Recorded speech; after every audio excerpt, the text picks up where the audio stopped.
Abba Yahuah, we come before you. Thank you for your love, compassion, and mercy. We exalt you, high above the heavens, high above the earth, for you are worthy to be praised and exalted. You are Lua of our forefathers, Abraham, Isaac, and Jacob. And we humble ourselves down before you in the name of our kinsman redeemer, Yahushua HaMashiach, who laid down his life for Yasharal, who gave up his spirit, our comforter, our God, who brings all things to remembrance. And for that we say thank you, for you alone are worthy. We lift you. We give you all the praise and all the glory for this moment, for being able to be here today. And we thank you, Abba. Keep us safe, keep us warm as you always have and as you always will do. We thank you for the moment. Thank you for having us here. And we pray that you protect us. In the name of Adonai Yahushua, we pray. Allah Yahuah. Abba Yahuah, Bahasham Yahushua HaMashiach, that every word spoken be received by you. Yes. That everyone see the truth in this video, Abba Yahuah. That everyone just see the things that we've gone through, Yahuah, and the things that others are still going through. And if it's your will, Abba, that you bring them out, Abba Yahuah, before you bring total destruction to the place, Abba Yahuah. We ask that everyone just recognize who you are in this, that we get no esteem and no glory. It all belongs to you. And we vow that everything that we are saying out of our mouths is the truth. You as our witness. The Malachim has witnessed. Bahasham Yahushua, we pray. Hallelujah. Let your words be established. Let your words be established with multiple witnesses. As your word says, your word will be established with 2 or 3 witnesses. We thank you. Let it be so. That being said, yes, I've been waiting for this day. Sit down. All right. You ain't lying though. It's been what, 3 years? I'm just playing, y'all. I'm just playing. Yeah. It's been 3 years. It's been a long road. Everything that has happened, we give all the esteem to Yahuah for. We really, really do, because this family remained together, unscathed, untouched, intact, to where people thought they were going to separate us. That was Rebirth's literal goal, and we've seen done with so many families. So we're it wasn't gonna happen with us. Let's just put it that way. It wasn't gonna happen. I didn't mean to cut you off. No, that's okay, baby. And that's with no disrespect to people who have been separated from their families, because we have sympathy, we have empathy, and we've seen it with our own eyes, to where they have separated families. They separated husbands, they've separated wives, but they're quick to say that they're not doing this. When you have multiple hundreds of people saying and witnessing, going through this, that you are literally tearing families apart. We're gonna break this down in this video, because the road to rebirth basically started in 2019 with me. There were 2 ladies that I come into the ministry with, and I left there without them. So they're still there. They're still there. Let's get that One was my best friend, and one was the mother of my cousin's children. We were very, very tight. We loved each other. I still have love for the ladies, especially the babies. In 2019, around the time the jump video was made, this is when, right around the time they opened the doors to Anderson. I was giving money, I was watching online, we all were, because me and my best friend, we were at another assembly in, when we lived in Charlotte or Monroe area. And coming from there to Rebirth, you know, they went to the jump video. I couldn't go because my child was sick at the time. So I was just like watching online, giving, like really giving. And that's all praise to the Most High. So this is around the time that Iyob and I, we reconciled and came together after our friendship. We had did ministry together for a year. We were friends, and everybody who knows our testimony, I don't gotta get into all of that because y'all know that already. You know, so the Most High was bringing us back together after having us a year apart after, you know, our ministry. So that was right around the time in August, September. So when they did the jump video, the ladies that I was friend with, they went to it. They were in it. Everything seemed cool, copacetic.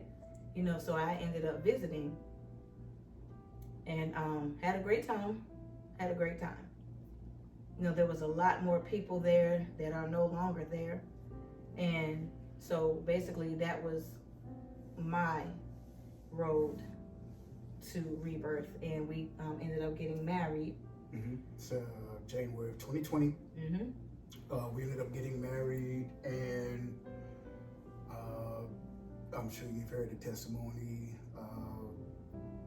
I had a stroke. I suffered a stroke in February 2020, about 7 weeks after we were married. Then I was out of work for a little while, fully restored. And then that is when we started actually visiting. Yes. Anderson Rebirth. Yes. Because remember, at that time, it hit.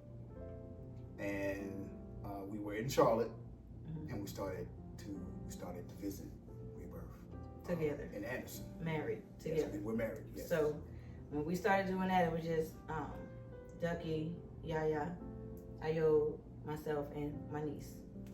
And that was about a good 2 or 3 months that we all were visiting.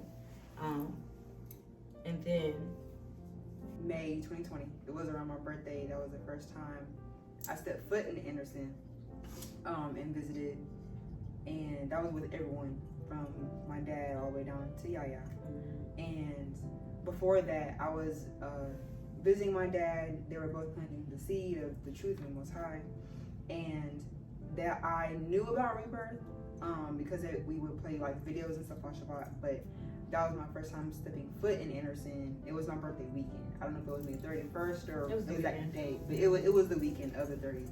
Because I remember I wore a birthday shirt. And that was when I first laid eyes on Josh and the other people of the leadership, and we all went up there and yeah. Was that the when we went up front? Was that? Yeah. So that was the second time. That Okay. was when she joined us. Okay. All right. Yeah. Okay. All right. She joined us a little bit before her immersion, so that was in June when she came. At that point, Mahalik had moved in with us and started, you know, coming regularly. And then Right. Okay. Yeah, so like Mahalik was saying, our parents were planting the seed because I had just came back from college a few months before that, like in January for like, you know, Christmas break or whatever. And around that time was when they were talking about the truth and how the people and all that stuff, and I was interested. So at some point is when my alma started texting me about, you know, getting immersed and things like that, basically just getting deeper into the walk. And Mahalik's second time was my first time going, and I remember what I had on that day. I had a wig on. Who had a wig? It's been a journey. I had a wig on. I had a black and white Adidas shirt, and I had on jeans and my Air Maxes. And I remember coming in there like I just was like, "What the heck is going on?" Like, I seen the spears and the sword. I was like, "What is this?" And people shouting and yelling. I was like, "What is going on?" That was my first time being there. So that's how. That was really your first experience into the truth, like. Yeah, they was new into the truth. That was 4 years ago. Y'all been in the walk 4 years now. I've been in for 9.5. Iyob has been in for 7 years. So 2017, the B that's 2017. True. So like that was our road to rebirth, and as he stated, that was when first hit in 2020. So there was 2 assemblies grouped together, and sometimes 3 because Augusta would come and visit. You know, so that's when they had the chairs down. Right. You know, they had chairs down. We would sit, but they were beginning to start dancing, but it wasn't the dancing that they're doing now. I'm not gonna say her name, but I remember when a form of dancing was introduced and it was pure, but it was rejected. So they started doing their own type of warring after that. So everybody's grouped in there. We packed like sardines. open air, you know. So everything was seeming, you know, to be okay. We were still living in Charlotte, so we was traveling 2 hours, 2.5 hours to get to Anderson. So when Columbia building opened back up, me and the 2 ladies that I came with and my family, we ended up going to Columbia because it was only an hour and 15 minutes away from Charlotte. Right. And plus, we wanted to be under Moreh Malachi. That's where we wanted to be. And he was the Moreh at that time. He was the Moreh of the Columbia Rebirth. Yes, him and his wife Tahila. And that's where we were more comfortable with being. Cause I ain't gonna lie, I did not want to go. I was like, I don't want to go to Anderson. I'd rather just go to Columbia. No. It was too much, cause just coming into the wall. That's kind of it's a lot sometimes for someone to take in. Absolutely. So Columbia was more of a, I guess, if someone was transitioning, you would probably go there first because we weren't doing all of that. Yeah, it was something too new. And at Anderson, they even say it was a military type style. They call themselves the battleground. Yeah, it's a military type, military style type of training or atmosphere, or which is bogus. So Columbia was a little bit more of, I wouldn't say laid back. It was. I mean, it was fiery praise and worship, but it wasn't the active military style type of dancing and leadership type thing. It wasn't like that at Columbia. And we were actually, when we were at Columbia, there were things going on behind the scenes at all of the Southeast assemblies, but you sit back and you watch, you're not watching to monitor, but you become observant. I mean, anybody who don't observe their environment is a fool. So where I'm from, I have to observe my environment. That's just what it is. So, there are little things here and there, even in Columbia, but, we would stay obedient, and there weren't a lot of things going on in Columbia that were going on in Anderson. So we began to get close. I became part of the praise team at Columbia. And Moreh Malachi would call on me to teach and lead some Zoom calls that we had. Yeah. And, so to land back off what she was saying, we were well received. Yeah. We never had any issues. We didn't bother nobody. We never had issues. Like me and Moreh Malachi, we started to get pretty close. We started to get close. And I was really cool with Tahila because, anybody who really, really knows me, Yahuah had to work on me to start talking to sisters when I came into the walk, because I never hung around females like that because of the cattiness and all of this, that, and next. I didn't, really have the time for it, but if you're going to be in this walk and be a light, you have to be it to whoever Yahuah says. You know what I mean? And that's the sisters. I'm not going to be talking to no brothers like that. So, we were all cool.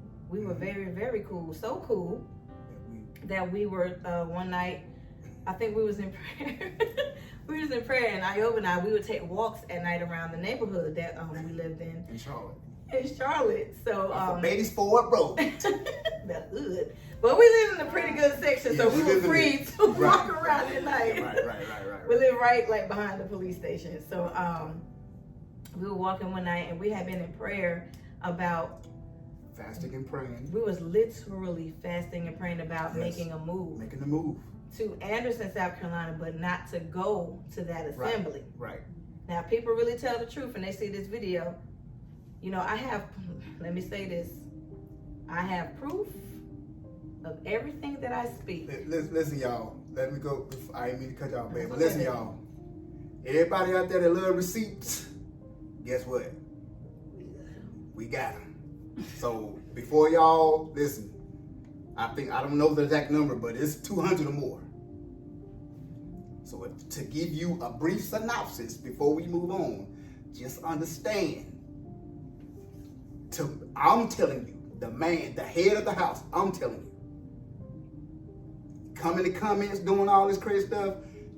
Just get my face. Let's FaceTime each other, okay? Look as men, look each other straight in the eye. So you can deal with me before we move on. So receipts and dealing with the head of the house is what we're establishing moving forward. All right, baby, go ahead. Period. So with that being said,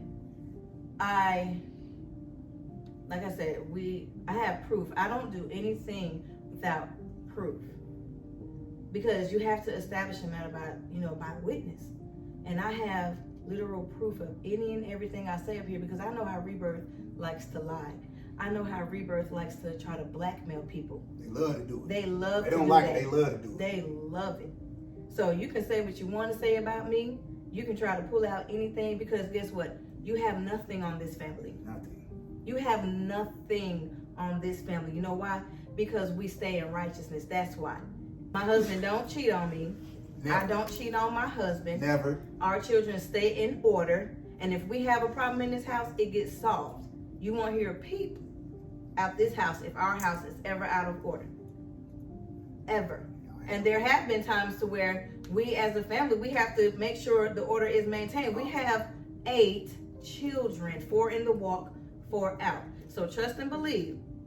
Anybody that say anything about this house, they need to prove it, because they have nothing. And this is a lot about Rebirth. They try to say these things as to where after you really have given them the chance to repent, and then they become unrepentant, reprobate. 3 years later, here we are with the truth. And that's in the Most High's timing period. Right. Now we have receipts of every single thing, and they will be posted along in this video. So trust and believe. Can't nobody, none of them, I don't care if they leadership that's still there is looking mighty skimp, by the way. Oh, it's been shaken up. It's been shaking. Y'all leadership is falling off left and right. And we know. Right. So the thing is, leadership, none of them has anything on this house. So believe and trust that. Because the receipts that I have today, that I have literally tried not to use, this is 3 years. Yep. Ain't said too much of nothing, but here we have to listen to Yahuah and go when he say go. Go ahead. Because we had to heal a lot of emotions that ran through this household after we decided to leave. Because from many witnesses that said verbatim pretty much the same thing, they had a lot to say after we left. Am I right, y'all? Yes, they had a lot to say.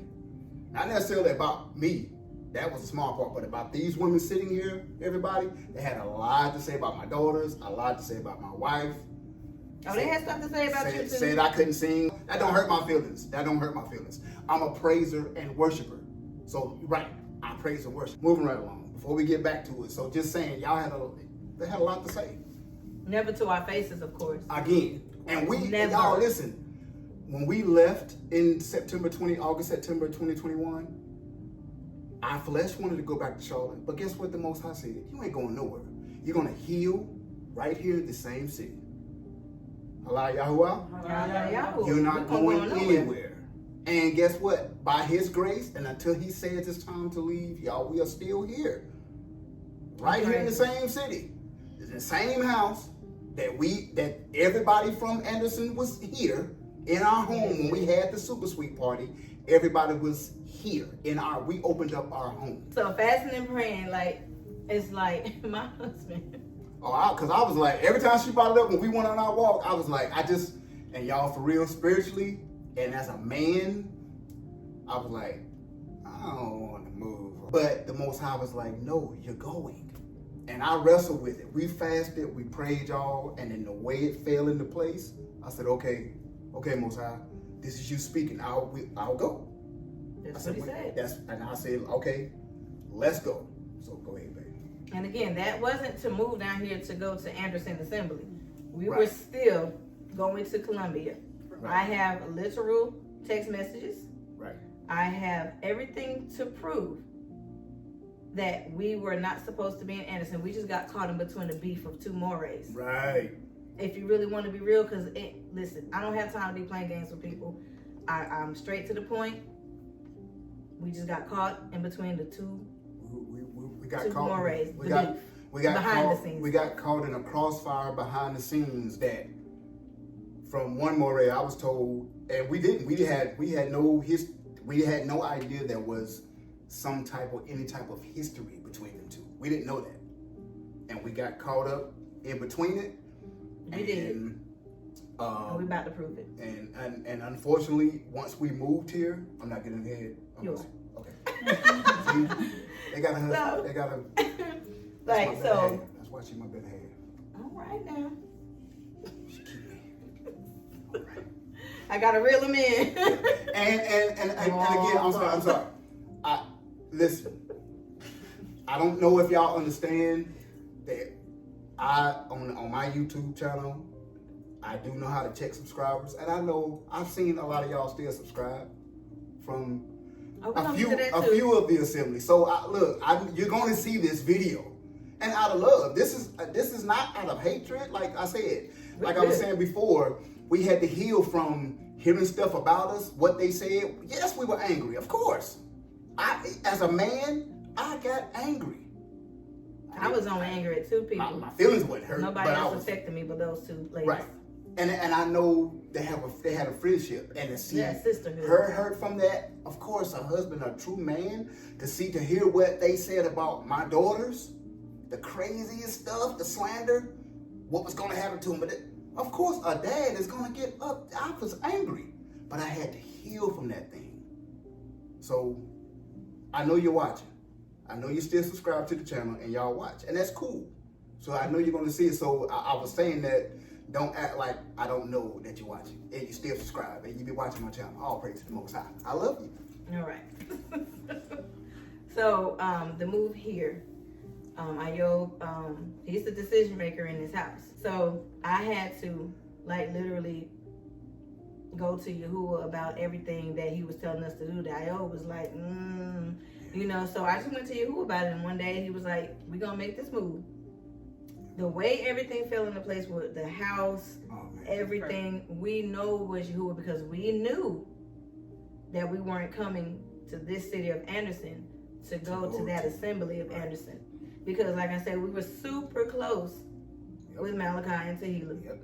Plus, Go ahead. I wanted to say, I'm going to speak as far as the children. We was more comfortable going to Columbia anyway. Right. We didn't really care for it. Because they were new. Y'all were just learning. So we wasn't really trying to go into... But even then, watching the videos, you can tell the difference. It was a difference.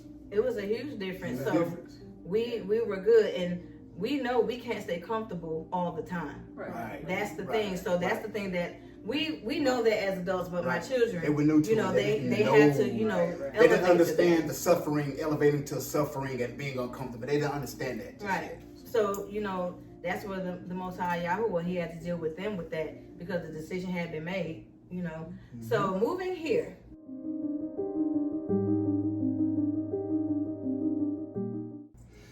How in the heck did we end up at Rebirth Anderson? Can I tell a quick story about the house, how we got the house first? Yes, let me go ahead. say this one thing before I forget. Oh, you can tell that part. You better. Okay. Okay. Whatever you want, You baby. better tell that part. How we ended up at Rebirth Anderson. We were moved here literally in January. A lot of my sisters had already transitioned here, the two ladies that I came with. And they were helping me and my daughters out, making sure, everything was settled and just helping me because we were still in Charlotte. We was getting things together for the move. And there would be packages that would come. They would, make sure they got in the house, all that good stuff. Just being good sisters, like we always have been. So, by the time we moved here, it was February 1st. We were still going to Columbia, traveling from here in Anderson to go to the assembly in Columbia. Yep. Under Moreh Malachi.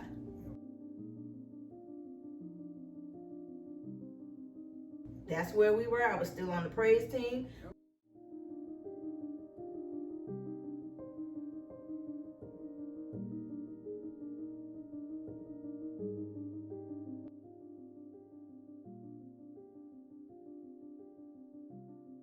We were having a great time.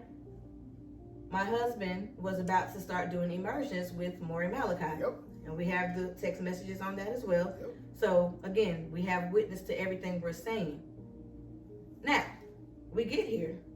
Anderson is not the smallest place. You really, No, it's kind of big, the whole county, Yeah. but you start running into folk because you're literally out in Walmart or you're out at Target. Right. You're seeing people from the assembly and they know us from Columbia. Right. So they be, what you doing down here? Oh, we Right. live down here now. So you can go ahead and tell your piece about when you ran into Yeah. the brother. So when we first got here, I mean, y'all, everybody that moves, y'all know the numerous Walmart trips you're gonna take. I mean, literally, for cleaning supplies, blankets, comforters, things you may have to throw away before you moved, you're gonna go to Walmart a few times a day, literally. And we were.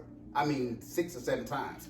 It's not just like it's just me and my wife. We have 3 beautiful daughters right here. We have Yaya upstairs. And then at the time, 2 of my other children had moved with us. Yes. So we literally had in this house, us 6 in this house, us 5 sitting here, plus Yaya, plus 2 more. So going to get food and everything. So every time one of us or all of us went to Walmart, we seen somebody from the assembly, like literally every time. So backtracking, just to be part of the testimony, when we first looked at the house, this house right here, we called, we put in for it, everything looked like it was, so we started getting excited.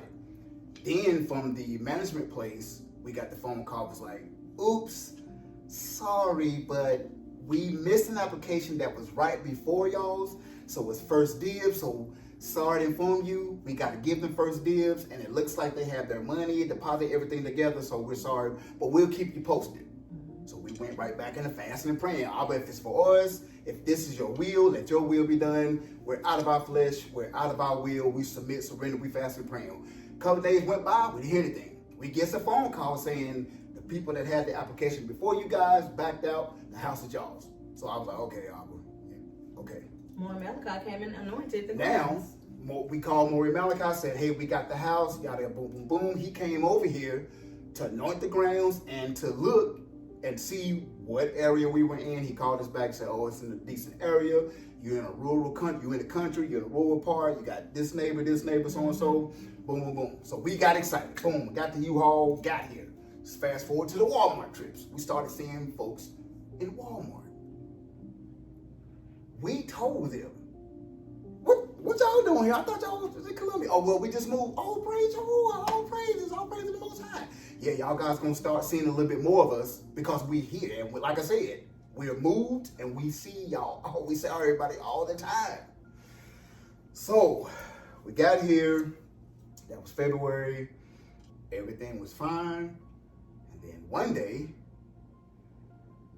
I go, and now I worked from home because at the time, remember, it was in place. So everybody that was in office at call centers, whatever you did, a lot of people was working from home. Right. So at this point, that was one of the things, as like my wife said, I really didn't want to move because I was like, okay, I'm out on leave.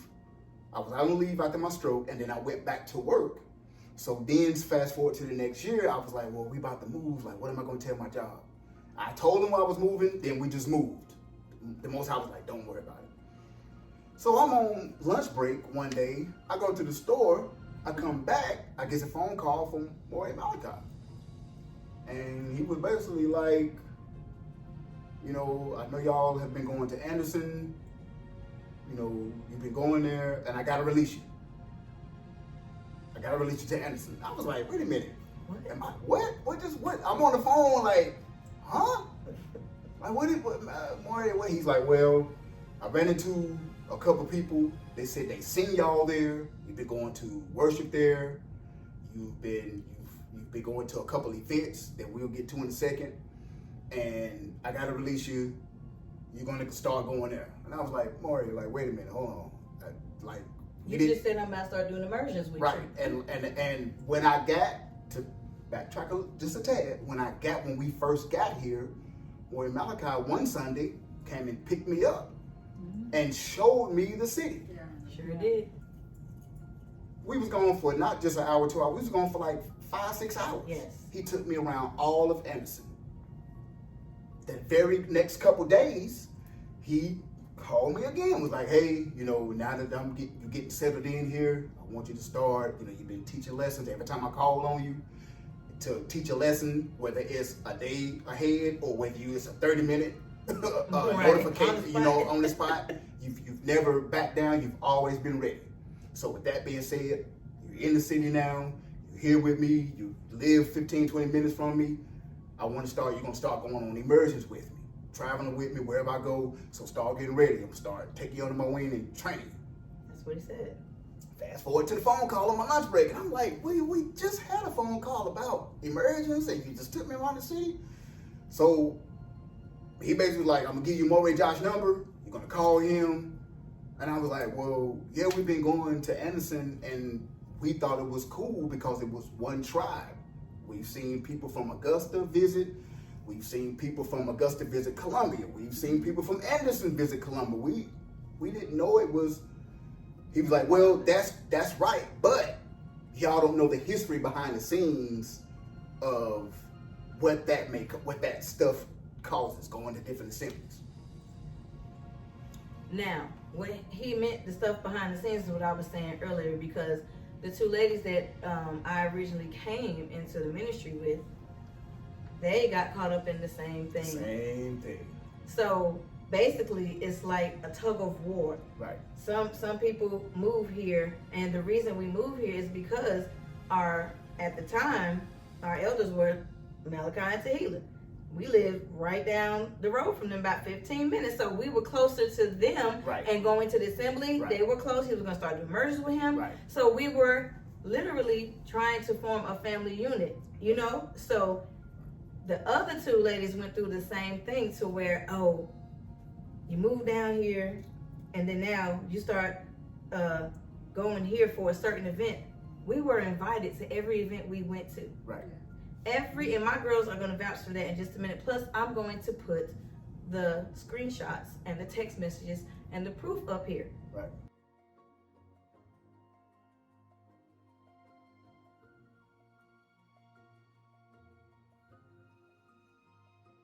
Because without proof, and this is what's very, very important. If you're coming against this organization, I dare not call it a ministry. If you're coming against this organization, you're going to have your proof, or they will crucify you. Because all they're going to do is just lie. They're just going to lie about it. And they're going to put up the things that they so-called have. Them little piece of crap receipts they call themselves having on Brit Y'all Stefan. To put that was terrible. To put somebody's testimony and their confessions as proof, that is diabolical. It's blackmail. That is. And we know, we're going to get to that too. But when we came down here, as my husband said, we were running to people in the grocery store.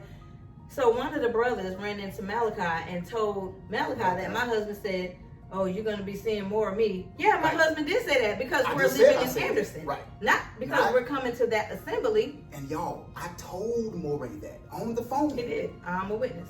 I said, Moreh, that's not what I meant when I told the person that. I didn't mean, yeah, you're going to start seeing more of us because we're coming to Anderson and behind us we're going to sneakingly finagle our way out of Columbia. Like, that's not the way I meant. And on the phone that day, he said it's all good, no hard feelings. I have the proof of that. I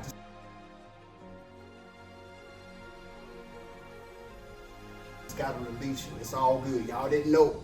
Y'all didn't know the stuff that goes on behind the scenes with the history, some of the bad blood we got. That's what he said. And that's what the and I profusely, my wife is my witness. Yeah. I repented to Moreh, and I apologize for any type of confusion that we may have caused. And that's what he said. No, all good. No hard feelings. Y'all didn't know. Y'all didn't know. Y'all didn't know. So then, when we had got caught in the middle of that crossfire, the other two ladies that I came with, they made the same move and got caught up in the same thing. Because what's preached in the assembly is we're one band, one sound. One tribe. This is what always is preached in there. So we're thinking that this is the truth. All assemblies get along. And I've seen the other two be invited to come to a midrash. you know, to a Shabbat service or a wedding feast. And that's the same thing that happened to us. We got invited to these events. Girls, what did y'all get invited to? We got invited to those workouts. Yeah, and Tefillah. Oh, I'm sorry. Well, No, yeah. that's fine. Oh, well, yeah, Tefillah. I think she was hosting it, and basically she was the one running the whole thing as the instructor. Mm-hmm. I think it was one more labor. I can't remember at the time, but I know we went to at least 2 or 3, and then after that is when I think you someone texted you and told you no, that. I texted her and I said, "Are we able to come?" And that's when she said, per Moreh's instructions or whatever, basically we have to stop coming. And we have the proof of that.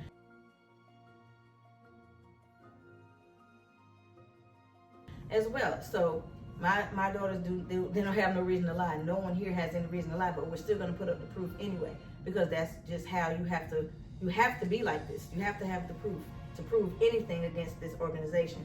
So we get invited to a wedding feast, and I was real cool with the couple. Yep. This was in February. We had been here 3 weeks, 2 or 3 weeks. 2 weeks. 2 weeks. We had, my girls were getting invited to workouts. They was getting phone calls because there was younger girls in that assembly that was the same age as them, the same age. And so they wanted that companionship, that sisterhood with them. No, granted, we ain't never officially as members attended a Shabbat yet or a Midrash yet. I was about to say that's because But we were getting invited to this stuff. Like, so And I have the proof. again, that's why we thought, okay, it's cool. Nobody said anything till when they got the text message like, well, you know, per instructions from Moreh now, we're 2 weddings in or a couple of visits in, it's not cool to do. But we're still having Shabbat, still going to Columbia, still traveling back and forth to Columbia. And then one time we did go to one Shabbat service because we were invited, and I have the proof of that message.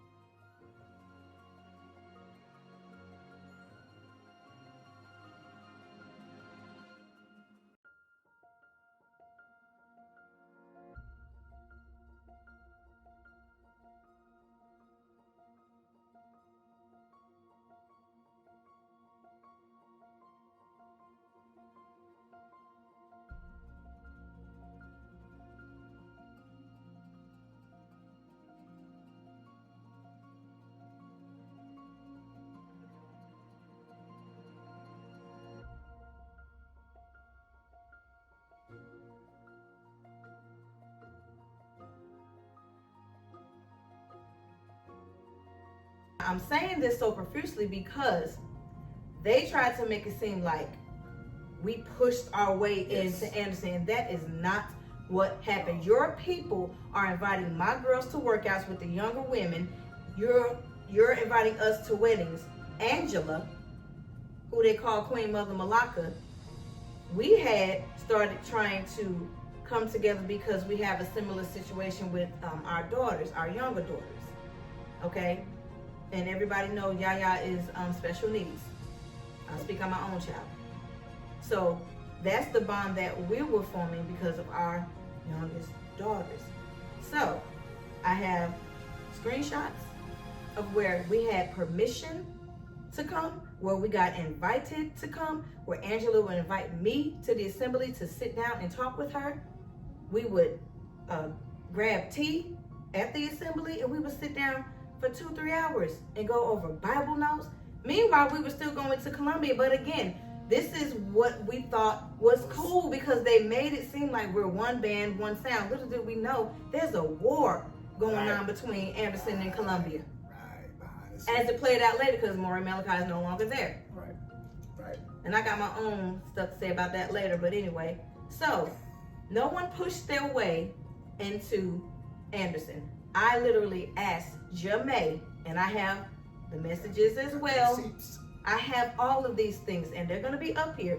We're going to put the messages up here so you guys can pause the video and take time to read everything, or you can just keep scrolling along however you want to do it. But just know that we have the proof up there that we never barged our way into Anderson. We were thrown into the middle of a war between those two Morehs, and either way,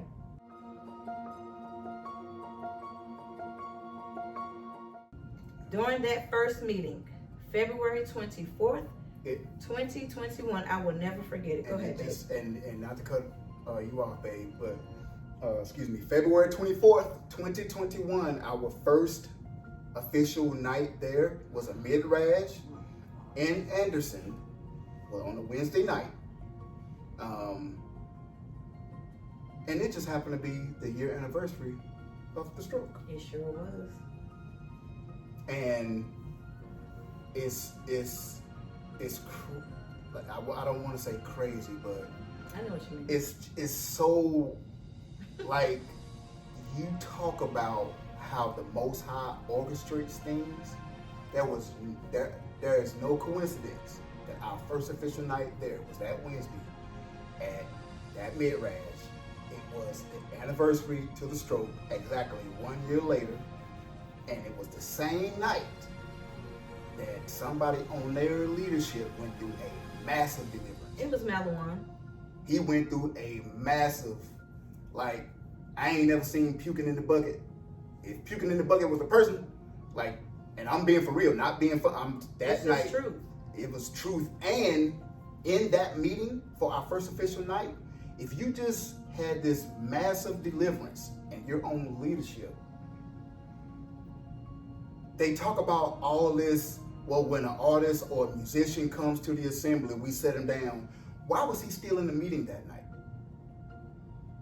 And he had to walk to the assembly that night because his wife put him out the car because he's mean. He's an oppressor. They used to call him, what do they call him? Malawan the oppressor. Malawan the oppressor. We didn't know that at the no time. idea. We had no idea at the time that was going around, being Malawan the oppressor, and he was still in that meeting asking questions on our first night there. After service, we had a meeting, and we got, tell us how to get to know you. And I told them that night, and I don't know, we were sitting there. We told them how we got there. We told them where we worked and what we did, and they was getting to know us and all this stuff. And I said, we've been watching online. We were going to Columbia. I had a relationship with Moreh Malachi. And I told them, every time I came to Anderson, what I discerned, I said, and if they recorded the meeting, play the whole meeting. They won't play it. So you can get this part. But I told them to their face that night, all of leadership in that room, that even though the grace and the mercy was there, and I felt it, I sensed it, it was rich, the one thing I did sense was a heavy blanket of oppression. I said it. Did I not? Yes, you did. I didn't even realize I said it, y'all. Till like a couple weeks later, I was like, oh, shoot. I told them that. I didn't even realize that. But I said that. And I didn't even know why I said it, but I know that I sensed this heaviness. We now know, we've seen testimony after testimony after testimony, and it's confirming that what I've sensed and told them, that's what, in that meeting that night. You can describe it, but it's like the more words you try to find to describe it, the more you lose sight of what you're trying to describe, because it's something, it's just something, man. Right. It's something. So, that night, in the meeting, Josh, and I refuse to call him Yahusha, Josh says that night, it feels like you kind of forced our hand, like you forced your way into the assembly. So I'm sitting here waiting on his wife, Jamae, Sitting right there. and Angela to speak up And say no. no. I told them that they could come. I gave them permission because Malcolm asked me, could we come to a Midrash, because this is what we see other people do that live, in this town, and they'll come visit, but they belong to another assembly, because we were under that, I don't want to say delusion, but we thought that everybody was so tight. Right. So when they didn't say anything, I'm looking at my husband like, because he knows. Yeah, and I have the messages from these people. I'm looking at him like, are they going to jump in and say that we was invited to these weddings? Don't all jump in at once, but Right. We waiting like the Jeopardy bell. right, like I'm like, somebody gonna say something. They said nothing. So I'm like, I just sat back and I was quiet. I didn't say anything. So then, that's when Melvin, or who they call Malu, walked into the meeting, and I'm like, wasn't this dude just in the bucket? Right. What they call deliverance, which is not deliverance, by the way. He was just thrown up in the bucket. Why is he in here? And Josh did, now I will say this, that night Josh did apologize to the people in the assembly for letting Malouan, the oppressor, get so far gone. And real quick, I do the Ruach. I sensed the Ruach speaking and said, "You will remember this night," because Josh did say one thing when he apologized for letting it get that far. He said one thing that I'll replay in my mind every day, and the most important function of the Ruach HaKodesh is to bring all things to remembrance. And Josh sat up there on the stage where the drums are and said, "We have to start judging righteously." Yes, he did. He said, "I don't care if it's from smallest opening the door from somebody at the store or in the assembly, all the way up to putting somebody out of the assembly." He said, "We have to start judging righteously." And the Ruach was like, "Remember this moment." I was like, "What? Yeah. What?" And that goes with what she said, that he's apologized and said, I shouldn't have let it get this far. We didn't know how far he was We talking didn't- about. yeah, right. 'Cause we didn't attend like that. Right. We went We to didn't. things that they invited us to. Right. Us being here 2 weeks, Right. we had been invited to a vow renewal, a midrash. They had been going to 2 or 3 workouts. They had been chatting with the younger sisters there. They was even asking, "Are y'all going to join?" Yeah. Yeah. Every time they Every would time say, I work every out. time, well, we're still at Columbia. We stayed And I have the committed. proof of that as well.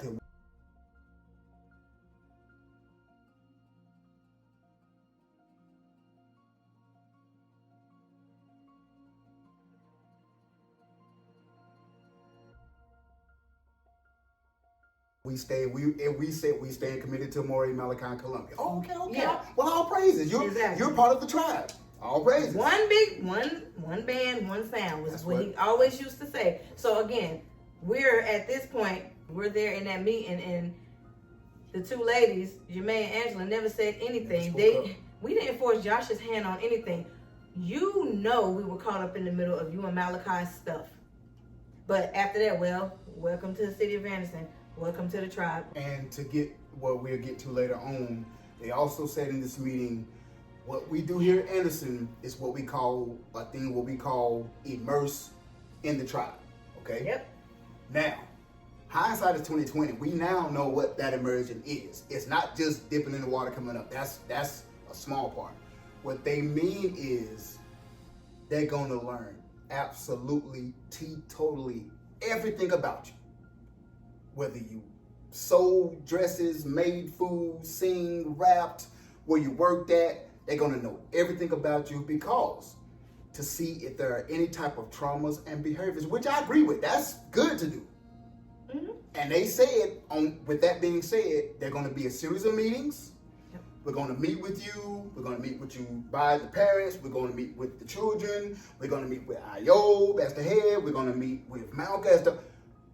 Those meetings never happened. And that's going to play important later on in the video, because it was the last straw, the reason why I decided to pull my family out. Remember, being immersed. Oh, yeah. We're going to get to that. What was you about to say? Nothing. I was agreeing with y'all. Yeah. Like that never happened. They that never never agreed. happened. I mean, they never sat down to meet individually with any of us. Never. No, and this is what they were saying. So, and listen, with what Iyob is saying, this is how they try to paint us as really me. We just gonna call a spade a spade. They tried to paint me as a rebellious person. And I'm just gonna keep it real. Yeah, I was rebellious to your order, because I don't bow before man.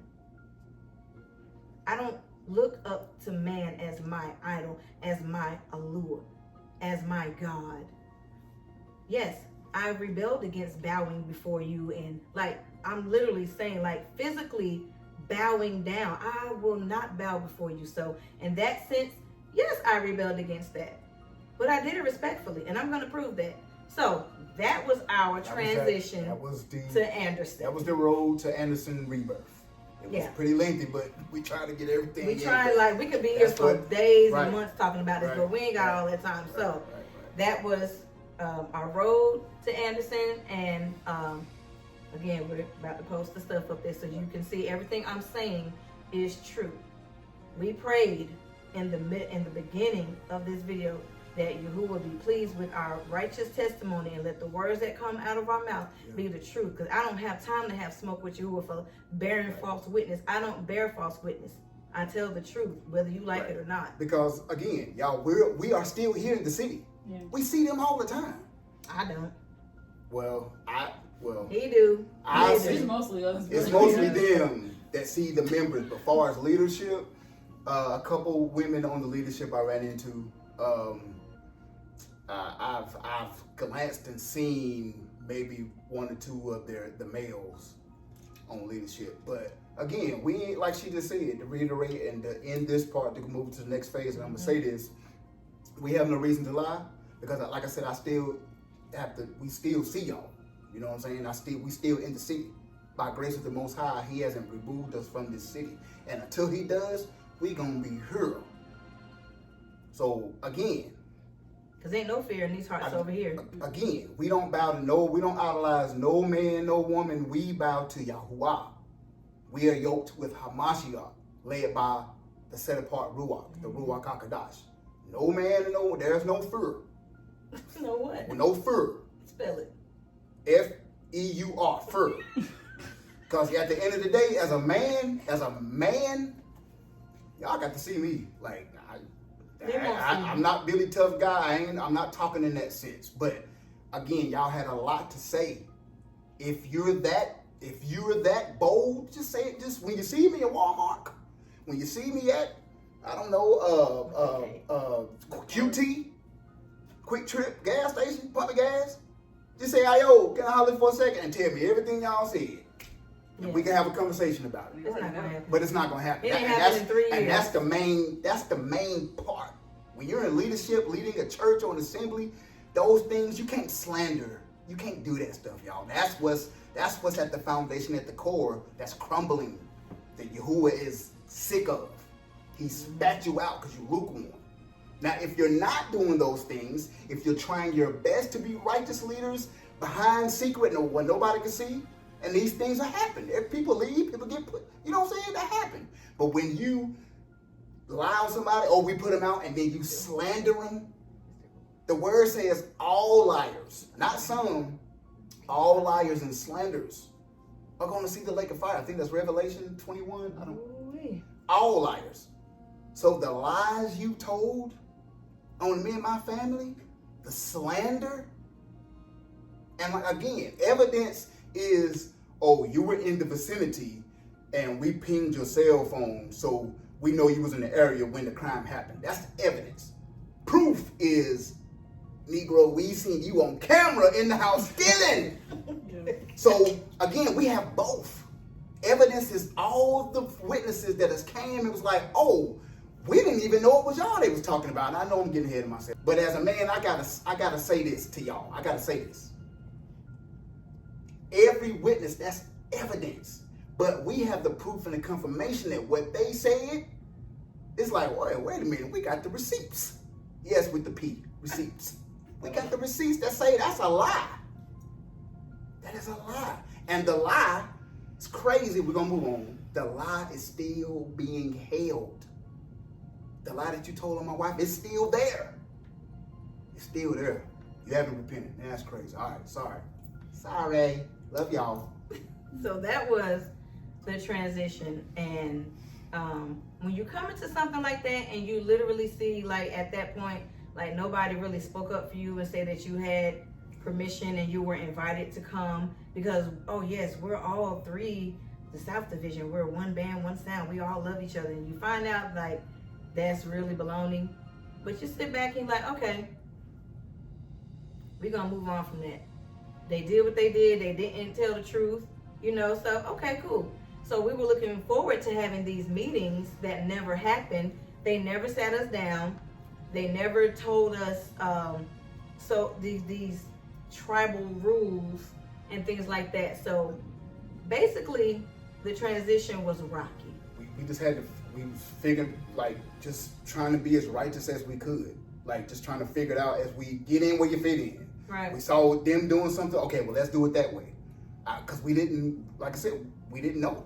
And at that time, I haven't sung in a minute. Like, I was working on an album.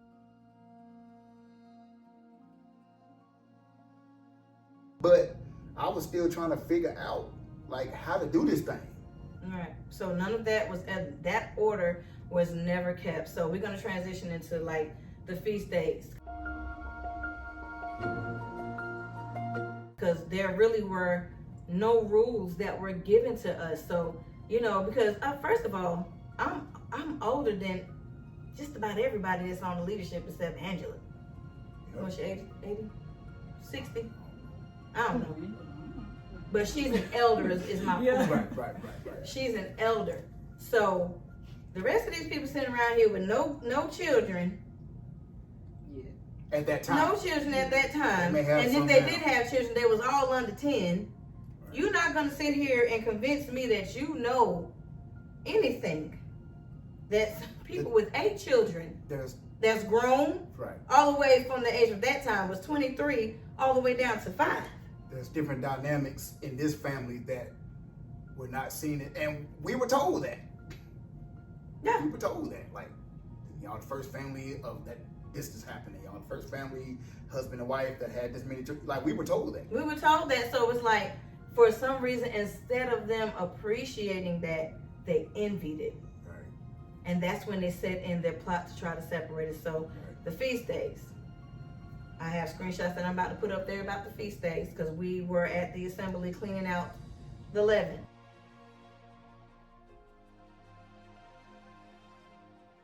Now, again, I've been in this walk 9.5 years to this date. There were things that they were doing there that before I even got there, before I knew anything about a rebirth. Okay? The doctrines. And I'm not going to get too much into that, but cleaning out all the leaven out the assemblies and the stuff out your refrigerators, I wasn't doing that because I know better than that. Okay, this is their doctrine, but I never brought it up to them. I never said it like anything rude. I went and I helped them. So did my daughters. Did we not? Yeah. Ducky, did we not? Yeah. We went there. We helped them clean out the leaven in the assembly. We have the message about that. We went there and we did. We followed their order, okay? We followed what they said to do. Helped them clean out all the stuff in the assembly. And plus, it was a deep cleaning time because that's one thing. They will clean the assembly. Yeah. You know, they had a team to where they have the women cleaning and they kept the assembly clean, you know, when they weren't slicing people with swords and bloodshed. But it's the truth. It is. I'll get to that in a minute. You know, so I have proof that no one was rebelling against your order. We went and we helped y'all clean out the leaven in your assemblies. In our house, we had to keep the order that Yahuah had us at already because we was already a family established in this truth. Before we came to your assembly, they were the new ones, these two. You feeling me? So we did that. The feast day of Pesach. Was that right around the time reclaiming the throne was first Yeah. premiered? Okay. That's when we was getting ready for Pesach 2021. So everybody's getting all these garments and all of this stuff, and I had a regular old captain. But my girls being young and going with the other girls, they wanted to dress up, blah, blah, blah, blah, blah. That's a whole story within itself. So, you know, y'all, you know, go ahead and have fun with the ladies that's your age, okay? So, y'all, Pesach, we were there. I have never, even in the church, seen a group be told not to come back to an establishment after an event. Y'all, no lie, you are my witness. My children, my husband are my witness. People was getting drunk. Hence the reason that Josh put a no drinking ban on Anderson.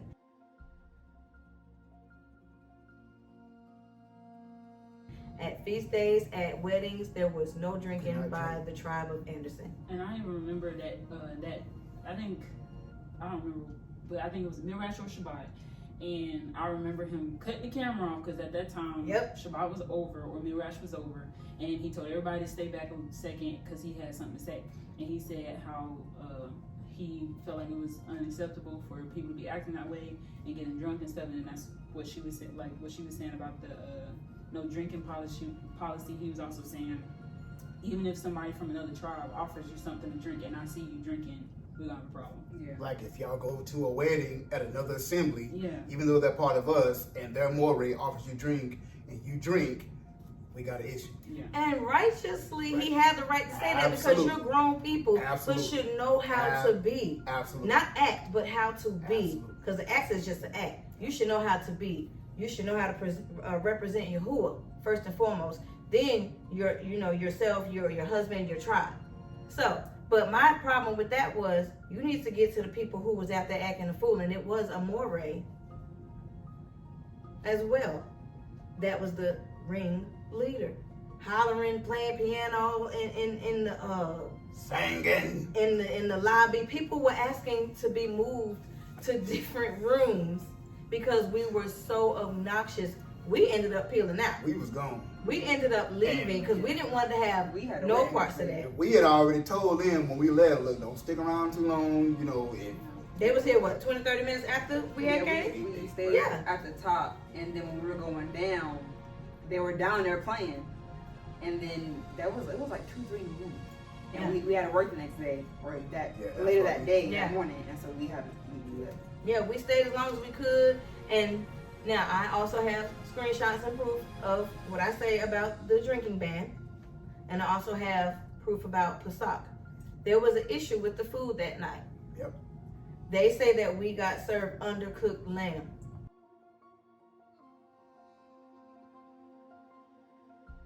Now, me being a cook, okay, I can say that that lamb was not severely undercooked. It was not red, first of all. Everyone who really knows what they're doing with lamb, you're going to have a tender part in it. As long as it's not red and it's a lighter brown, it's not undercooked. So this is what Pesach. This is what they tried to use as an excuse for sickness going around the assembly, which I will get to in a minute. That night, Rebirth showed they black behinds. I mean, they had to pay for people's rooms that like to be refunded the money. We was not invited back to that place ever again. And it's like right then and there, it was like, all right. So like I said, when we see stuff like that, even though we're a part of that place now, we had to go. We didn't say anything. We went home. But and we saw that, and the whole banning for the alcohol, and I'm like, a Moreh of a whole house shouldn't have to ban alcohol like that. Not from everybody. That was that was like a red flag, like, huh. So this just didn't start. This has been something that in a way that's been the first time seen, that happened in right? almost a ban now. So I kind of looked at it like, oh, okay, whatever. Right. Also, like the first night we was there, we got to start judging righteously. What you mean you have to start judging righteously? Another was like, okay, they're also in the meeting when they was like, nobody stood up and said, oh yeah, well we had told them that they can come. Those were, we started just being there. And I'm already saying, like, this is why I did not want, I knew it was something, I didn't, but we started to see, even up at Pesach, we really started to see, like, man, something ain't right. Something's not right. Is that? Yeah. And he's saying that because, like I said, I have literal proof. There was sickness in that assembly, which I'm about to get to in a minute, but I want to touch on it because the sickness was being camouflaged by the so-called undercooked lamb that was there. There has started being a lot of sickness circulating at that assembly, and it was really DVOC 91. So that's what it really was. So they tried to pass it off as a food poisoning from undercooked lamb, and it literally was not, because the person that so-called caught it, they told everybody, don't eat because we were still praying. The food was getting cold, y'all. The food was getting so cold because everybody was out there dancing and warring and carrying on. So the food literally got cold. So they came and got everybody's lamb back and got it recooked, okay? So fast forward to the contributions.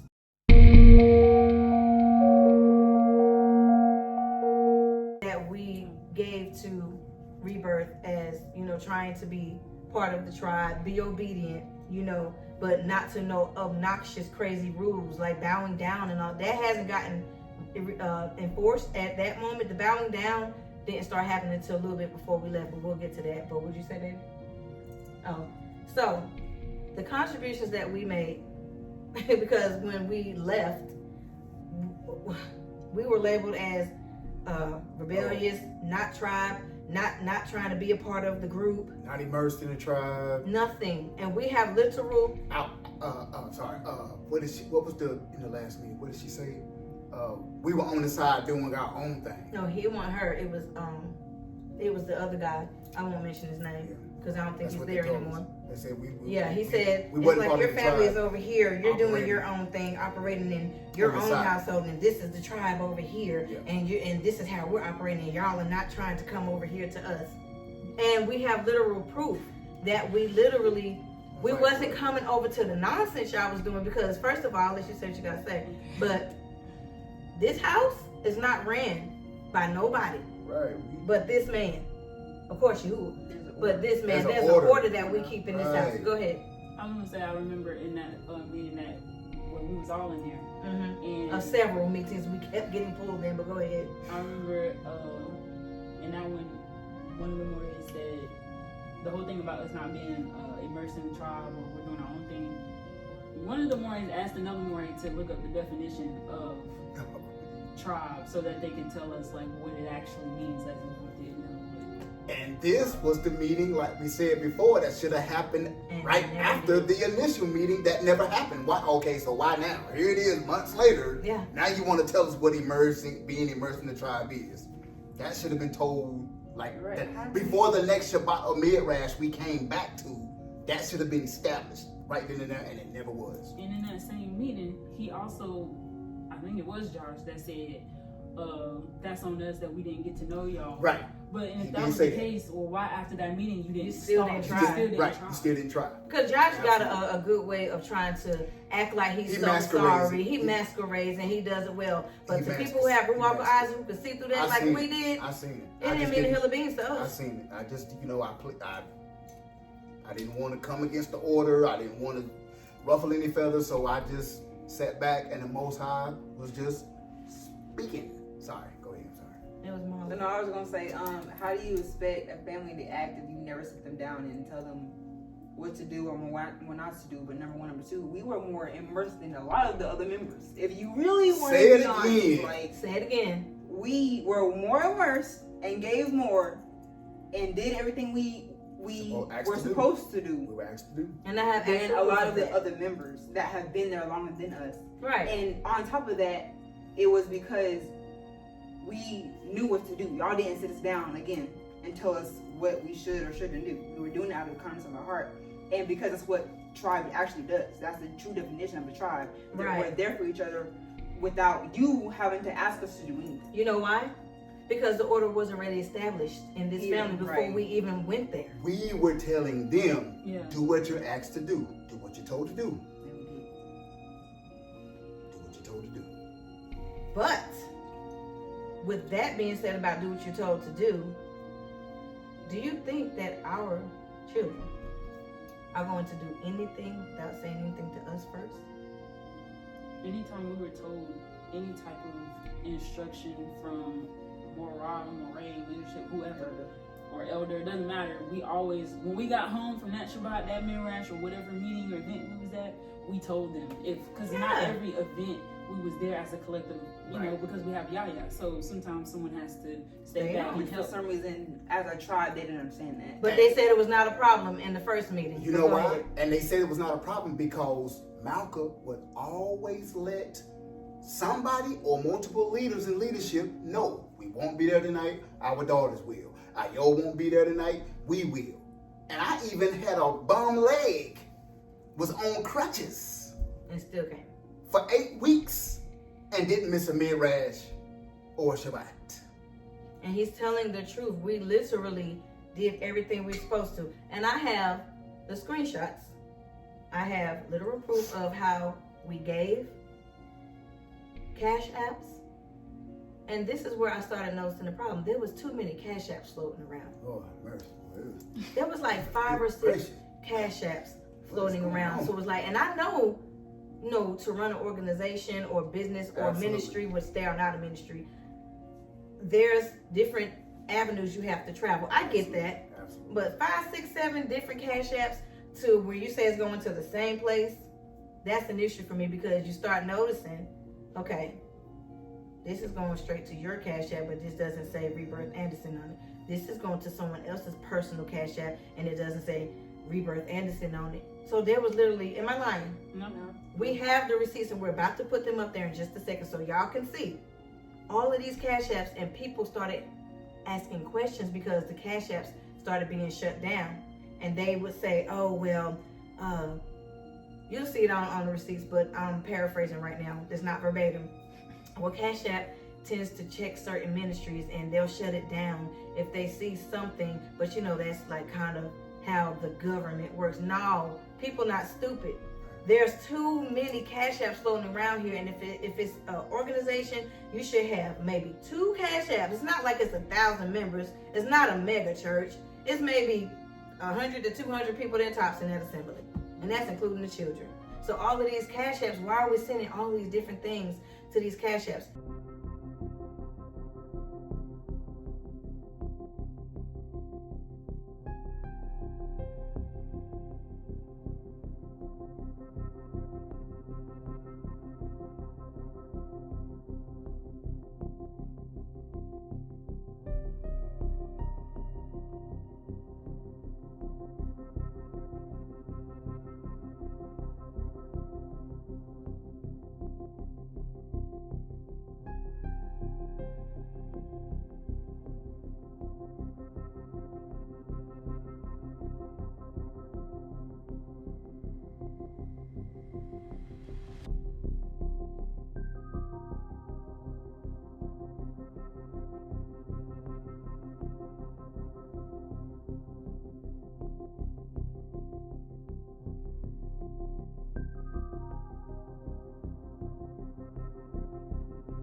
Plus, I want to bring up something that they said in the video about Brit Yah and Stefan about giving. Oh, they weren't super givers, this, that, and the next. But you just said the girl didn't barely have any clothes and any shoes. So why would they be super givers? Right. If they moved all the way from where they were from, right, and they came here, why would you sit here and talk about, oh, she had on dirty shoes? Stefan, you all right with your wife dressing like that? You are a devil. That's diabolical. That's what I was saying before. That is to out that and put that out there like some kind of jab or something. Like that's not standing 10 toes down on truth. That is trying to expose somebody because they told the truth about you. That is standing 10 toes down on what you do because they told the truth about you. You're outing them because they just happen to stand up. It's like, look, this is our testimony and this is what happened. Like I said, you can do that after this video. But here's the thing. You ain't got nothing over here. You ain't got nothing over here. And like I said, you ain't gonna see them either way you go. Y'all got to see me in Walmart. Not with the case. So I'm saying that to say because they put Brit Yah's like Cash App thing up there, and Y'all didn't tell the part to where y'all send a box around for cash. I was about to say, that's not including the cash that we all gave. Yeah. I gave hundreds one time. How much? Hundreds. Like, Yeah, I've seen her give $600. Was it 5 or 6?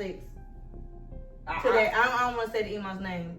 No, it was in someone that's no longer there. But Right.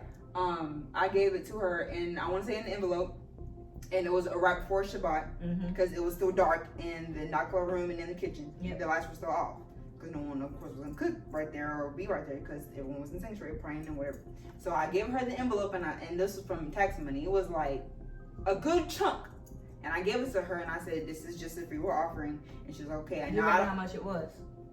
It was what two years ago. So it had to be over $400. I know that. I know exactly how much it was because I helped her count it. It was $500. She had gotten her tax money, and she wanted out of the kindness of her heart to help. Yeah, no one. I can't say that no one asked for it. I mean, y'all. This is what always she say did. to give, but They would always say to give.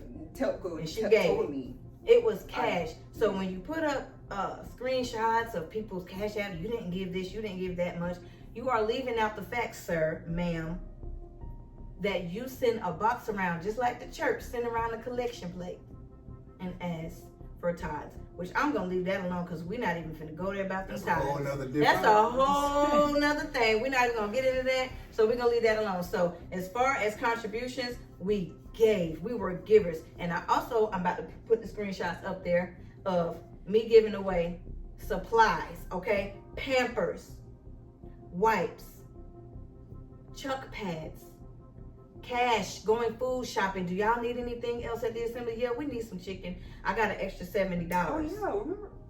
I got an extra $70. But we weren't tribe though. That's what. But we weren't tribe. So we got the proof here that we're showing all of these things. We're not trying. First of all, we're not about mess. Right. You're not going to slander my name, and here we have the permission to go ahead and speak on this. Now that your organization is being torn down by Yahuah, it's time for us to speak because Yahuah has given us this green light. So there were plenty times that I would bring all of these things, stuff for babies, stuff for the women, whole strollers, which I have pictures and proof of. But you're going to sit here and say that we weren't tried, we weren't doing this, we were rebellious. You're a liar and the truth is not in you, and I'm going to expose you today. You're going to get exposed by Hashem Yahusha because you're evil. You're evil, and we are sick and we are tired because every time one of them sees you, like I said, I haven't not one time ran into any leadership anywhere. Y'all had a lot to say. Y'all had a lot to Y'all say. had a lot to say. But when you seen any of them, ain't said nothing. ain't said a way, ain't said a word. Y'all run. Matter of fact, they run, y'all. And Proverbs say the wicked fleeth when none pursueth. They We're see not them making and it up. And with, this is like He's I said. not being like over exaggerating with his Again, word. When we say they run, they take off and turn the other way and literally run like we got the bubonic plague or something. Right. Yeah, and then another thing is, y'all talking about us, but what y'all really need to do is talk about the members that have actually spoke to us when y'all told them not to. That's the real conversation y'all need to have. And Y'all again, we're gonna get to that. Again, this is serious. This is serious because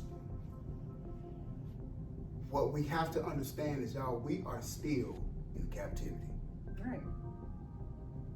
You can wipe all the videos you've ever done with machetes and raptor claws and shields. Do y'all understand that there are 3-letter word agencies that have got all of that recorded and screen recorded in a file somewhere? That's the issue that we're trying to bring this so y'all can stop and repent, because when the hammer comes down from them, check this out. And before we move on, I'll give you a brief. I'll give you a brief synopsis on what I mean. They go like, "Ayo, what you talking about? What you mean?" That was their words. I'm in QT one day in Anderson, and a lot of people may know, but those of you who don't know, I am part of Truth Be Told Flex podcast. I'm getting to my point before we move on. This is what I want to say, what we're up against as a people, to be doing this type of stuff to each other, slandering. We turn down each other not knowing we're up against the machine. Here we go. I walks into QT one day, and I go get my soda and a bag of chips, go to the counter. blonde hair, blue eye Caucasian dude was like, "What's up, bro? Y'all on Monday nights or Wednesday nights?" Look at my face. I said, I ain't even know what to say. Because I know he talking about the podcast. But I'm saying, like, how does he know I ain't, what? And I said, and before I could tell him we're on Wednesdays, because he was like, no, y'all was on Thursdays, but now you're on Wednesday. That's right. Told him he gave me my total. And I'm saying here, like, I couldn't even hardly get my money out of my wallet because I'm just like, how does he know what is? Here's the kicker. I come home, tell him, it's the same day we're doing the shoot. We're doing a photo shoot outside at the tree. Me and McCall are outside doing a photo shoot. Out of nowhere, Anderson sheriff rolls up at the stop sign and was like, "Hey, y'all, did y'all call?" And we was like, "No, what are you talking about?" And I promise you, it was either the same dude at the Quick Trip gas station counter that said that to me earlier, or it was his older brother. I promise you, Yahuah is my witness. Almost scared me to death, y'all. So with that being said, they watching. And it's gonna come a time, listen, everything is gonna change. Y'all in cahoots with each other, everybody on leadership up there, stuff go on. When you are in an interrogation room by the 3-letter agencies and you hear this sentence, everything changed. You have the right to remain silent. Anything you say can and will be used against you. I promise you, all that loyalty, it goes out the door. And that's the main reason why we cannot do this stuff to each other, because we are already up against the machine. So I just wanted to say that. This stuff is serious. All right. No, I'm going to add to that. Who remembers when we were sitting in the Shabbat? We were sitting in Shabbat, and Jamae says, out her mouth. Now, you know that 3-letter agency is already watching us. Yep. So, who's going to be the one to sacrifice themselves if they come after Josh? If they come after me? If they come after Angela? If they come after this person or that person on leadership? And that's what I'm saying. They said it out their mouth, so my husband's not making any. They're the ones that said that 3-letter agency was watching them. That's why I wanted to land back on it. And that's what I'm saying. You can want to sacrifice. Who's gonna be the sacrifice? It ain't gonna be. Oh, I'm gonna be the sacrifice. Nigga, when you hear you have the right to remain silent and anything, I was just doing what I was told to do. That's what they're gonna say. So did you get cut by any swords? Yeah, and I seen them stitch up. They didn't go to the hospital. I was just told what I was told to do. Don't give me no time. That's exactly, I'm not speaking that. But you should already know how they roll. This is what they do. Yeah. They've been doing this stuff. So instead of lying and slandering us, repent. No, the kingdom is at hand, because that type of thing, I hope and pray that you repent, and that doesn't happen. I'm just giving you the reality. If that happens, bruh, people you think that's your most loyal, when they hear that, listen, that changes everything. You have the right to remain silent, changes everything. Y'all watch First 48? Them boys be like, I ain't saying nothing. Boy, they tell them what time they might be looking at. Boy, they come back with a cigarette, Coca-Cola, burger, everything. They be, man, listen, we went and did, they tell everything. So I'm just saying, despite of everything, this is what we're up against. So y'all, man, that day at Quick Trip changed my life. I ain't never seen this dude. He would just work at the gas station, but he knows the Truth Be Told Flesh podcast, what night. So again, they are watching. They are watching. They know it. They know That's it. why they changed the name so much. Ain't nobody stupid over here. Right. Nobody over here is stupid, and we see exactly what be going on. So as far as contributions, we have contributed monetarily. Me having really no time, I help watch other people's children. Mind you, we have a lot of children, and one is special needs. You feel me? So I really don't have a lot of time to devote, but I did it anyway. I got text messages, which I'm about to put up here, to Angela herself. My time is limited, but if there's anything that you need me to do, this is my schedule this week. I can come help in the garden. I can help clean the assembly. I can do this, and I can also bring more donations. I got more Pampers. I got more wipes. I have all of these things I can go ahead and bring up there. Am I lying? No. I have the messages, and they're about to be put up here in a second.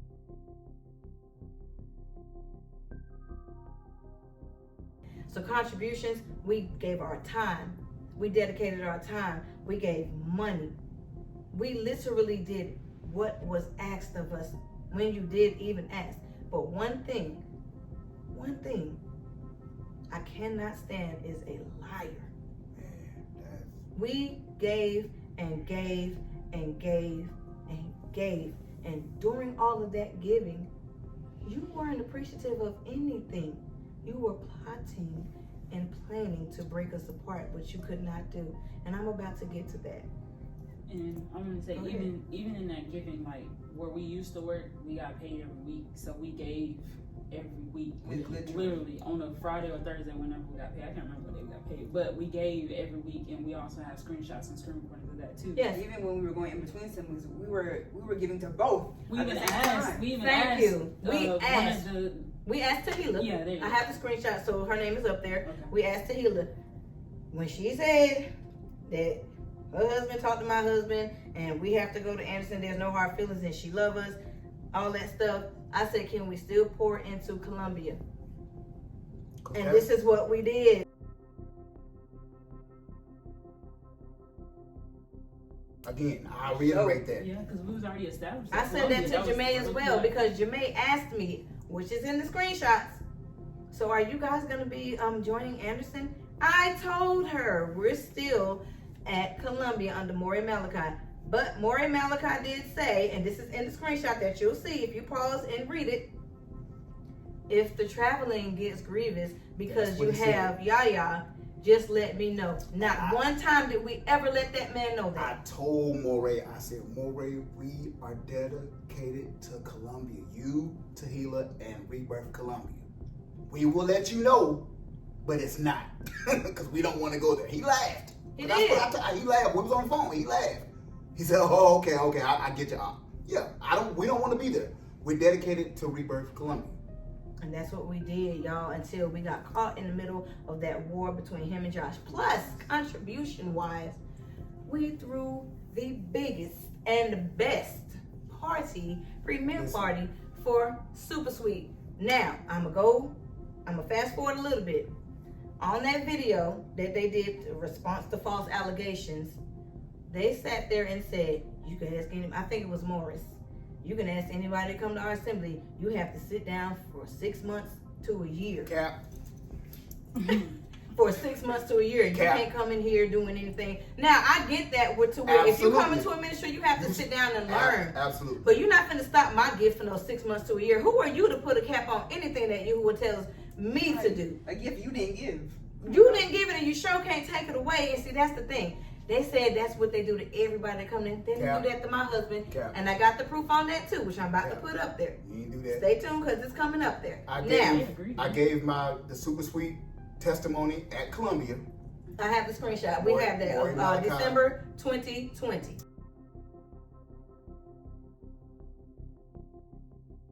I have the screen. I also have the message where I inboxed him and asked him, was it okay? And he said, go forth with the testimony. So I posted it that night, and I want to say that next Shabbat, that's when he let me call me up. And we talk about the stroke and the meaning behind the song, because that's what Super Sweet's about. Being in my secret place in the back of the Amma lamps when I had the stroke, and 7 hours later I was restored, and the stroke happened 7 weeks after I got married, and my wife is the one that found me unresponsive on the floor. So that's what Super Sweet is about. He let me tell it. He did. Now this was December. In the screenshot you'll see, this was December 2020. It was right before our daughter's birthday. And I spoke with in an objective approach, to be fair, when we did the song and then we got forced to Anderson. They heard this. I can't remember who heard the song. I know who it was. Angela was like, "Oh wow, I like the song." And then a couple days later, we were already thinking about like maybe having a party or whatever. That was Adna Yahusha. That was Adna Yahusha where she said she heard the song.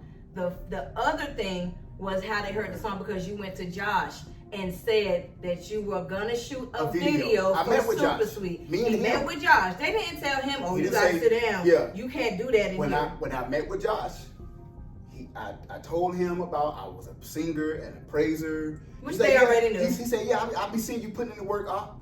I told him I'll be seeing him rap and do that thing. He said, I said, we want to do a video. He said, yeah, you got my blessing. He didn't say sit down. He said, you got what, babe? He said, you got my blessing. And then I asked him, I said, Josh, I wanted to use the mishpachah, the family. All the children. He's like, oh yeah, okay, cool, yeah. He's like, we'll get together, just let me know anything you need. He had a moment to say, nah, we see some behaviors in you and your family. We're gonna have to sit y'all down. You're not gonna be able to sing for 6 months to a year. He didn't say none of that. And even in the Shabbat with Midrash, he even told everybody about the video if shoot. if you wanted to be involved, to let my or our know. Yeah, that's exactly what happened. Now, if y'all go look up Super Sweet right now, you will see the entire assembly in the video. Your praise, you the cry, let it reach the most high. Hit your hands up for Koji. Torah, Lava, 2.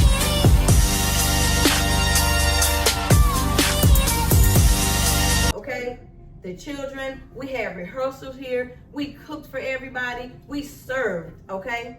We served in this house. Not only that, for the video, we turns around and throws the hypest premiere party. I'm talking about Angela. bouncy houses, everything, y'all. Angela was the one, as you see in the screenshot. She says, premiere party? Question mark, question mark. Like I said. And I said, oh, okay, we were just literally talking about that. maybe coming to y'all and telling y'all about throwing a premiere party. Yep. Now, in the screenshots, you'll see the date that we threw the party, Yep. the time, the games, the food. So if we not tried, why are we inviting the entire assembly to our home? Y'all was Had here. bouncy houses, tents, cotton candy machines, Water lemons. $1,000 worth of food that we paid for. Yeah, We didn't ask they y'all paid for for it. anything. Nobody Nobody even had- offered. You know I why? have a Moreh complaining. You know why? Because we work in this house. Right. We serve. We work. No, we serve, but we got jobs except me. Right. We got my husband takes care of everything in here. So I don't have to work. All praise to the Most High because, yeah, that's another story. So everybody, I say about 90% of that assembly was crammed up in this house. Yep. My husband announced that Yahuah had given him a name change because he was TR, he's TR of his government, but he was being going by Sakam at the time. So he sat right there at that door. Josh stood right there at that other door and watched my husband give his testimony of the stroke during the premiere party and say what Yahuah changed his name to, which was what? Iyob Ben Yahu. What was Boy, the look you listen, got? The atmosphere changed. People clapped. Mm-hmm. All praise to the Most High. This whole living room was full. The Packed stairs. to the teats. It People on the was like stairs. so many people in here. Still, it was everybody because the video had just premiered with Right. the whole family Anderson in it. Yep. Boy, and I just talked to someone a while back about, I believe that was the moment or the day where it all changed. Yep. From that one, because they wanted for leadership to hear from Yahuah and give it, my name is changed. Yahuah was like, no, man, you had stroke before you got there. What you mean? I've been dealing with you since you was 4 years old. Another thing that I told them in the meeting, I seen my dad. I was 4 years old, y'all. I seen my dad roll around on the floor, puking, said his body was on fire, being delivered from alcoholism. And that is when the Most High showed himself to me. I was 4 years old. I told them that the Most High has been with me since then. So fast forward to that day when the Most High said that I gave my testimony, I had to fight back tears. They remember? I was fighting back tears. It was some people in here crying. Yep. Yeah. And sat down Because at the door with his arms folded like this. It did not sit well. And after that, I was telling him outside, I was talking to Josh, telling him how we got the house. Stone face, cold. Just had his arms, hallelujah, hallelujah. That's all he was saying. That's it. He didn't ask me. That was their moment to get to know us. Y'all came to our home. We invited you into our home. We hadn't had the meetings. Nope. We didn't pout. We didn't rebel. We didn't say, well, all the meat y'all promised to we still was We trying embraced our it. best to be immersed in the tribe. Yep. That's the point. We were trying our best righteously, with a righteous balance, not being overly, like I said, I was on crutches, and I came to the assembly on crutches, leg wrapped. All right. And I was there. So We were immersed in the tribe. What we were not immersed in is that devil worship and Idol that worship. foolishness. That We was- wasn't being a part of that stuff. And see, this is the thing. And we have the things that Yahuwah gives us. We don't have no $1 million, no 10 Nope. cars, Nope. and all this stuff. But the house that Yahuwah provided for us is beautiful. all praise to It's the Most beautiful, High. and all praise to the Most High for that. So I started to notice, as Mahalik said earlier, there were looks. That's when. Y'all think y'all all of that? Yep. Who y'all think y'all are? Y'all bought all this food. All That's- about the kids having so much fun. That's when it all started. That's when it started. That's when Now it started. and I was so busy serving, you know, I seen a couple of things, but it got back to me after the party because they know better than to tell me something like that was happening during this party because I would have shut it down. Period. What happened? Cause I think Dad was walking out the door when he heard Janae out her mouth complaining. I think it was. I can't remember what she said, but The She food. said- it was the food. She It was said, hungry. she said verbatim, she was walking out the door. I was right behind her carrying food out. Like you see me with gloves and 2 pans. You can see y'all and Yakaya and Simone and everybody over there at the tables with gloves on about to serve. And I'm walking behind Jamae, and she says to 2 of the guys that was down off the ramp, we have a handicap ramp for Yaya. Mm-hmm. They were standing down the ramp, right beside the grill where Yoshi was cooking, and we're about to serve. And she says verbatim, I mean, are we ever gonna eat? I mean, I'm starving. I mean, why haven't we got fed yet? I didn't say nothing. He didn't tell me that. I didn't say because I knew. I was like, if I go tell my wife, I did. shut down. So guess what we did? Guess what I did? Sir.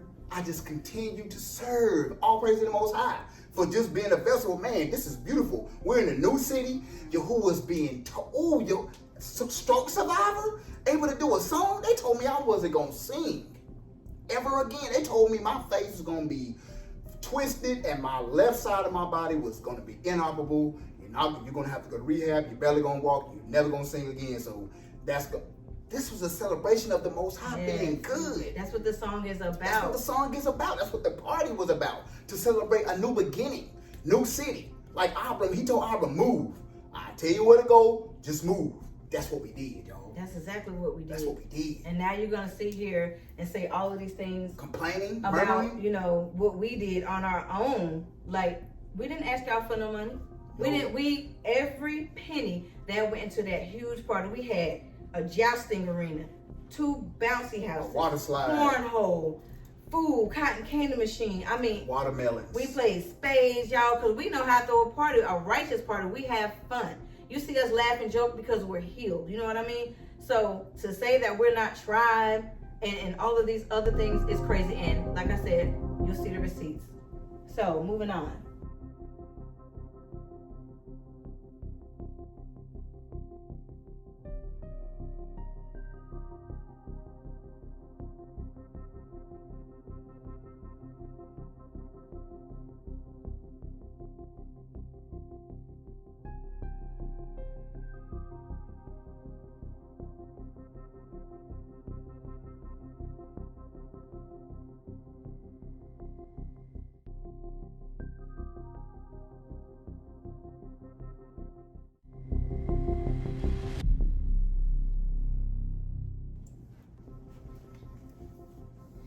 Some things that we started noticing that didn't sit right with us. I'm gonna let my daughters take this. I'm gonna start with Ducky. I'm gonna start with Rock. And She ain't saying nothing, y'all. Because like when we first started going, I was only like what 8, 9 years old when we very first started. yeah. So everything is still a little bit blurry from like that time, but I still remember. Like I know we where we went. We went to Columbia. First started going there, and then we transferred there. And I had like 3 or 4 close friends, and one of them was one of the 2 of your best friends, Mm-hmm. and the other 3, Your cousins, and then yeah, Mhm. yeah. And one of the 4 left, so it was just us 3. And after a while, I knew that we had left from Columbia to go to. Well, we didn't leave. They made us go Yeah, over there. yeah. And there was a cookout, I think. That cookout. Yes, the Southeast Cookout. Yeah, it was yeah. Columbia, Anderson, Anderson, and and Augusta. Augusta. Yep. And I seen the 3 of my friends, and it was like, "Girl, where you been at? We ain't know that you had left. Like, why didn't you say nothing and nothing?" So me knowing that we couldn't say nothing to each other, because I think we had each other's phone numbers or something. Yeah. And I knew that we couldn't say nothing.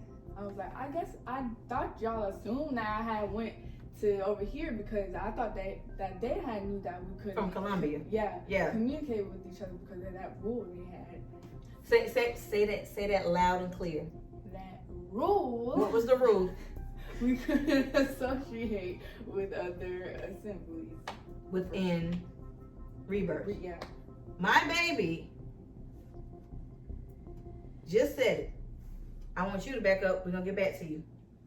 What she's saying about you can't associate with Columbia anymore. You remember that? Yes. Can you speak on it? Talking about when refresh my memory. And that so-called Gibberine meeting. Oh yeah. So we were in what they used to have for the men. They had Mighty Men of Valor or the Gibberine. And in one meeting one night, we were being explained to by Melvin the Oppressor. He was saying that this is the reason why you can't exchange numbers with the different ox from the different assembly. And the reason is because over time, they're going to try to become your Mashiach. Y'all remember Tim the Two-Man Taylor on, what's the show, baby? Home Improvement. Home Improvement. Where he be like, huh? I was one of them moments. I was like, huh? So you mean I can't get Zamir's phone number from Augusta if we want to do, like, what do you, because he'll try to be my Mashiach or I try to be his Mashiach. Like, what do you, like, I didn't understand that. But that was the reasoning behind you can't talk with nobody. You got to go through your Moreh. That's ridiculous. You can't talk to nobody from OKC. You can't talk to nobody from Houston or Dallas or Augusta or any one of the other assemblies, because over time, with y'all conversing or texting or talking on the phone after work, you're going to eventually become his Mashiach and convince him to leave, or they're going to convince you to leave or rebel against the leadership. That's what the reasoning is. So that's what Say-Rock meant by, she had, 3 close friends from Columbia. She couldn't talk to them no more. Yeah, I didn't, because I just want to keep peace. I didn't want to. She's a child. She was trying to be immersed in the tribe. We was Obedient. obedient. Like, even though we really could have, because like I said, this house, we know order and we keep order. But because literally we weren't trying to be nuisances to anybody. If she wanted to talk to her friends, she's seeing them at the gatherings. Yeah. You know what I mean? Because you're not going to sit here and say that you went against this or you went against that, because it really wasn't that big of a deal. It's just a telephone call. It's not like she couldn't see, the children at the events that we would have. But go ahead, baby. Yeah, I don't remember the last time I talked to him. But yeah, I was really just listening in the beginning, because y'all kind of putting pieces to the missing pieces that I don't remember, or I'm like, oh, okay, this makes sense now, or this is, I know some things, but it's kind of a little bit blurry. Mm-hmm. So that's why I was just listening in the beginning. Mm-hmm. But yeah. So that's what she's saying that started making her uncomfortable. So there was a situation, I'm gonna let my other 2 daughters talk. There was a situation that arose. Now this is after Super Sweet Party, because we would go on Angela's land and we would have target practice. and remember, Super Sweet Party was when? We want to keep It's the on time. It's on the Okay. They'll see. Okay. It was Mahalik's birthday. Yeah, May 30th. Yeah, it was May 30th. Yes, you're right. Sure was. Mm-hmm. It was her birthday, and duty. so they would have like target practice with the guns and stuff on Angela's land, and cool. Hey, love a good old gun range. They already know. So I'm gonna leave that there. But y'all go ahead and share how y'all started getting uncomfortable with some of the things that was being said to y'all. Let McCall go first. I was on it wasn't something that was necessarily said to us, but it was like our first Shabbat there. Okay, that's fine. Which I think we kind of agree on, like, I know was exactly like what you're really talking weird, about. like what the heck is going on. But anyway, so it was like our first Shabbat there. They had their meeting and whatnot that Midrash or that Wednesday, and then that Shabbat it was us three, because I think my dad stayed back to watch Yaya, and I think Becky was in Nakala. And I think towards the end of the Shabbat, somewhere in the middle or towards the end, they stopped the drums and stuff and was saying like, who stopped the drums? Malawan. Malawan, and it don't just be him. It be that day it was him. Yeah, that day it was him. So he stopped the drums and he was basically saying like, there's somebody in the assembly that's not being honest, that needs to confess. And then that's when they started going around, and I think he said it was a man or something. So then that's when they had all the men get in a circle. Yeah, the women was on one side. Yeah, the women, the men was on the other side. And they had all the men get in a circle, and Malawan was going over the mic and saying stuff that men would probably have to confess. And if it was something that he said and you've actually dealt with that thing or dealing with that thing, you would have to raise your hand. And no, we're gonna tell the whole truth. Call out what that was. Well, it was homosexuality. Yeah. And it just wasn't no coincidence I was not there. But a good bit of the men raised their hand where they was trying to really, Malu was really trying to pinpoint it was one person. He was around at that time. Well, no, he was a man. He was 20 years old. Yeah, he was around our age. Yeah. So he was really trying to get one person to, because he was pinpointing him. He was trying to get him to confess, but it just was not happening. So Josh had to come down off the djembe. Yes. And they started talking to him, not like over the mic, but they was talking to him and telling him that he needs to confess.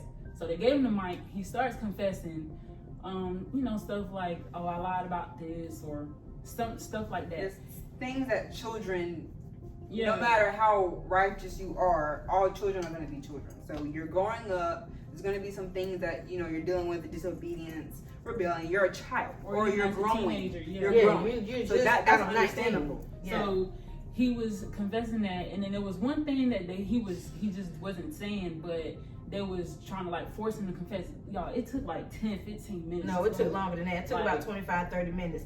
How were they forcing him to confess though? Tell it. They kept saying like, oh no, but what about this, or what about that? Like, and also he was confessing things, but because they knew some of the stuff that he had already confessed before, like maybe in a meeting or something, they was wanting him to say those things. And it was like, well, what about this? Okay, but then you remember in this meeting that you told me about so-and-so? And the one confession that they was really trying to get out was real heavy. They kept hinting at it, but he kept not wanting to say it. Obviously, it's He's uncomfortable. It's an assembly full of people. Like, that he don't know. This was our, like you said, one of our first Shabbats there. So there's new faces. He don't even know us. He shouldn't have to do that. And that's what I'm saying. And so the previous responses to other videos saying that y'all never force people to confess. Yes, y'all do. You're a liar. Y'all really made that boy sit up there for at least 30 minutes waiting for him to confess this one thing that he trusted y'all with. Now he has to confess in front of the whole assembly that he had this issue with homosexuality, or that he had this thing because of it. And it shouldn't be nobody's business to be telling that. That's like, not someone's business to know. Not Wait a minute. everybody. Not only were they trying to force him to say it, it's the way he was spitting in his, not like, you know what I mean, but you know how somebody hollering like major pain and they on your face. I know spit coming, I see it. It was like right here to his face, and you were hollering at him. You were being very forceful, very mean to this boy. And go ahead. I'm sorry not to cut you off, but thank you. That's on Malu. That's why you shouldn't have been in that initial meeting with us, because that still showed you had the spirit of anger on you. Yep. And malice. You had and just oppression. Been in the bucket. And that's why you shouldn't have been in that meeting, because that day I wasn't there. And another thing, they would have had to think something was wrong with me because I would have been the only one that didn't raise my hand. I would have looked around y'all and be like, boy, y'all What's wrong with y'all? What's wrong with y'all raising up y'all hands? 70% of the men raised their 70% of the men in there raised their hand and said they are struggling with homosexuality. And how they honed in on this child, and I say child because he's just 20. And you got a mother and father in there that's standing there, and I'm looking like there would be no way. You have to peel me off of there for coming on my child like that. As a father, as a dad, and it gets worse. I'm gonna let him go in, but I would have been like, hey, is that something? Can we talk about this with leadership in a meeting privately, not in front of? I mean, I know you confess your sins and faults to one another. This is something, y'all, right? This is something that should not be discussed openly. Like, we shouldn't be like. His peers are in there. Like, come on. They make people say if they got diseases out loud. All of this was done to that child and that day. So let's get to the fighting part. So after that, after he confessed everything, they had him. So all the men got back in a circle again, and they had this bigger dude come out, because he played the drums too. He came down and basically like he had to wrestle him, and I'm sitting because at this point this is not Shabbat. Yeah, like we was all like sitting because the women was on one side of the room or sitting down, and I'm leaning on the wall or sitting down. Yeah, I was sitting down, and I'm looking like, why is they making this big dude wrestle this little boy? And he did. The bigger dude got him down on the ground, like pinning him, and Josh and Malawan was trying to encourage him and tell him to get up and stuff and like fight back. And this went on for a good minute. So keep in mind, I'm like, at that time he was small. Yeah, like he was talking about a dude that's against a dude that's my dad's stature are bigger than my dad. Like they had him fight and wrestle at least 10 men in there to prove that you're a man and you're not homosexual. And this is my problem. Y'all done sat around and watched some African Hamite video about that. And now you're trying to bring it into this being our culture. On the Shabbat, bro, like this is the very first Shabbat we attended. I'm like, what is going on in here? But even with all of that, we didn't say anything. Still stayed the course. They came home and told me. I was like, wait, what happened? Like, yes, that's embarrassing to sit there and have to confess these things. And then the fact that 70% of the men in there raise their hands about homosexuality, but it's not just the men. We got some homosexual women up in there too, and I'm gonna get to that later. So let's get back to the shooting. Shooting range. Yeah, so we went there a few times before the situation I'm about to bring up, but so we had been there a couple times. There was one specific time when we were gonna go, but we had to let her husband know if we wanted to go. Not text him, but like if we was there in the assembly and say, hey, Oda, we want to come this weekend to do a little bit of shooting. Is that cool? So we would do that, or we would text Angela or message her and let her know. Y'all, I just want to say this too. I had her number. I could never text that woman. Like I don't know if it was Yahuah or what, but it just would not let me. Never go through. It would never go through. So I had to find another way to reach out to her, which I did. But anyway, so we was gonna go and we asked to go. When we asked to go, I think it was Angela we asked, and she was like, you don't have to tell your parents, because we always tell them when we go shooting. And then she was like, you don't always have to tell your parents when you go shooting. You can just tell us, or you can just come. Yeah, and then that was her. That was her husband. Yeah, because we were in the. I thought we was right in the foyer. Y'all was in the foyer. Yeah. He was like, y'all don't have to ask your father to come, y'all can just come. Yeah. How you gonna have to? What makes you think I'm not gonna tell my father that? Right, because if something happens, again, everybody know I got 5 baby mamas. My wife know it. It ain't nothing new. So don't watch this video and say, well, you can't believe him because he got 5 baby mamas. And we don't hide none of that. He was in the world. Everybody know that before the truth and before I was married to her, everybody know that. So I'm saying that to say, how can they not let me know? Or this woman know, because if they go over there and something happens, they accidentally shoot somebody or get shot, Guess who I got to explain it to? Their They mamas, biological they mamas. biological mamas. So yes, they You have do to have to tell ask me. them. Yes, they have to ask. If I tell my dad I'm going to the store, what like I said, what makes you think I'm not gonna tell him if I'm going to someone else's house? Right. That was enough to do that. That was another totally, like, when we found that out, I was like, okay, why would leaders? They came and told us. Yeah, they came and told us. I was like, why would a leader tell a young, impressionable, new into the truth, beautiful woman, which is somebody else's daughter, biological daughter, that their father or dad is in the truth and they live with him, that they didn't have to tell him that they were going like To your house. And that wasn't the first time. what? That was just That was- one incident. Okay, now I'm gonna put the video up here to where, yeah, this is where we were and this is shooting practice. We have proof of everything we say.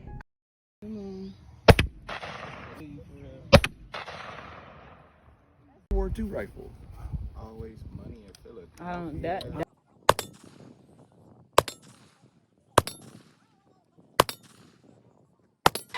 That boy is good. Sister.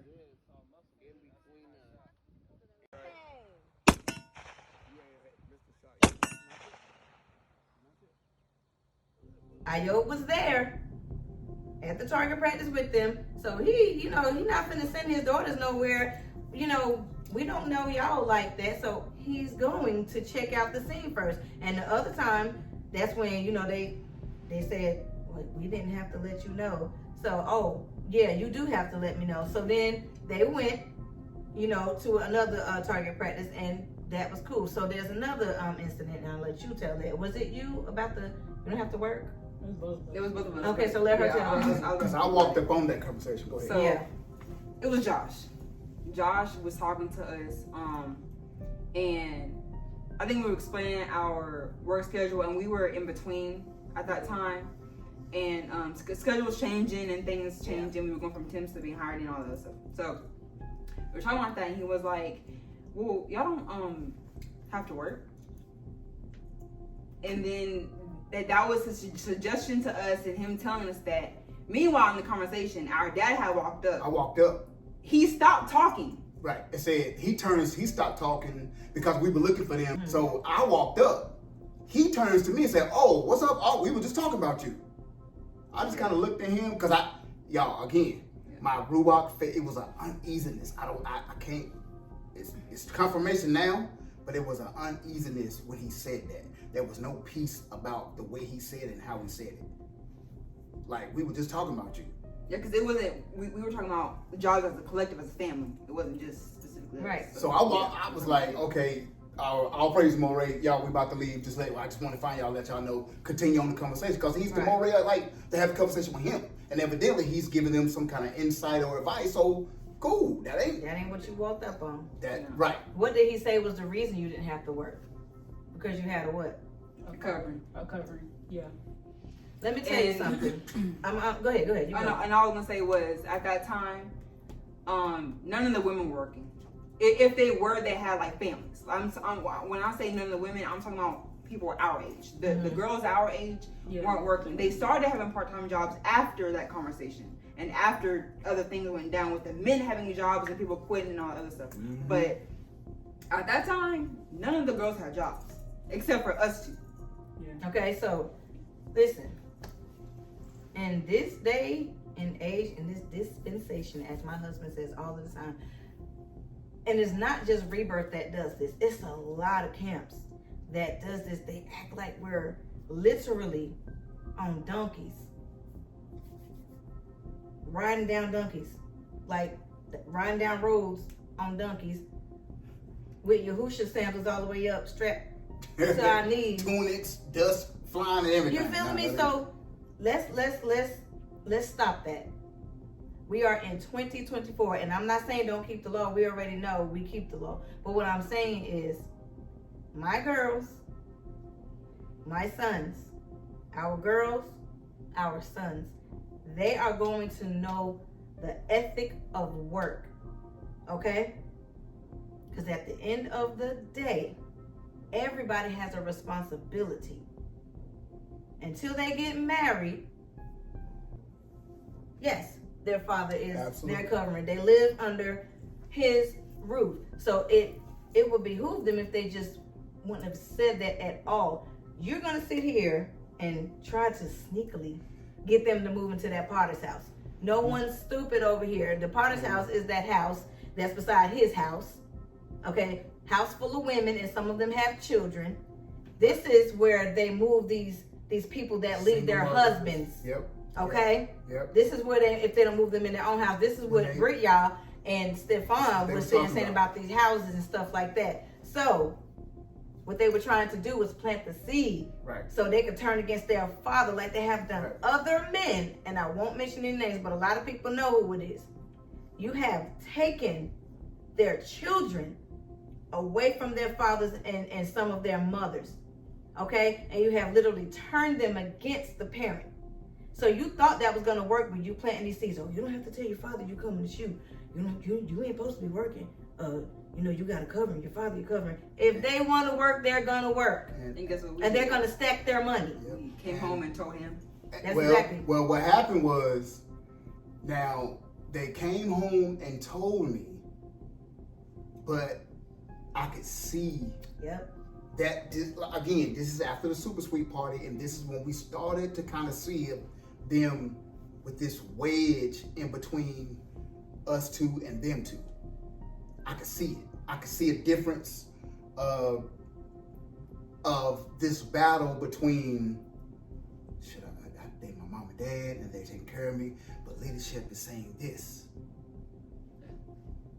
Am I right? Am I not? Yeah. And guess what we did? We just fasted and prayed. Gave it to Yahuah. Yahuah, you reveal it in due time. That's exactly what happened. And that's exactly what happened. They came and told. Yep. They came and told. He's seen their faces when they came. This man raised these children. I wasn't nowhere near the picture. We've been together going on 5 years. Married going on 5 years. We've known each other 7 years. Yep. Okay? So they are now 23 years old. So you think for 1 second this man ain't gonna know when something is wrong with them? My ruach, I sensed it. I didn't say nothing. I didn't say nothing because if I walk up on the conversation,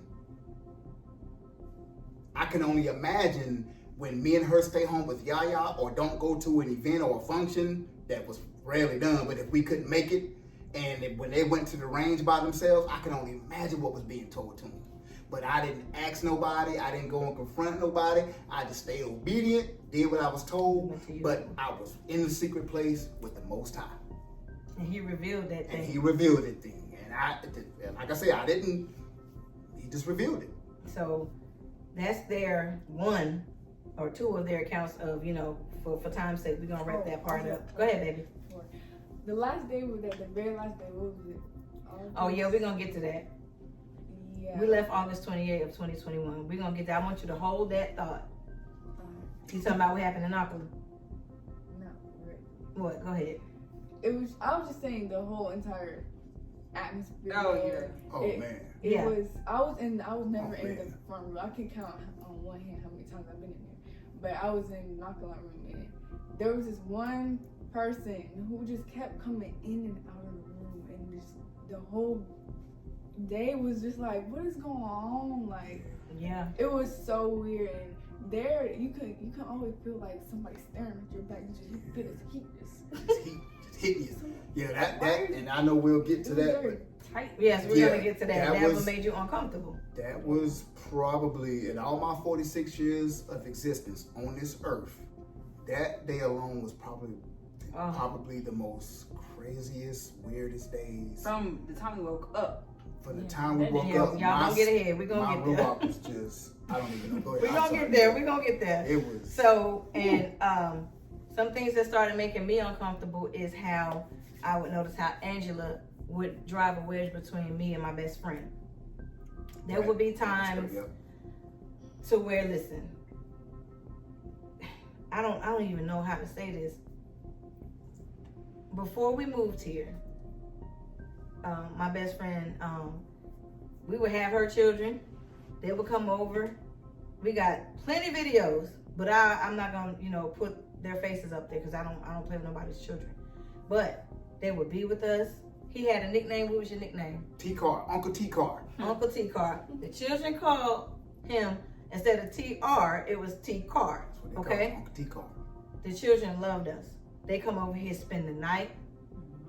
Am I lying? No. We got pictures. They done built forts down here, and people didn't like it because Angela was supposed to be this queen mother, you know, that everyone was supposed to come to and all of this. And hey, I ain't mad at you. Fulfill your role. Fulfill your role. Right. But don't act like no one else can be friends in this assembly. And before we came here, we was this tight. Okay? So, you know, they would come over here, and all of a sudden, my best friend would start coming to me. She was like, well, you know, Angela, she didn't call her Angela, but I'm calling her Angela, would she pulled me in the room and, you know, I think you're spending too much time with Malcolm. You know, Malcolm's married. And yes, I am married. And I get that whole married and single thing, that dynamic. I ain't coming against you for none of that. But my husband know how to conduct himself. Okay, I know how to conduct myself. Of course. So her coming over here was happening like way before we moved here at our old house, you know, and the children, we all sat together, we chilled, we ate, we laughed, we cried, we prayed, everything. So when they seen that, you know, the bond that we had, she went and tried to separate that. Okay, you don't need to be hanging around, you know, that much, and you know, and I am the one that, you know, you come to with your problems and this, that, and the next. So my best friend, if she be honest with herself, you know, and I know you're going to watch this, you know, you came to me as Yahuah is my witness and told me what this woman was saying to you about not hanging around me outside of the married thing, okay? Not once, but twice. Not only was she doing it with her, she was doing it with the other lady. The other sister that, you know, we all three of us came to the ministry together. We was real tight, okay? Yep. She was doing it with both of them against me. And now I'm gonna put up screenshots to show you. I tried to get along with Angela, okay? Because I was raised that you respect your elders. And your leaders. That's just what it is. Yep. Outside the church, in the streets, whatever. Respect, yep. You respect your elders. And even though I knew this lady was coming from me, I still gave her the utmost respect, okay? And I'm going to put the screenshots up there to show I love you. Thanks for embracing my family. Thanks for coming to the Super Sweet Party. We had a great time, everything. But the whole time, I'm thanking her for embracing my family. You're trying to put a dagger in my back. Behind the scenes, there was this wedge being driven. There's this wedge being built. Yeah.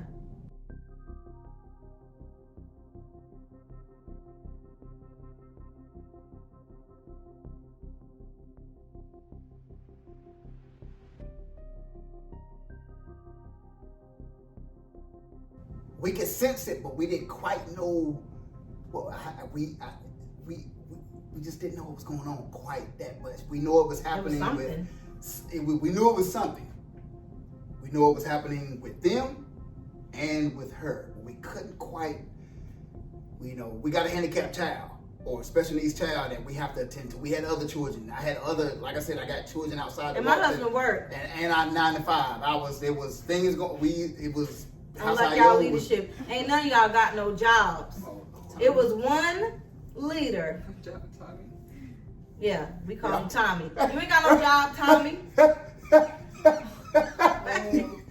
You ain't got no job, Tommy. And I'm going to put the screenshot up there as well to where they would tell people, oh, Ollie's is hiring the men. Tell the men to go to here and apply for this and that.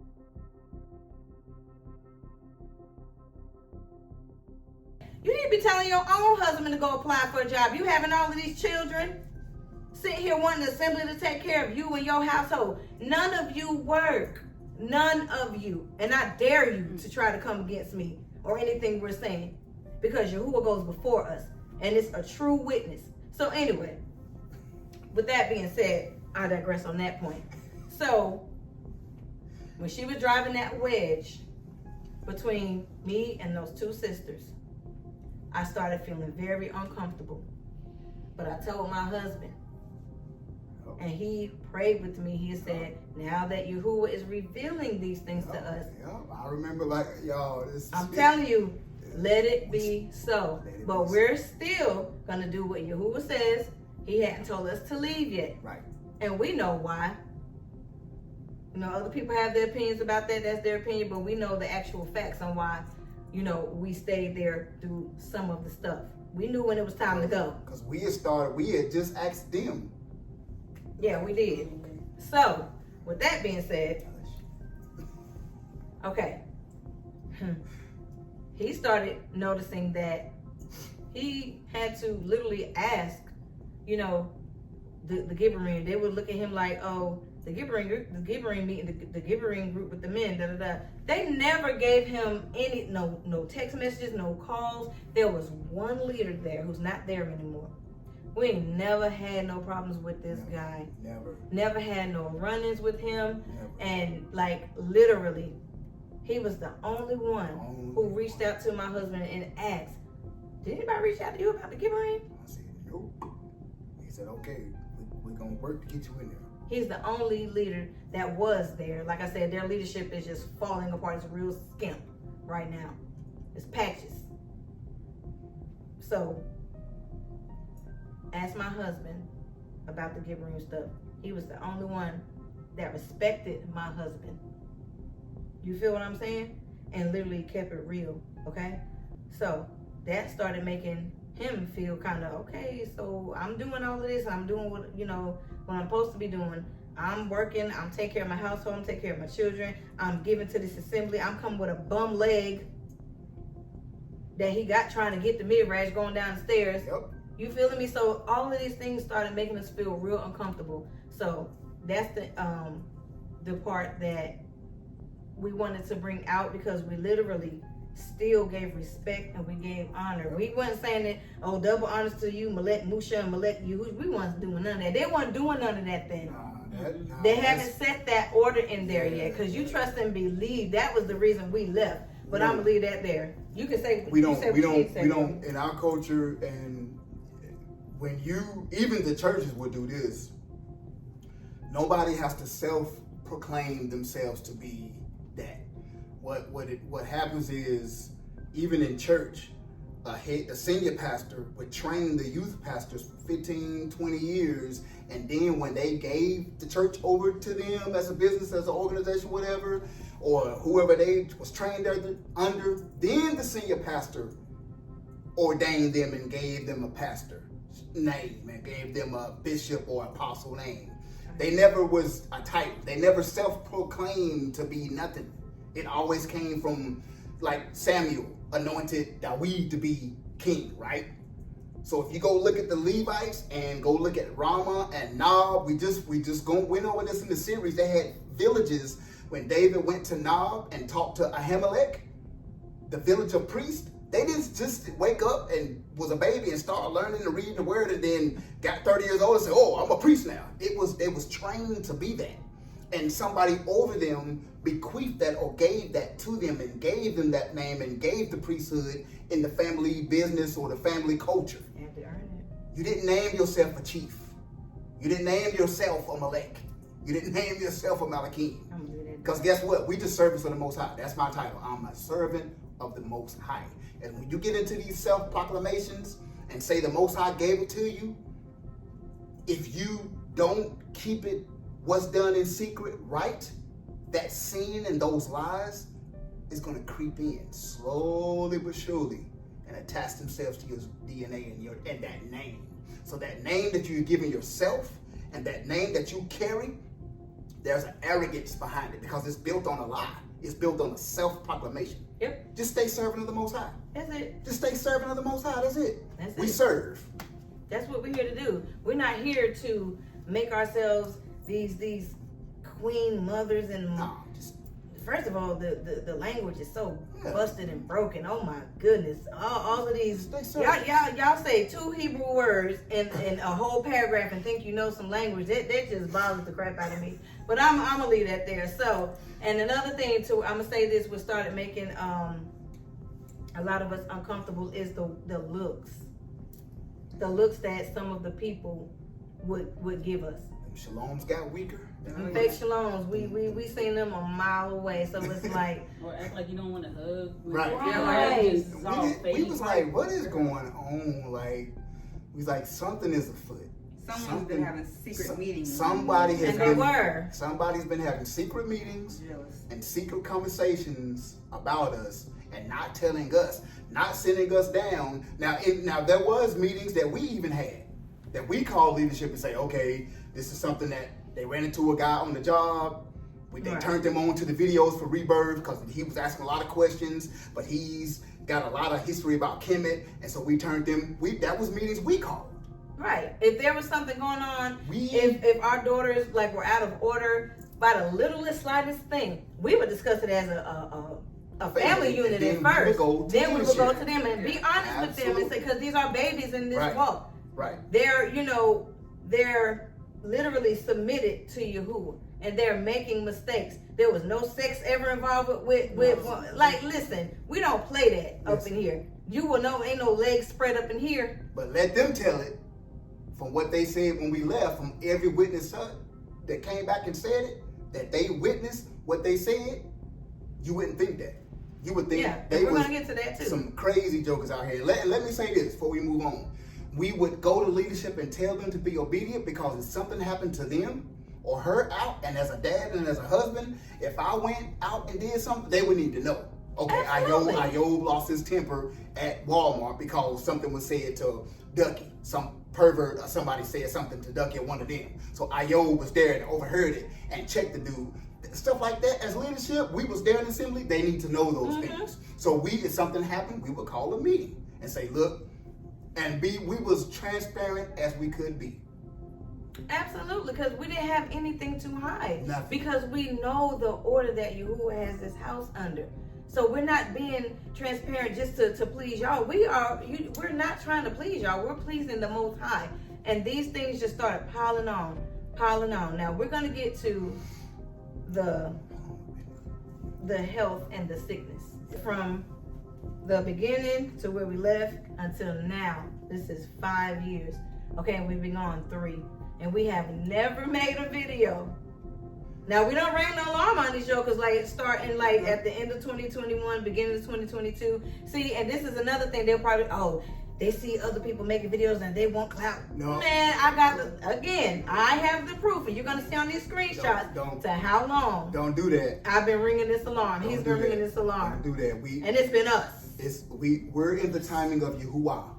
That's right. You got to we could have been made this video. But we had to make sure we was, listen, you talking about healing and love and reproof and reproach and correction.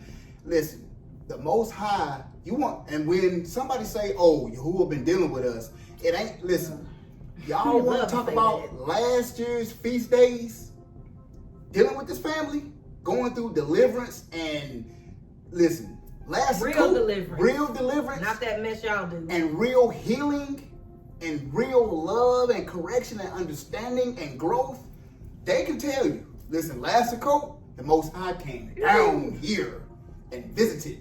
And Sukkot would, listen, last trumpet, last Day of Atonement, the Most High the Most High keeps his foot on our necks. We don't get no free passes. That's why it took us, we didn't come out, leave September 21 and then last summer make a video. No, we're not here to it. This is our testimony. And we had to make sure that Yahuwah goes before us before we say anything. So you go, everybody else making videos. Okay, nah, that ain't it. Yeah. We just had to get the approval to do this now. And plus, there had to be others that had to leave. Right. That's the thing. If we would have went on our own flesh and not listened to the Ruach, to Yahuwah telling us, like, hold on, vengeance is mine. Right. Don't even have vengeance nowhere near your hearts because it's mine. You're going to tell the truth and you're going to do it when I say do it.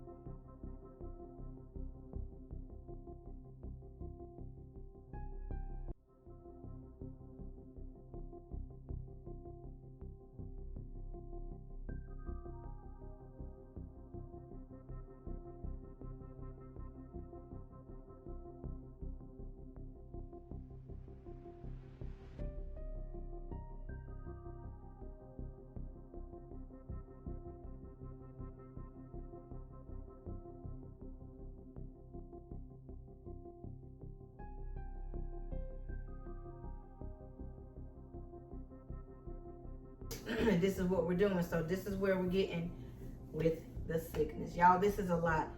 Every screenshot up here, okay? I'm going to tell you this. They think they're so smart to where they're so ignorant. Say it again. Okay? They think they're so smart to where they're so ignorant. Proverbs talk about that. This is what I had to do. Now, you know, if somebody leave a group chat, okay? Whether you take them out or they leave, which I have proof of as well. I'm going to plaster all of that up here. It's a lot of info. And I pray that, see, we as a community, we don't like to read.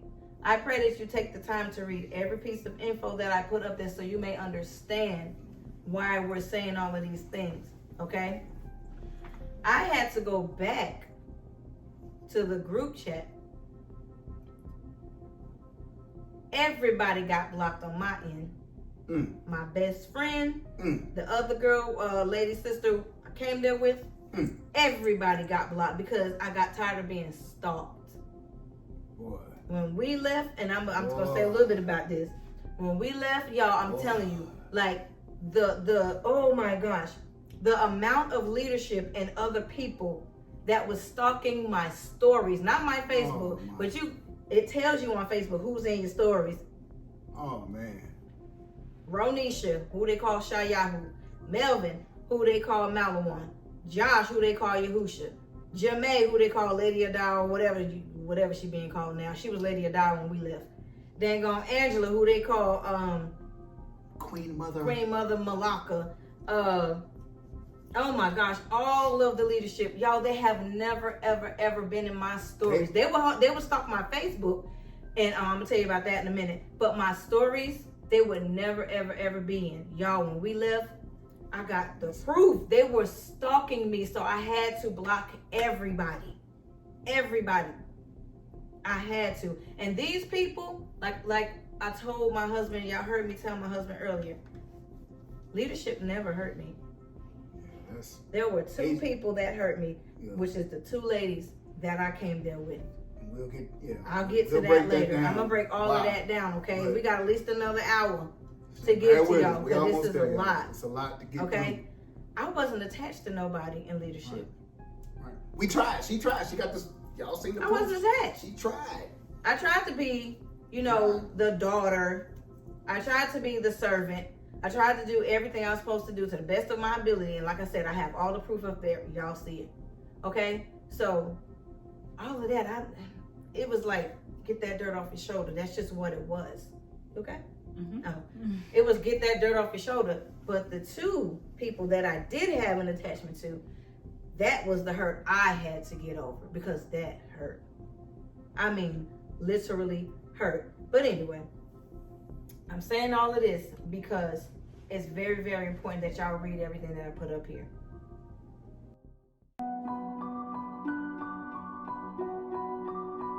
There was a sickness going around that assembly, DVOC 91. Listen to me.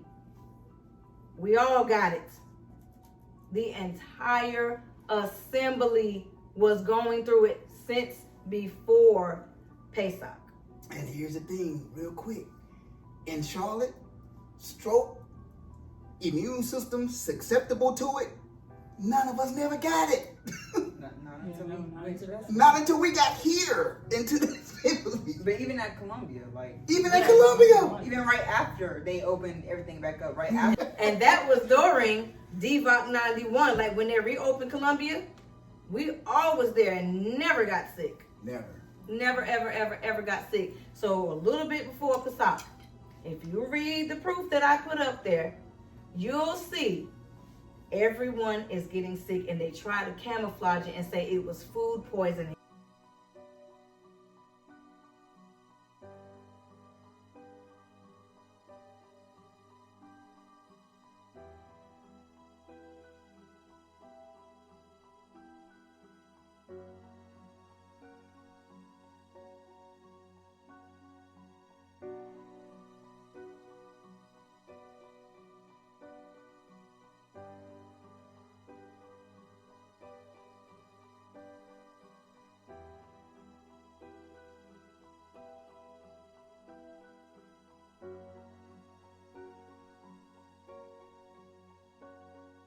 No one, listen, I've been in the medical field for, oh my gosh, what's this year, 2024? Mm-hmm. It would have been 9 years, but I haven't worked since I got married. Okay, so I haven't worked in almost 5 years. Okay, but I know my stuff. Okay. Yes, she did. I know my stuff. Knows her stuff. You know, and plus I have Yaya. And this is another thing they couldn't stand because we so affectionate. Yeah. But anyway, I'm gonna leave that there. Yep. So, okay, I know my stuff. Okay, I went to school. I got certified twice. Okay, so I started noticing in the group chat. Now, I had to block everybody, but because I can still get back in that group chat, they never blocked me out the group chat. That's where you missed. That's where you messed up. That's where you messed up. This is where I literally got all my proof. You're too smart, but You never blocked me out the group chat.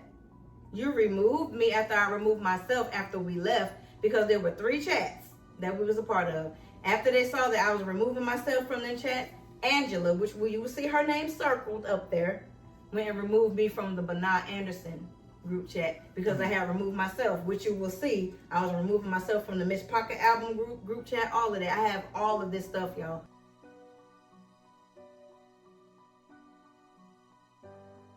I went back, and because you didn't block me, I was able to get all of this information. And how you're gonna know that is on some of these things you're gonna see blocked, because I'm the one that blocked them. They never blocked me. So all of these videos that's coming out and all of these statements, y'all, these people are not lying. Everyone came out. Everyone is not lying. And everybody ain't hurt. Everybody that left. Right, talking about something bitter. You're bitter. Everybody ain't bitter. Everybody can't be hurt, man. Stop With your saying ape that. spirit. You got an ape spirit. Yeah. King Kong, like ape Real. spirit. For Listen, real. This thing is serious. It's dog. serious. Like This this is is serious. This is the. I ain't gonna say I like King Kong. So I'm just saying because he an ape. You have this beat, this pound on him mentality. Yeah. But you couldn't do that here. So since you, Angela, you want to sit here and say I'm a fraud investigator, I'm a life coach, I'm a nurse. How you didn't know not to block? How you didn't know not to block me then?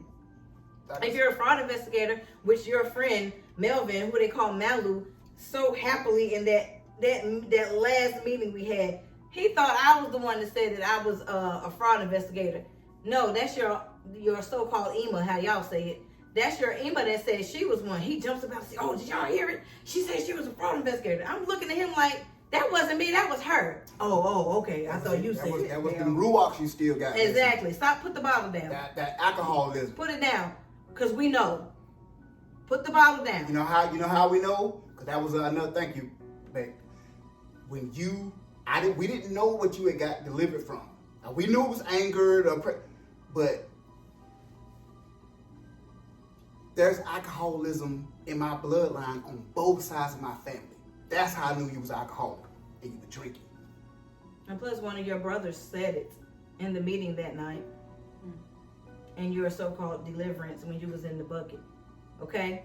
So I'm gonna leave that there. I'm gonna leave that there right there. Okay? So since he wanna hop out his chair, I play the footage. Since y'all like to record, bring y'all play the whole thing. Because I know you was recording. Play the whole thing. You recorded it. Don't put bits and pieces. No sound bites. And if you don't put sound bites, play the whole meeting. Play your responses. If you're gonna respond to this, don't just put up text messages. You see, we got text messages that we sent and your response, your text messages and what we responded back. Yes. And the whole Brit y'all Stefan, y'all just had their messages. Why you didn't post your response? Y'all you crazy. posted some of your, some of what right. your wife was saying, Josh, but and some of these things. But then the meat of the whole text message conversation, you didn't do none of that. You tried to blackmail Brit, y'all, and Stefan, but Yahuah knows and sees all. So listen, you have nothing to send about anybody over here. Because guess what? I posted everything I said, and I posted everything you said.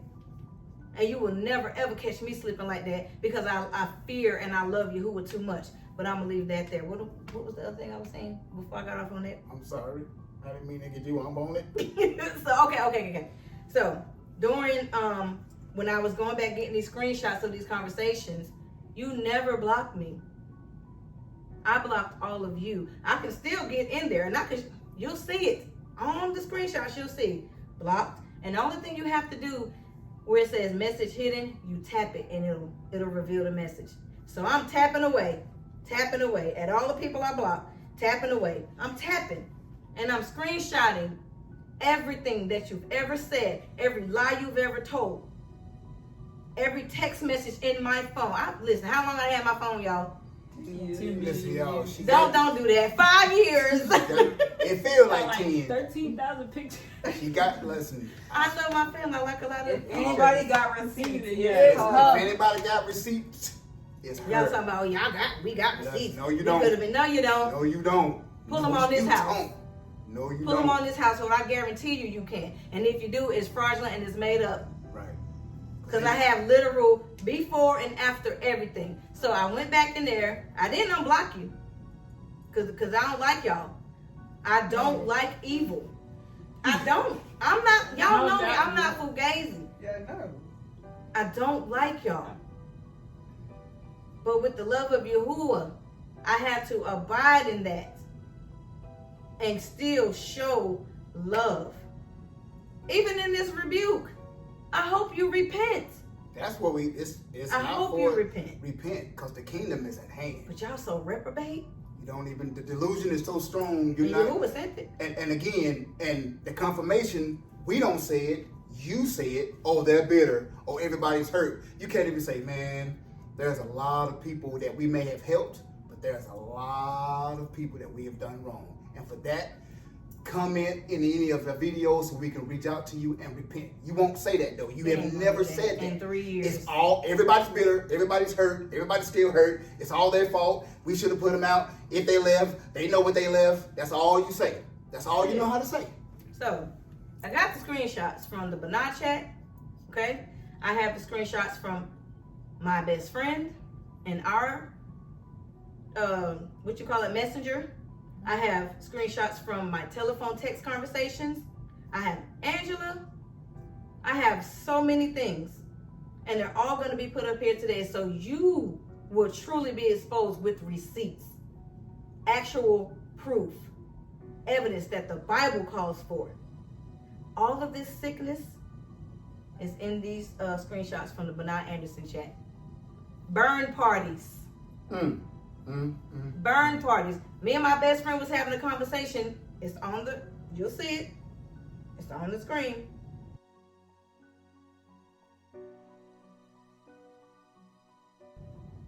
About this burn party. I didn't go to that burn party. I was not participating in this burn party. Angela in the chat. Oh, if anybody put the pictures of the burn party up on social media, please take it down because they'll think it's witchcraft. Because everything is not expedient to post what we do here. Use discernment.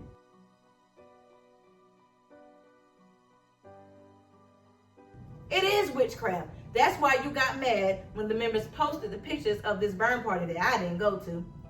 But the Gibberim had a burn party, okay? And during this burn party, both the men and the women, but I didn't attend the women's. I wasn't going to that mess. I could have went, but no, I'm not going.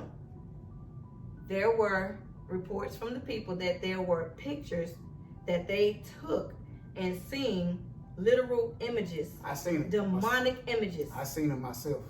He seen them. From Josh's phone. Because when we had our burn party, they deemed it the last one that they're going to do. Now they say we'll continue to have confessions where you write down on paper and give the leadership and they pray over it. But this is the last one where you're going to write confession down and burn it because, and we were like, why? So they showed us the pictures from the women's burn party, and in almost every picture, there were white and green ruachs that had alien heads and had crooked smiles. You know how twisted faces with half their lips, a smile way up here. That's what they look like.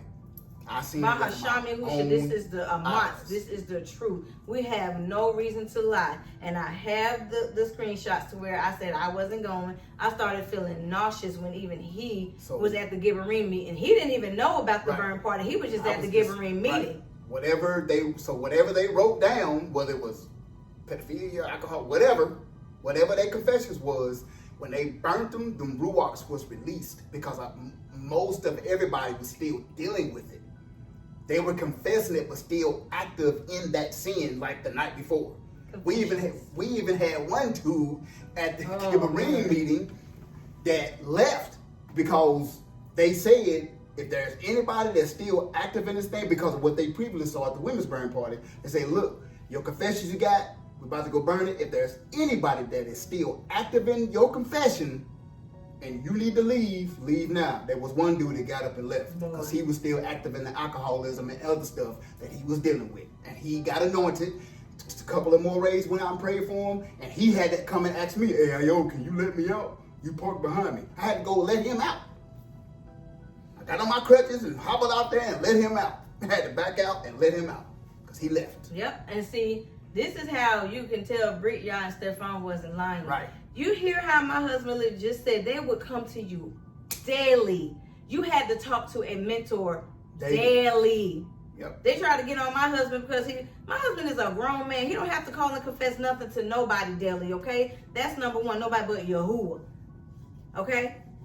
They try to act like they didn't know why Britt, Yah, and Stefan was saying these things and bringing these confessions to them. I don't know why he keep coming to say you got a salakta. First of all, what's a salakta? That's not even an Arbit word. Anyway, I'm going to leave that alone. So, it's broken language. Y'all ought to be ashamed of yourself. But, y'all watch too many videos, boy. it don't make no sense. So, you sitting here acting like these people are coming to you on their own cognizance. Just to come to you and tell you these things. No, you're telling people this is what you have to do. You have to be set up in these houses to where they have someone that's younger than them being called their mother and their father. You putting these people up in these houses, 3-4 families in one house, and making your leadership their mother and their father. They can't pray to Yahuwah for themselves. Oh, I have the proof. Because guess what? When the people get tired of you, they come over here. We don't reach out to nobody. They reach out to us. We don't. And I have the proof. Because Yahuwah told us this was going to happen. Yes. And it started happening. Yep. You have these people confessing to you like you're Mashiach, like you're Yahuwah. These people can't even pray by themselves. They have to kneel and pray to you. How evil are you to sit here and shape their minds like this and get this witchcraft put over them in this mind control? You perverted, nasty devils. That's what you are. I'm calling you what you are. Call it like it You is. don't get the right to put nobody in no house and tell them who they got to call mom and dad. And these people are allowing this to happen, and this is why a lot of them are going through judgment now. And it's okay though, because I'm glad a lot of people have escaped. You gotta be a crazy person, insanely evil to do things like this. So all of this sickness and disease that's going around, I have the screenshots up there.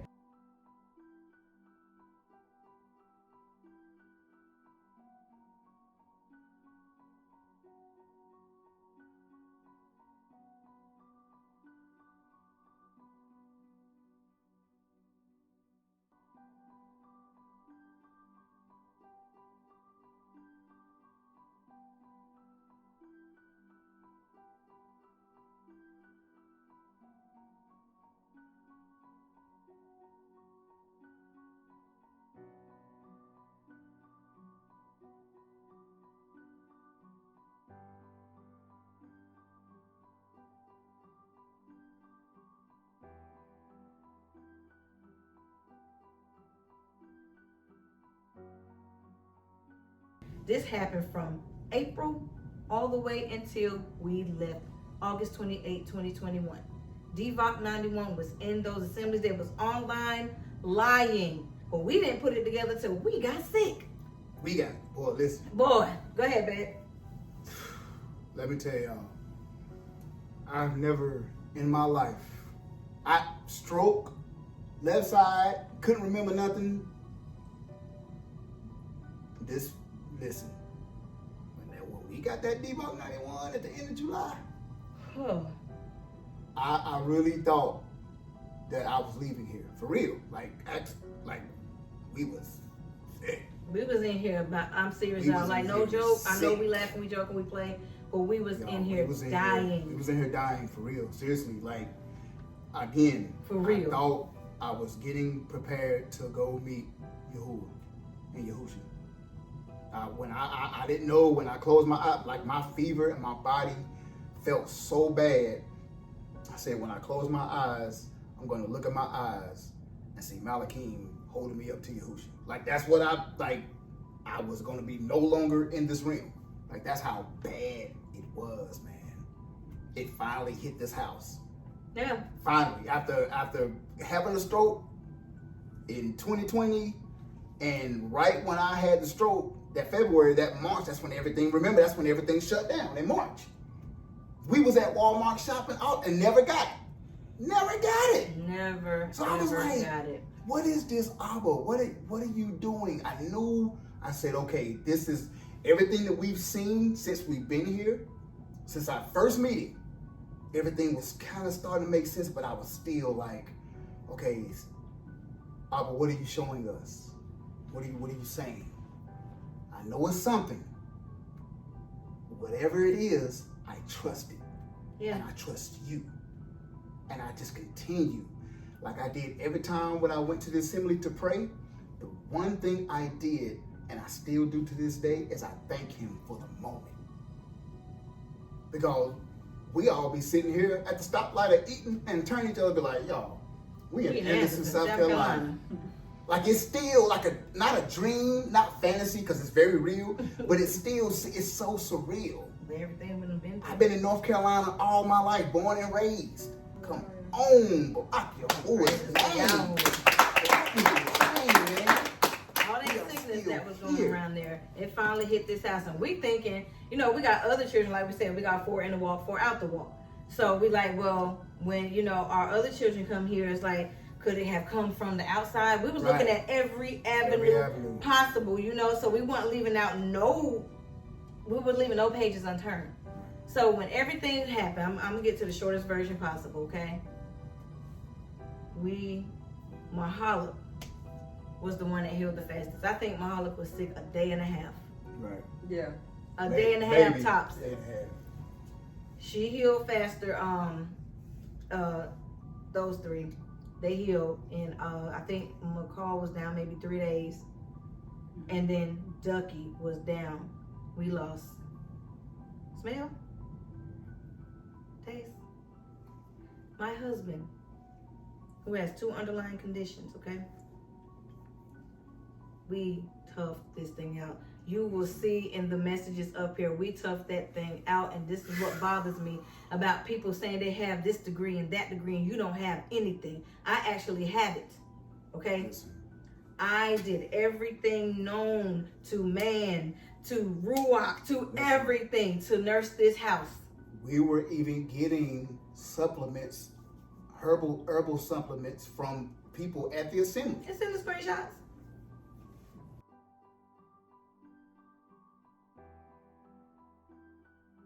We were getting soup, teas. Before we even went, and that's another thing, they despise hospitals. They despise doctors, a clinic, anything. Again, remember y'all, like we said before, we never had the meetings to tell us that. We don't go to the doctor. We kind of figured it out. We don't go to the doctor We don't go to the doctor unless we But our special needs child, you trust and believe, she's going to go because she has to go. And I don't care what none of you think about that. But they say they understood that. That's what they said, but you're a liar. But it was a problem behind the scenes. It became a problem. It became a problem. So with him having his 2 underlying conditions, from having the stroke and all of these things, he was the last one to get sick. I was the last, and that's why I said, Abba, you are up to something. And the binding the strong man to take over the house, paraphrasing that verse just kept coming, and I was like, okay, Abba, what are you doing, man? Like, for real, like. Yeah. Like, he fought that thing, like literally fought. And the Most High in that situation, hence the name Job, Iyob, for he was quiet. He was quiet. Yep. He was quiet, y'all. And it was, I was just like, man, did I do something wrong? Like, what did, like, did I? That's what we were told too.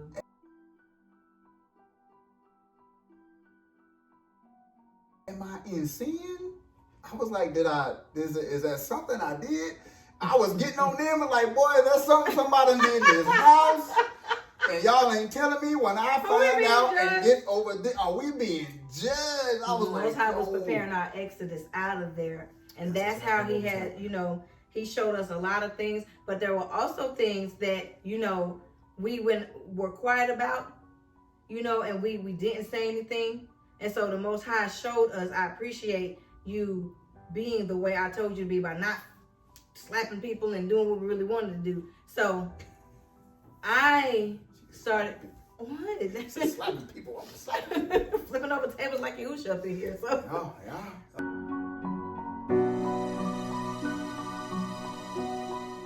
So my husband was the last one to get sick. I never forget it. My best friend was the only one who had the sense and the heart to come and leave stuff on our doorstep for us. Orange juice, soup. Didn't hear nothing from leadership. Nothing. You knew we were sick. You know why? If you look at the screenshots, you'll see everybody in there got sick from April all the way up until the time we left, and they tried to disguise it as food poisoning. I know the symptoms. Right. It don't have the same symptoms. Right. Again, I'm in this field. You know what I mean? So she's absolutely right. The things that was the croup cough, the runny nose, the fever, the no taste, no smell, that has nothing to do with food poisoning. And this went on for months. Mind you, we have a special needs child. That will get sick from the slightest anything. So that's why we had to be more careful. We had to be more careful. And I let this be known because they have a Nakala room where it said 90% of the children were sick. Yeah. It's on the screenshots. You'll read that. This is from leadership. This is from Angela. This is from Jamae. So you have to be careful and stay home. If they have a fever above this, if not, you can come to the assembly. This went on for 2 months towards the end part. It really started in April, but it got worse. It progressed and got worse.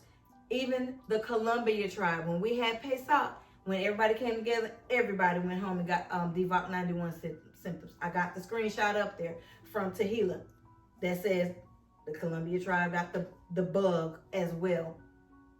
Now, Angela, use a humidifier and use percussions, and this is what Yahuah is telling me, Yahushua is telling me, and da-da-da. Listen, 90% of the children are sick. I am not sending none of them in there so they can bring that home here and then give it to my daughter.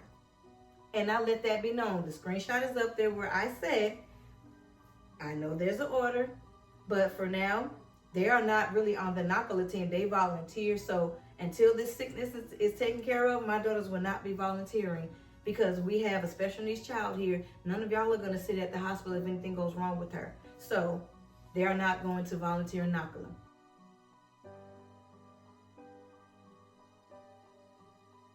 Oh, Angela took that and, she was so insulted. You don't tell us how to run Nakala. I wasn't telling you how to run Nakala. I was telling you what goes on in my house. Right, we have to be careful. We have to be careful, and you should understand that, lady. And you said you did at some points. You should understand that really as a mother, but you don't care. So she tried to use that against me to say, you're trying to tell us how to run our Nakala. No, I'm telling you that my children are not going to be volunteering in Nakala because, again, this is before we got sick, okay? They're not bringing none of this here, and we would have to stay home some Shabbats because everybody was sick, and we didn't want none of that. And we told them this. The proof is right there on the screenshots, y'all. Okay, so my best friend was bringing us orange juice, then she ended up getting sick. Her children, two of her children, ended up getting sick, okay? So there was a time when she was really, really worried about us, and she was like, I'm finna call, how they say, Ima. She called one of the Imas who's not there no more. And that Ima called me, and she said, I'll be over there to help y'all. Yep. This is before he ended up going to the hospital and everything, So okay? we had toughed it out for 12 days. And that Thursday is when she came they over. came. Now, I didn't know she was bringing Angela with her. Right. Angela did come over, but again, this is 12 days after you we already knew hadn't was heard sick. from leadership. We hadn't heard from nobody. We've been sick. They know we ain't been coming to Shabbats. She's been conversing with them that we ain't been at Midrash. I even have a text from when I texted Moreh because Mahalik, they came home and said Josh asked about you. Yeah. So I texted him because I texted him and said, look, I think I'm turning the corner on this thing. So now,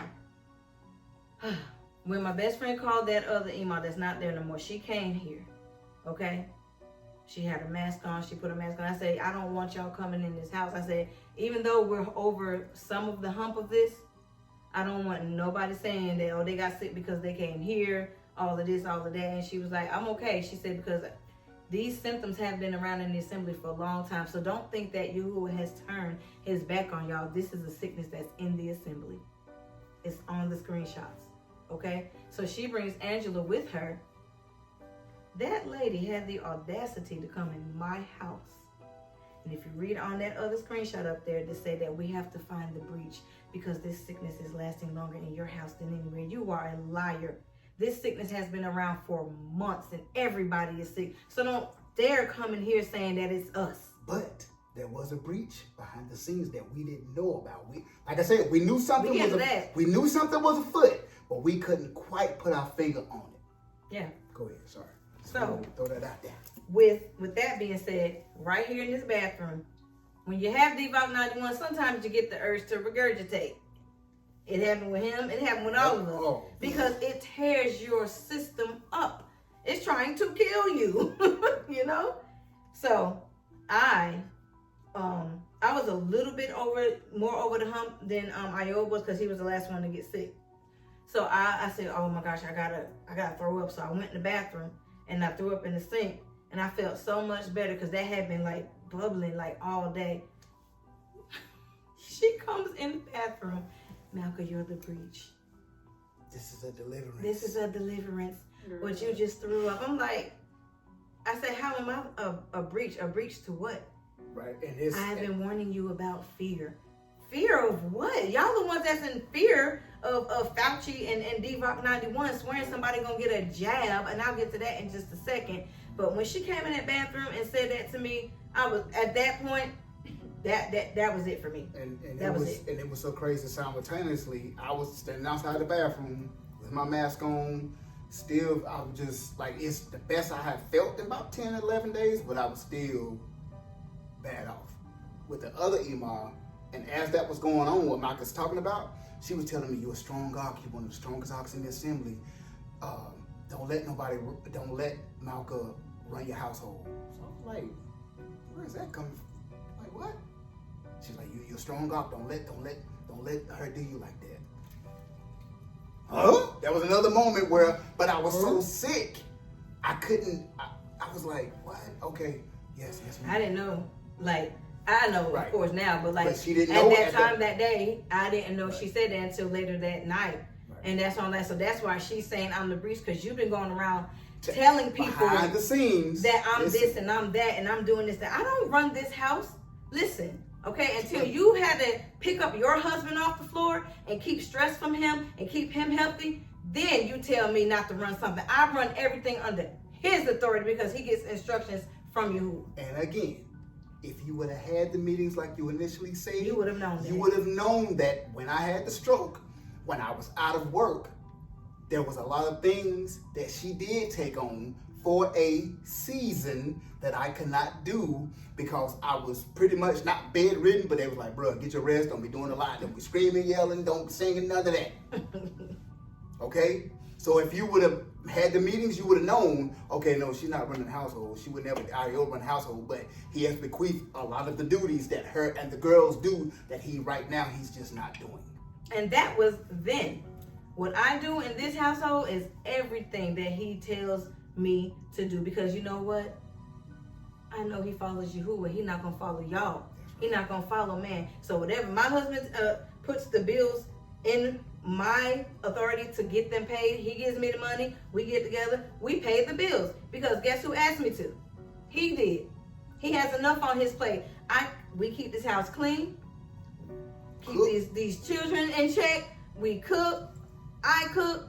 So these things are what I'm supposed to do. Whatever my husband asks me to do, if it's in the bounds of Yahuah, I'm going to do it, because he don't ask me to do nothing that's contrary. So when she said that to him, he was like, what do you mean? So Angela had been going around already planting the seed in other people that, oh, Malka's the ruler of the house, or Malka's a Jezebel, or Malka don't do none of that. Everything my husband asked me to do, I do. And there's nothing that's not in my role. That was part of what was going on behind the scenes. That's the real breach, and we're going to get to that. Yeah. So, now, fast forward out of Thursday.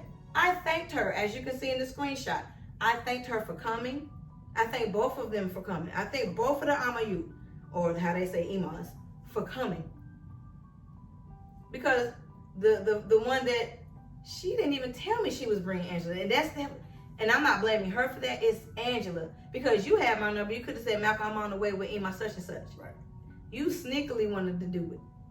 So you can say, Malcolm, you're at the breach. No, I'm not a breach. You couldn't even explain to me, because I regurgitated because I was sick. That's a deliverance of evil. I don't think so. And I believe in the meeting, that's when everybody else in the leadership found out that she actually came with the Ima. Because I don't think she didn't tell them that she had came. They didn't know. Her husband came, that was the only one that really knew. Yeah. So, okay. They didn't say that. Fast forward to Shabbat. Okay? This is the day when my husband was so sick. Y'all, I got up that morning feeling the absolute worst that I had felt. I sat up on that bed and I was dizzy. I felt like I was about to puke. You did puke. I did. That's right. Thank you, baby. That's why I had the trash bag, and when I went to go over, and I did, and then I coughed.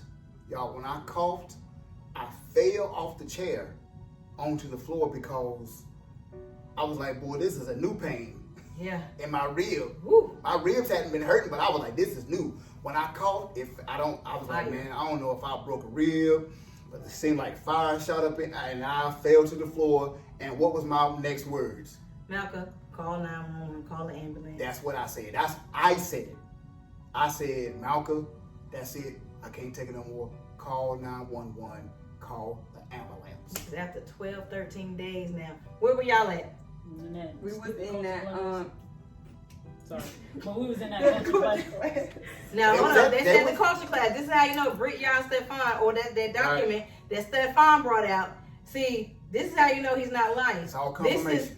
This was the start of the culture class. What they were doing when Stefan was there, they weren't doing that stuff when we were there. They had just started this questionnaire culture class thing. Okay, but go ahead. They were at the assembly and culture class, right? And you was already like, yeah, she was straight. I think you had started the culture class when we weren't there. And I think that was one of my first times being back, and I had to go in culture class instead of worship, being with everyone in the sanctuary. And I don't even think we was in there. We was probably in there for maybe 30 minutes. Maybe 30 minutes. And who came and got you? Well, we don't say her name because they swear somebody trying to use her story for sympathy. So the lady that ran the novel, she came and got them. Because I text her. And the screenshot of that text is up there. If you read it, it says, can you please go get McCall and Mahala, because we have to go to the hospital. And I also text Ronisha, or how they call her, Shayahu. I text her as well, and that's how Angela found out. Hence leading to those screenshots to where it said, did you have to take Iyob to the hospital? Didn't you see that in the message?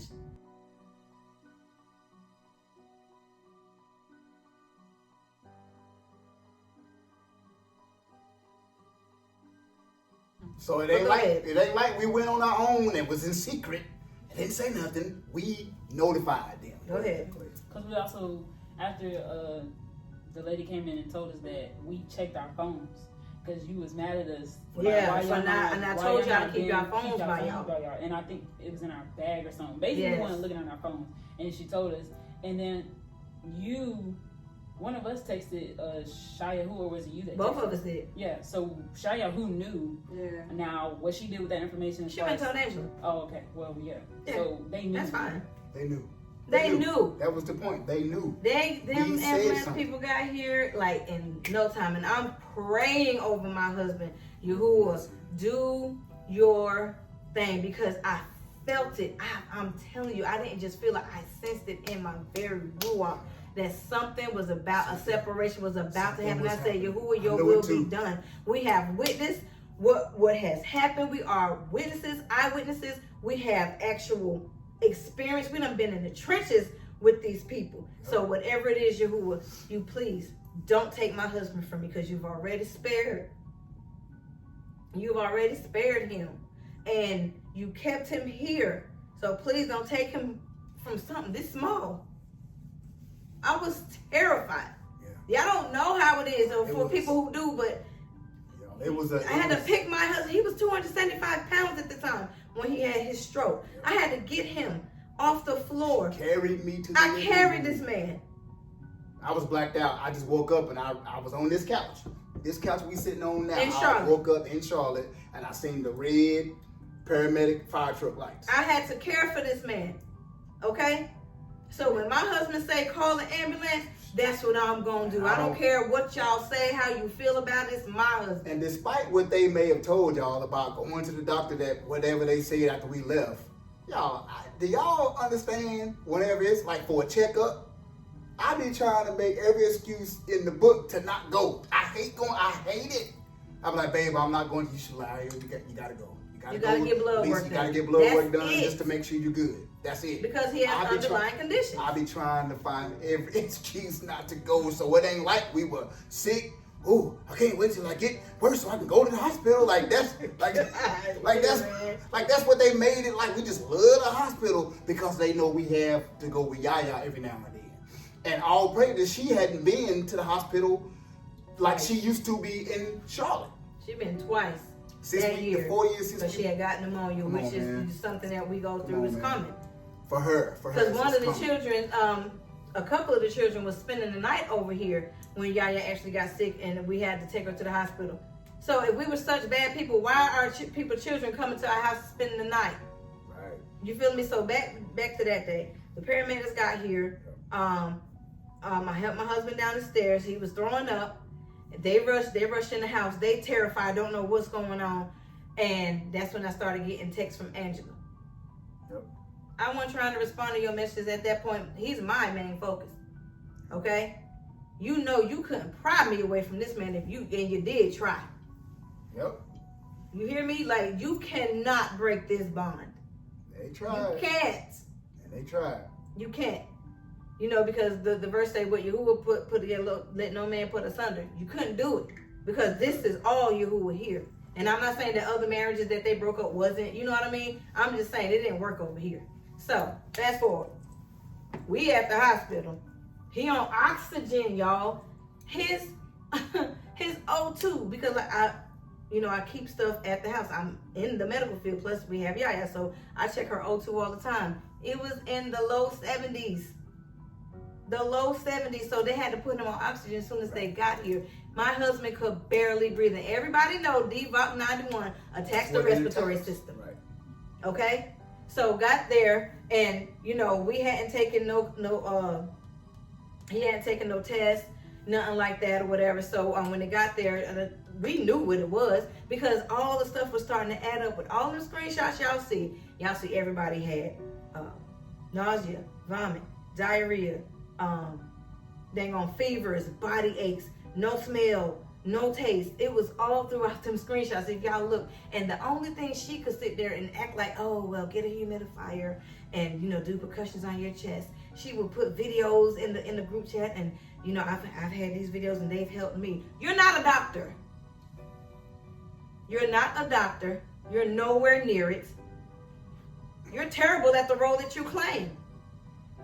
So all of these things, you had these people literally sick, babies sick, that could have been helped. And you're spreading it everywhere because it says 90% of the children are sick. You're spreading it, okay? So what if someone wants to go to the doctor and make sure they're okay?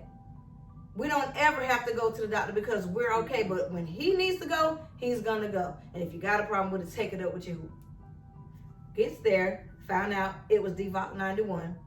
On the screenshot, you'll see my conversations with Angela back and forth. They're going to say that it's DVOC91. I'm surprised if they don't say it, which we all knew. Of course you knew, because the sickness had been in the all 3 of the assemblies. Y'all was lying to people and everything.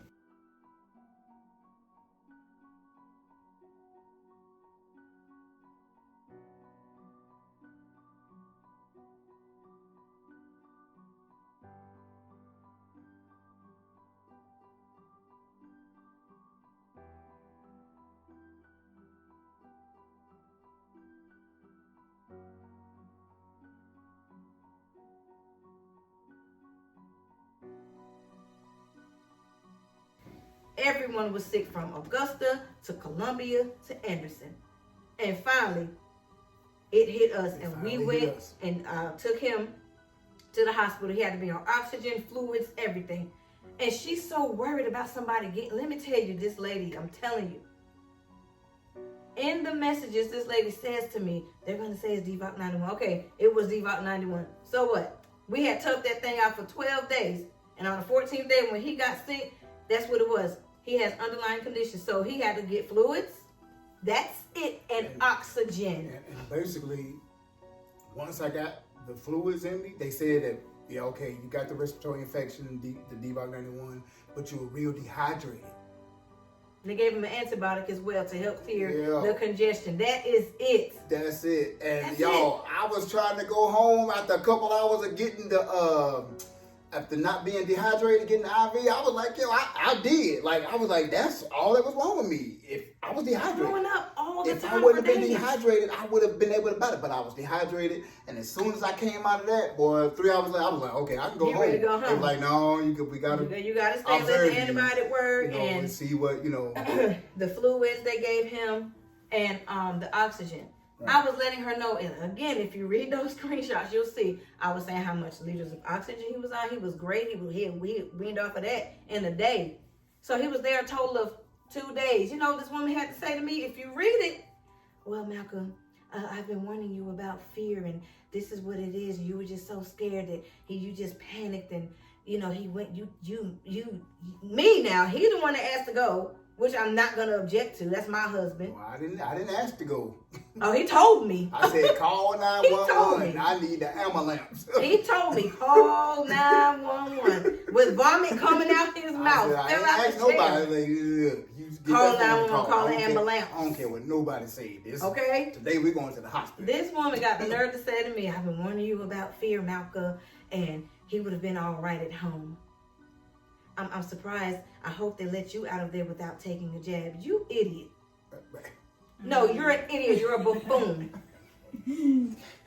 How in the world am I not even registered with the hospital? I'm sitting by my husband, which was the grace of Yahuah that even allowed me and McCall to stay there, because they was telling people who didn't have those DVOC91 symptoms that they could not stay. We stayed the whole time with this man, but I couldn't go in the back with him. So we FaceTimed.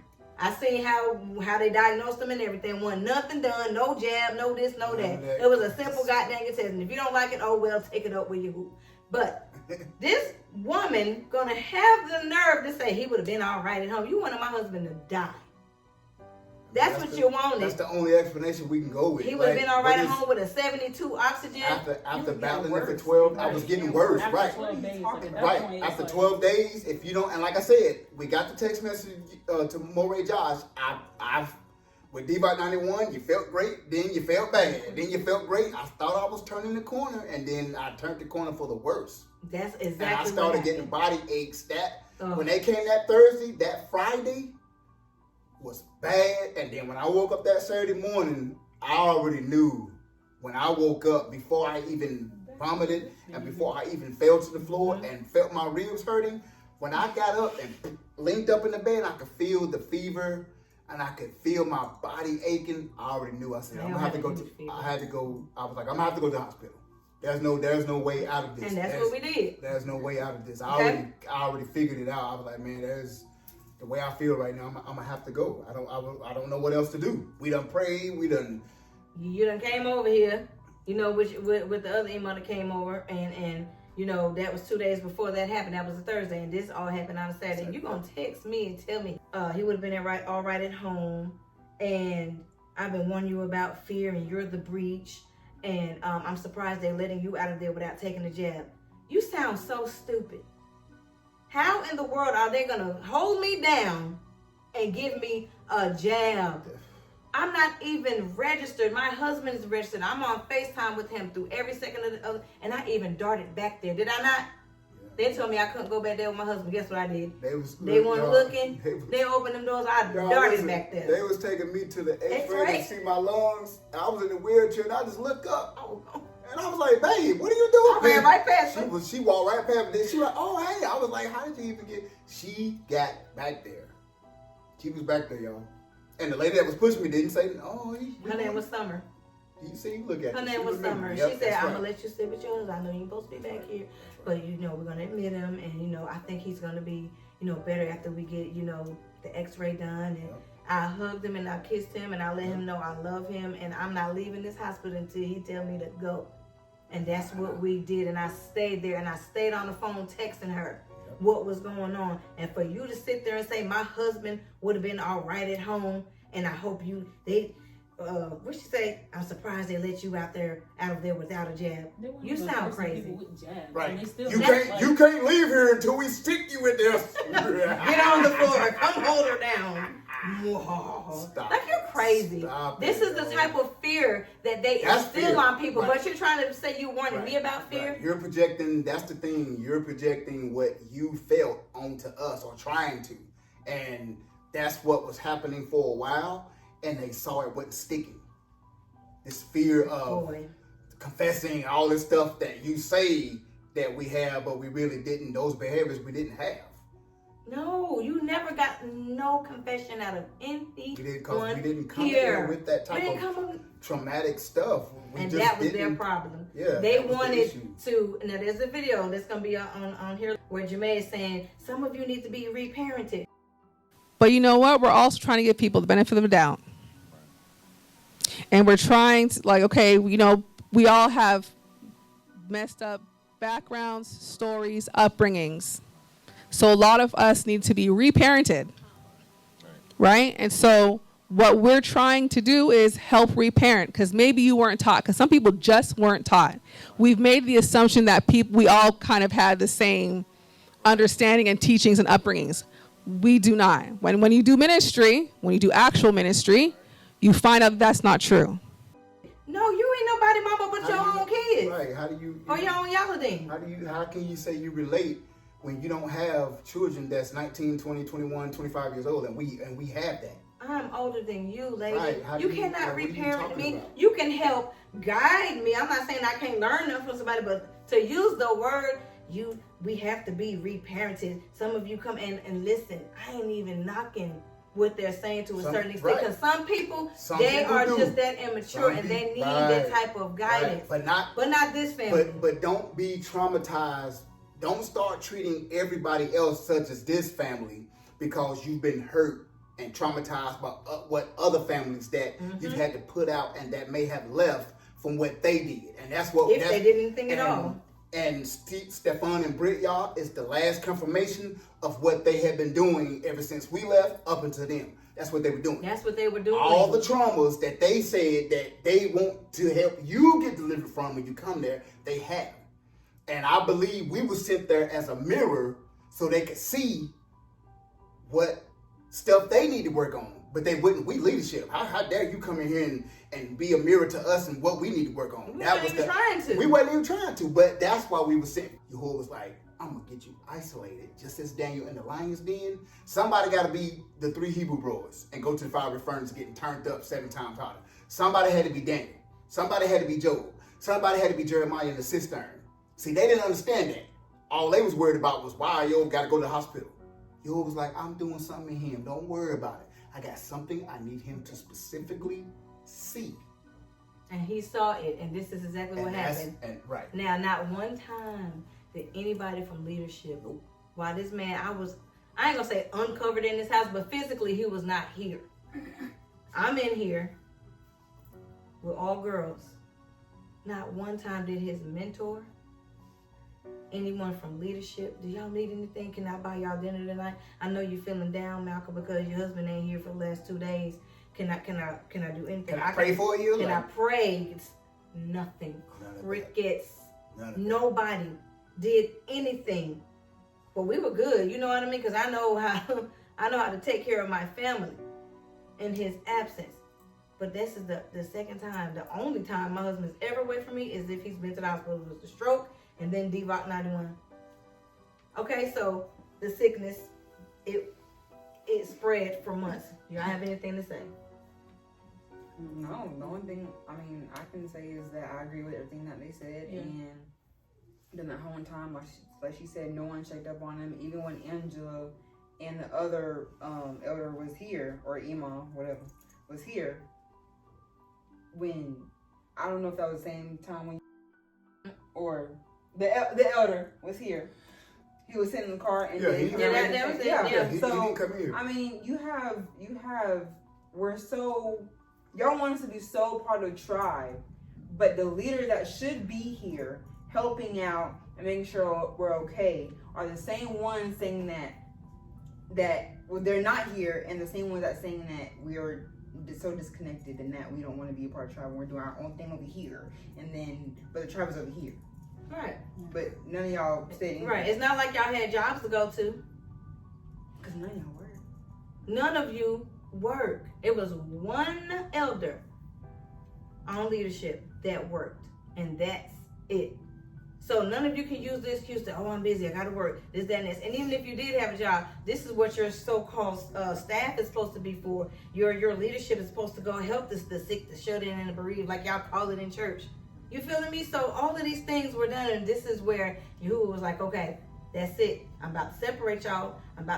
So we started noticing all of these things happening. Those things we started seeing about not just leadership, but the members. Except my best friend at the time. She checked on me daily. Is brother okay? Do y'all need anything? She was the only one. And y'all turned her against me.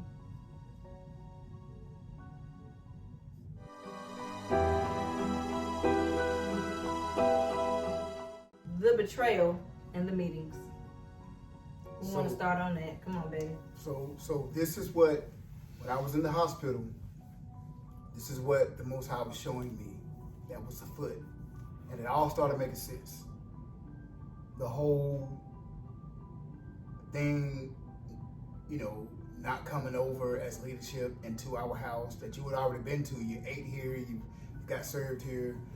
You could have came back, or you could have came over when we were sick and prayed in the home and da-da-da, but you didn't do that. So when I was in there, it started to make sense. Like, okay, anybody called and checked them? My mentor at the time, the elder Fred, he called himself Asai. He even texted me, has leadership reached out to you? No, they haven't. While I was in the hospital. The Most High just started showing me, your time here is up. It's like, what you talking about? Okay, Most High, is that it? Did you let all of this happen?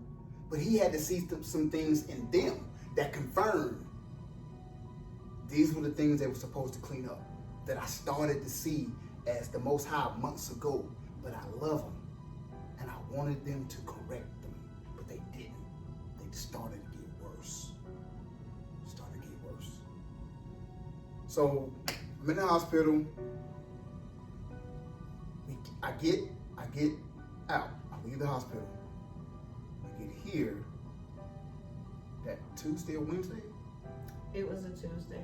It's a Tuesday. I was in there from Saturday afternoon, evening, until that Tuesday afternoon, 1 or 2ish, and I got home. Yep. I was so happy to be home with my family, my wife, my daughters, and Yaya. I was so happy to see Yaya.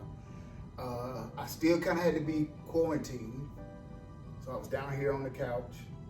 I slept right on this one. He slept on that because I was not sleeping in that bed without my husband. The whole time he was gone, I stayed right there on that couch in my line. And they had to schedule a series of follow-ups because of the stroke factor and you know what I'm saying, the high blood pressure and all that.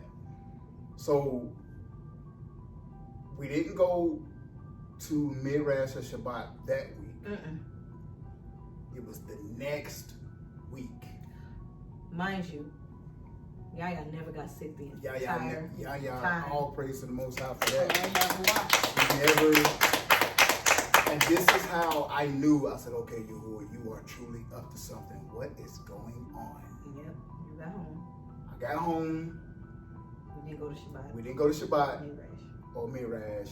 And so one of the ladies that was my wife's friend. Now we're about to the end, and this is going to explain what the whole breach, the reason the Most High caused the sickness the way he did, and all of that. So one of the ladies that was my wife's best friend,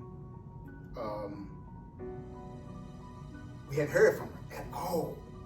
The other one, like, my best friend, we heard from. My best friend, we heard she was checking on the brother and everything, is everything okay? But the other sister, totally absolute crickets. And it was out of character. She has never, ever done this. Her and my wife speak all the time. She's the mother to my cousins. All the time. My baby cousins. So that's when we kind of like, something, okay. I sent her a text. I said, I ain't seen you in a month of Sundays.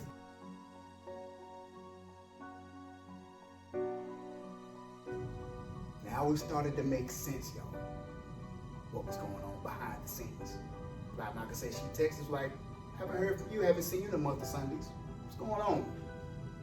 Next thing I know, I'm sitting over by the couch. I see her car pull up.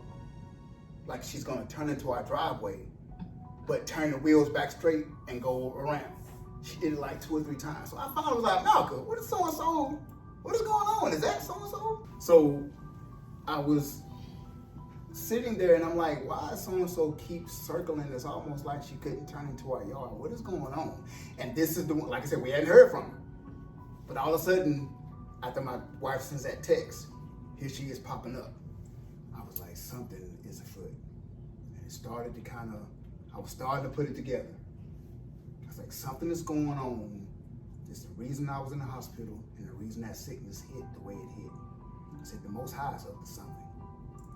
So she talked to the sister, and what they say, boom, boom, boom, boom, boom, stuff, it hit the fan. Domino effect. And the truth came out. And what had happened behind the scenes, the discord that had been sown, the seeds that had been sown, that thing was manifesting. Oh yeah. And the judgment was here, and we got hit with the sickness because we were indirectly involved, but it was we remained blameless. We were blameless. But Yahuah is like, this is what has to happen. I have to do, when I judge a situation, I have to deem and see who's worthy. That's the word. My word don't return to me void. When the Malachim bring them scrolls down and open that seal from Yahuah and read it, his word, that's what the word has to be exacted in the earth, the way it is written. The chosen path you have, that you own. But go ahead, you can probably tell the rest of the story. Oh yeah, I can tell it indeed. So when I sent that text message, we was all looking to get our hair retwisted. Yep. Because we had finally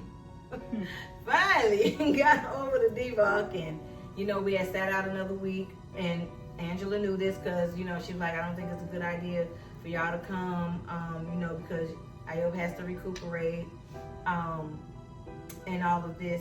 So before I get to what happened at the driveway, there was a meeting before the driveway. Right.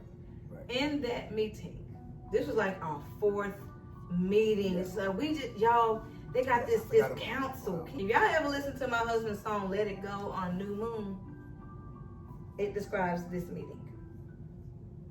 Love ain't here no more. I think I'm gonna leave. Say she say, didn't ask Abiyah on what happened yesterday. Just went assuming that I'm out of order, out of pocket. Write my name on the court and docket. Guilty before questions asked. You picked up the phone, talk about something new. Here to drop a dime. Whoop-de-woo, whoop-de-woo. All in your flesh. Oh my God, what a mess. Repent and confess. I'll pray ain't gon' stress. Why you treat me so wrong? Evidently you don't want me here no more. I'll pray and learn to let it go. Cause y'all, we got so tired. We was in the assemblies till 2, 3 in the morning. So my husband made this song because y'all, I'm telling you, these people really think they're Yahusha and Musha. That ain't even Moses' real name, but we gonna leave that alone. So Jada Kiss. they really think they're these people, and you know, they have told us plenty times we are the messengers. We commune with Yahuwah directly for you, and you know, you get the messages and the word from them. They're the messengers. Okay? So okay. We're in the meeting. This is after Midrash. Because Ronisha or Shayahu saw you at the little water day party they had because you were still working. Right. And she came to you and said, tell your parents we want to have a meeting with them or something. Did you remember what she said to you? Yeah, I think it was either there or It was there. Because y'all rode with my best friend. Because we knew nothing about this. Was on Sunday that they had that party on the land. Because she was still at work. And everybody was asking where she was. And when y'all was leaving, because my best friend told me the same thing, she found you at that party and told you to tell us about that meeting. Do you remember what she said? she just said that that leadership was having a meeting with them too, and that I need to relay the messages. What she said. Now, Ronisha, you got my phone number. They got my number. Why you relaying it through our daughter? Like you scared to approach us, or did you just feel that like something like I don't understand. You know my phone number. Everyone knows his number. So excuse me. Why is it that you're relaying something through our child, even though she's grown, 2021 at the time? You know the number. You could have, said, oh, we want to have a meeting with y'all at the Midrash. Y'all, we stayed in this meeting for 3 hours. They spread out in this U-shaped thing with 12 council members, like they representing the tribe of peace or something. The ecclesiastical council. I can't. And we sitting here because we had already been in 2 other meetings. No, it was 3 other meetings for nothing, like literally nothing. So this one, it was bad. And I believe they recorded it, so they can show. They can show everything. They ain't gonna do it though. Don't do it in bits and pieces. Play the entire meeting. In this meeting, we get called rebellious and say we didn't. They say my husband didn't have permission from them to go to the hospital, y'all. I lost it. I didn't have permission to save my life. I lost it. So that would explain why they weren't reaching out, because they didn't agree with me going to the hospital after a battle for 12 days. Let alone, they should have known just a few months before when I hurt my leg. I didn't go to the hospital. I was on crutches. Took care of him. And at the assembly, didn't miss not one Shabbat, one meeting, nothing. On crutches with my leg wrapped. So that should tell you, okay, if this dude went to the hospital, it had to be the very last. He didn't want to go, but he had to go. But they just like, let's forget the previous weeks where he showed dedication. He showed part of being a dedicated member of this tribe. He's immersed, so he's here. He didn't say, I'm going to stay home because my leg hurt. He came, and a couple times, I danced. Threw the crutches down and danced. Yep. Josh, Angela, do you remember that? When I was on car duty outside, and Kelsey came and got me. We need you right quick. We need you. I was like, what are y'all talking about? I came in there with the leg wrap on, dropped the crutches, and what did I do? Dance. But that's not dedicated. He ain't tried. Y'all just on the side operating by yourself.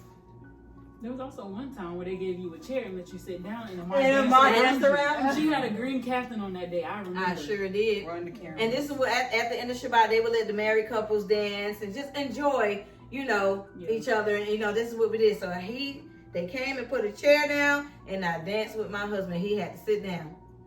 So he's not lying. I'm glad y'all remembered that. But go ahead. Oh yeah.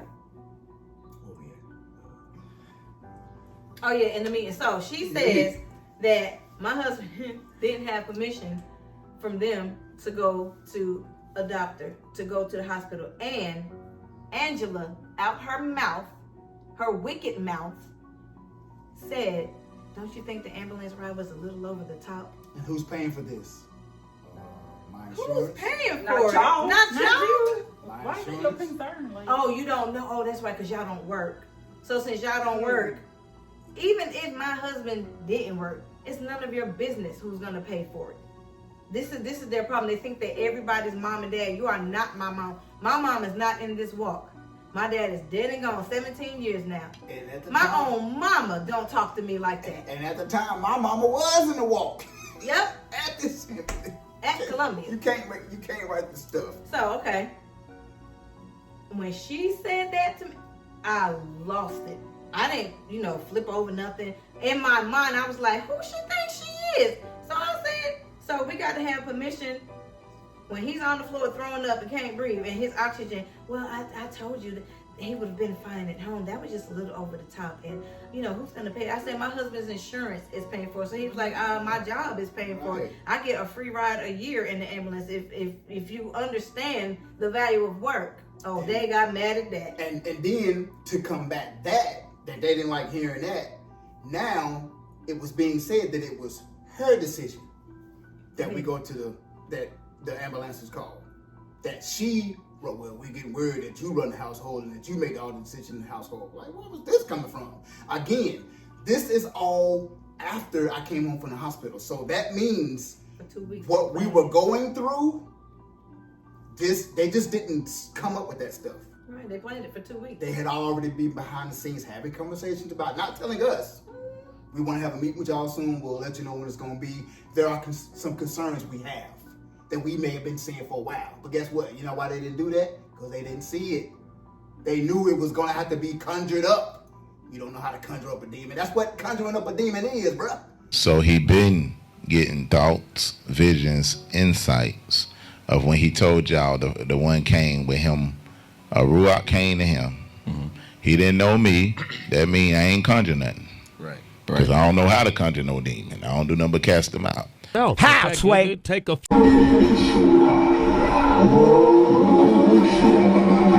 How you listen, you'll hear my tone shift. What?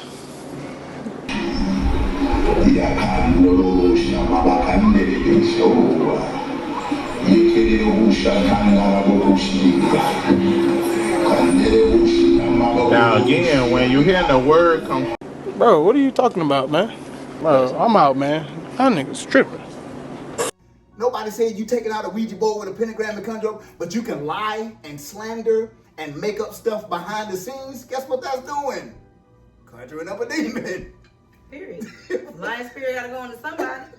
And it ain't none of us, it's y'all. Boy, y'all. I said boy. So this is when the other Moreh, who's not there anymore, he's married. Because there's a lot of leadership that has left, so I'm not trying to say it's somebody that it was. This was a married Moreh. But this is how y'all are over here doing your own thing because you didn't have permission for this. We're the messengers, and we directly consult with the Shamaim, the Malachim, and they give us instruction. And this is how you have to learn. So Josh, indeed, sits up. I'm gonna do it so bad I ain't gonna do it. So Malcolm, we just feel that you're trying to be a teacher. I am a teacher. I teach my children every day. My children actually went to school. Yeah, she's homeschooling and I actually make her do her work. Can you say the same? There's a lot of children in there who are homeschooled. They can't even read. Yeah, they can't read because you never, ever, ever make them children. All it said one family. Now I know for sure he and his wife had them chaps in school. I know that for sure. I may not agree with them or whatever, but him and his wife, they had all them children in school. She taught them children. The only one on leadership. The only one. Okay? I teach my children. Isn't that biblical? Yeah. The instructions of the Torah instructions of your mother? That's one of the many roles of a woman. Hello? I'm not trying to take his place and teach men and all. You're crazy because I post inspirational stuff on Facebook. They was talking about the Facebook. They was stalking my Facebook page, y'all. So what they do is they were going on her Facebook page and taking out quotes that she would say to Christians, because we're coming out of Christianity, that she would say to different people, or just encouragement. Period. Saying that, well, you shouldn't do this stuff, and you're stoking the fan to the fire, which, okay, your leadership, we're in assembly. I get it to some extent, though. Right. I get it to some extent. If I was doing that stuff. Right. You should have been, but you could have been said this, though. Like, and it was just a real thump. Because we was like, where is all this coming from? I can't say now. You went past all my cooking posts. Everybody that know me, I'm posting a lot of food. And that's what I'm saying. That's what I'm saying. Those quotes are nothing compared to the pictures we smiling and having fun. The pictures where she's cooking for her family. The pictures where the quote she's talking about teaching the children in homeschool, like all of that. You skipped over all of that stuff to go pick out a quote where she was quoting scripture and how we used to be in the walk and how we're not no more, and how some people in the family are still in the walk. What's the problem? This is what they did for 2 weeks. They stalked my Facebook page. Well, I'm just saying, so it just seemed like, here come Melvin, or who they call Malu. So if you be honest, this is how they try to twist your word. This is what they do.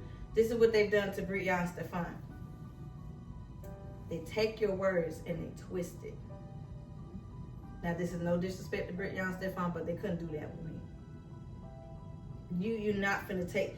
This Negro sat up in his chair, so let me ask you something about your daughter. So it's like, you know how, you have your children. You ain't got not one child. At that time, didn't have not one child. Not one. So how would you know? Was pregnant, and that's it. With the first child. You 25 years old. So how would you know what to ask? How you know? How would you know as a parent? I ain't talking about an uncle. How would you know as a parent to ask a mother, not with newborn babies, but a mother that's been a mother for 12, 13, almost 11, 12 years. And raised so many children beside my own. That actually, when I say it, not as an aunt or uncle, but actually raised in my house, in her home, like, and still doing it. Because that's what Yahuah called me to do. Y'all, wow. How are you going to sit up on the edge of your chair and ask me, well, if you really want to be honest, can't you say that you're trying to be your children's Mashiach? I said, no. I said, I'm not trying to be their Mashiach. I'm their mother. I said, how are you going to tell me what I'm being to my children when I'm doing everything that Yahuah requires of me and what my husband requires me to do with our Yaladim?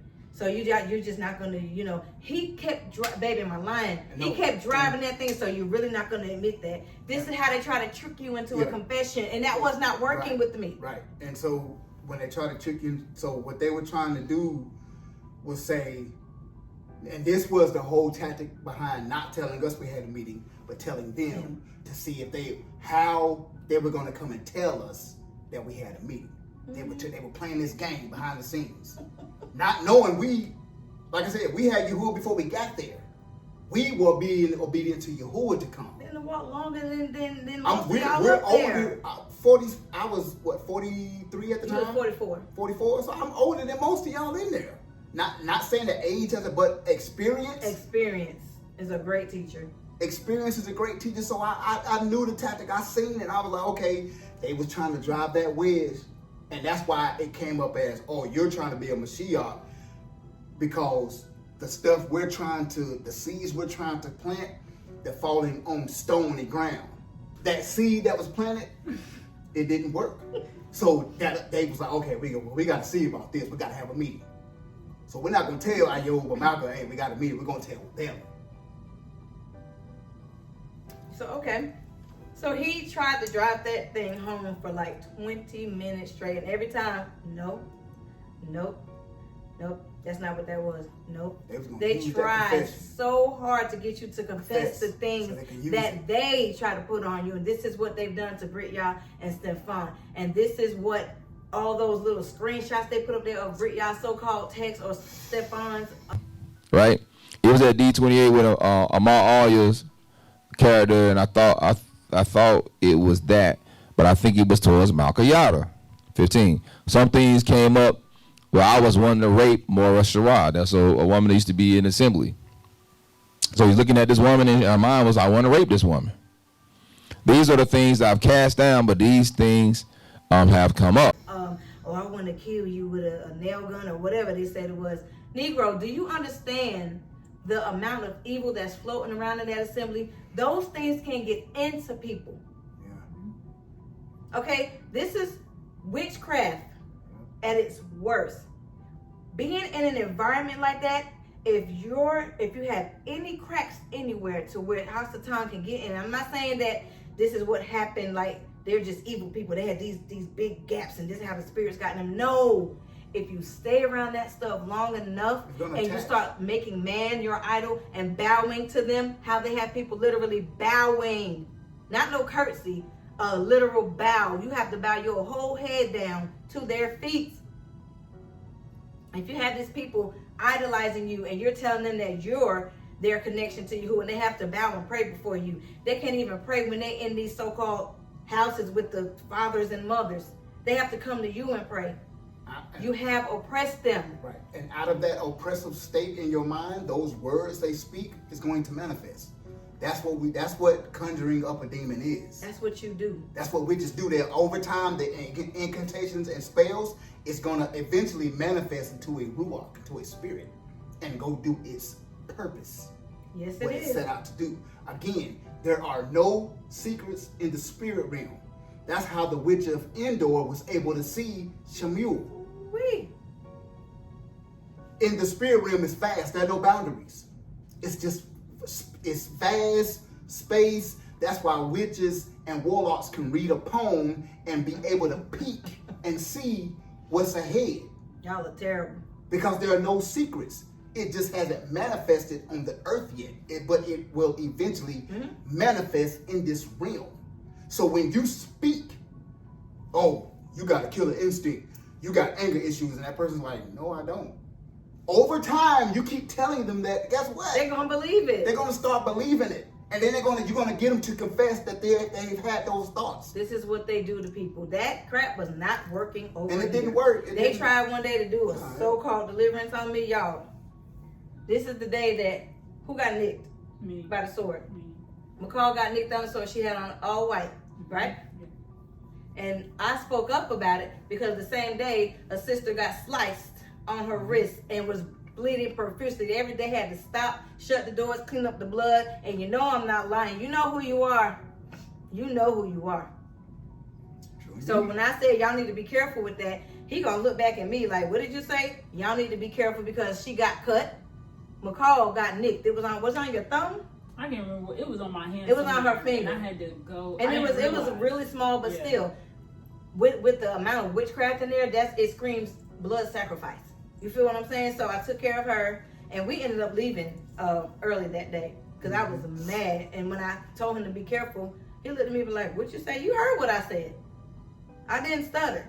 So anyway, they get you to confess these things because, y'all, you got to understand the Ruachal realm and how the spirit, even demons, operate. If you never looked one in the face and you never had to deal with one and you never had true deliverance from Yahuwah, I ain't talking about all that Kundalini stuff they be...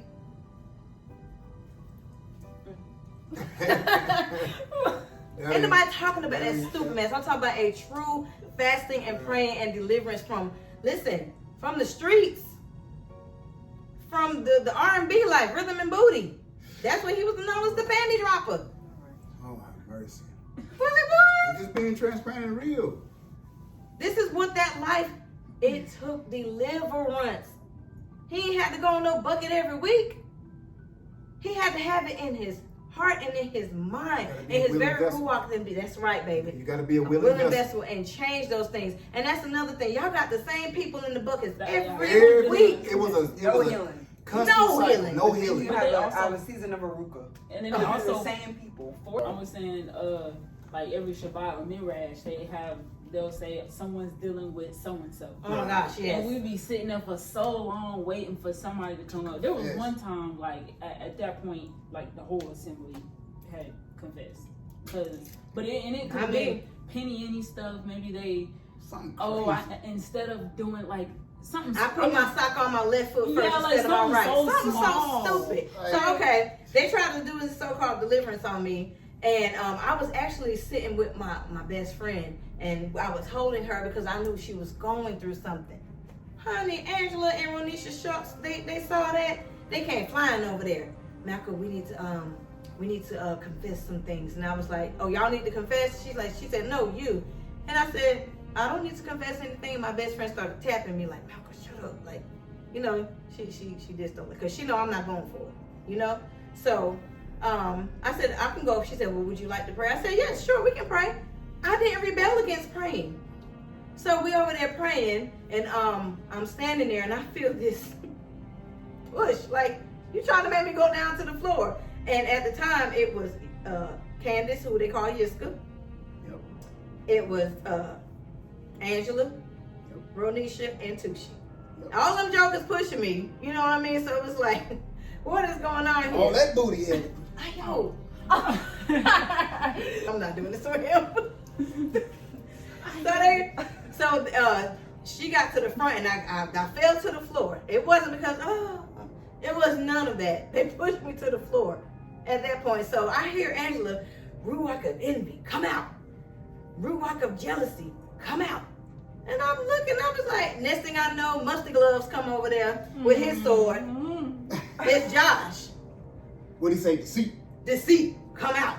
I said, excuse me, y'all, like literally, they were pushing me down on the floor. I got up and I found my lion. He found me over there, and I was trying to make my way to him because I'm like, first of all, I don't envy nobody in here. Don't nobody got nothing I want.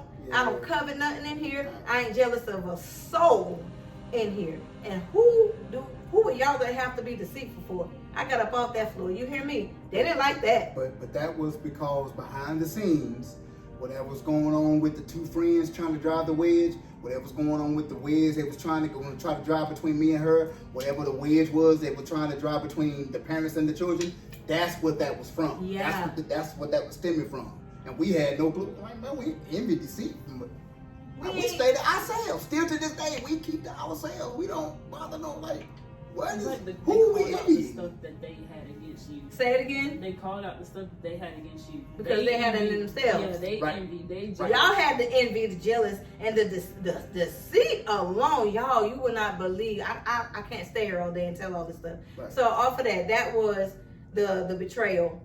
Not the betrayal, but the meetings. So in that meeting, they told us basically that we was out of order. Yep. They had the nerve to ask us, did we take a jab? And I said, first, I sat up on my seat because Melvin sat up on his seat. And I was like, so how is it that I escaped without a jab and I wasn't even the patient? And so, yeah, Josh, well, there's videos out there to where, they could stick a needle inside your IV line. You dummy, they're going to kill you. That's an air bubble going in your vein. Are you crazy? This is how they think they know so much medical stuff. I literally know this stuff. They can put the jab inside your IV. You sound so stupid. It took everything. Say what? Traumatized and paranoid with a sound. Paranoid, fearful, and traumatized. So, they can do that. We know what cases it's been done. I said, really, where? Where you see it? Nothing. Crickets. The crickets. You ain't seen it. You don't know nobody. Stop. Every video on YouTube you cannot click into. Some stuff is satire, like Saturday Night Live comedy, and and they put the video, and you say, oh, it's got 87,000 views 3 months ago, so let me go look at it. Mm-hmm.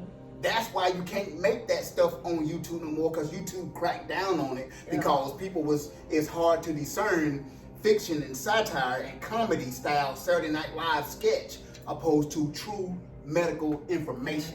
It wasn't just on YouTube, they be having it on Facebook. Everywhere. Right. Everywhere. Right. So again, we talk against the fact checkers and why they got this COVID disclaimer down at the bottom. That's why.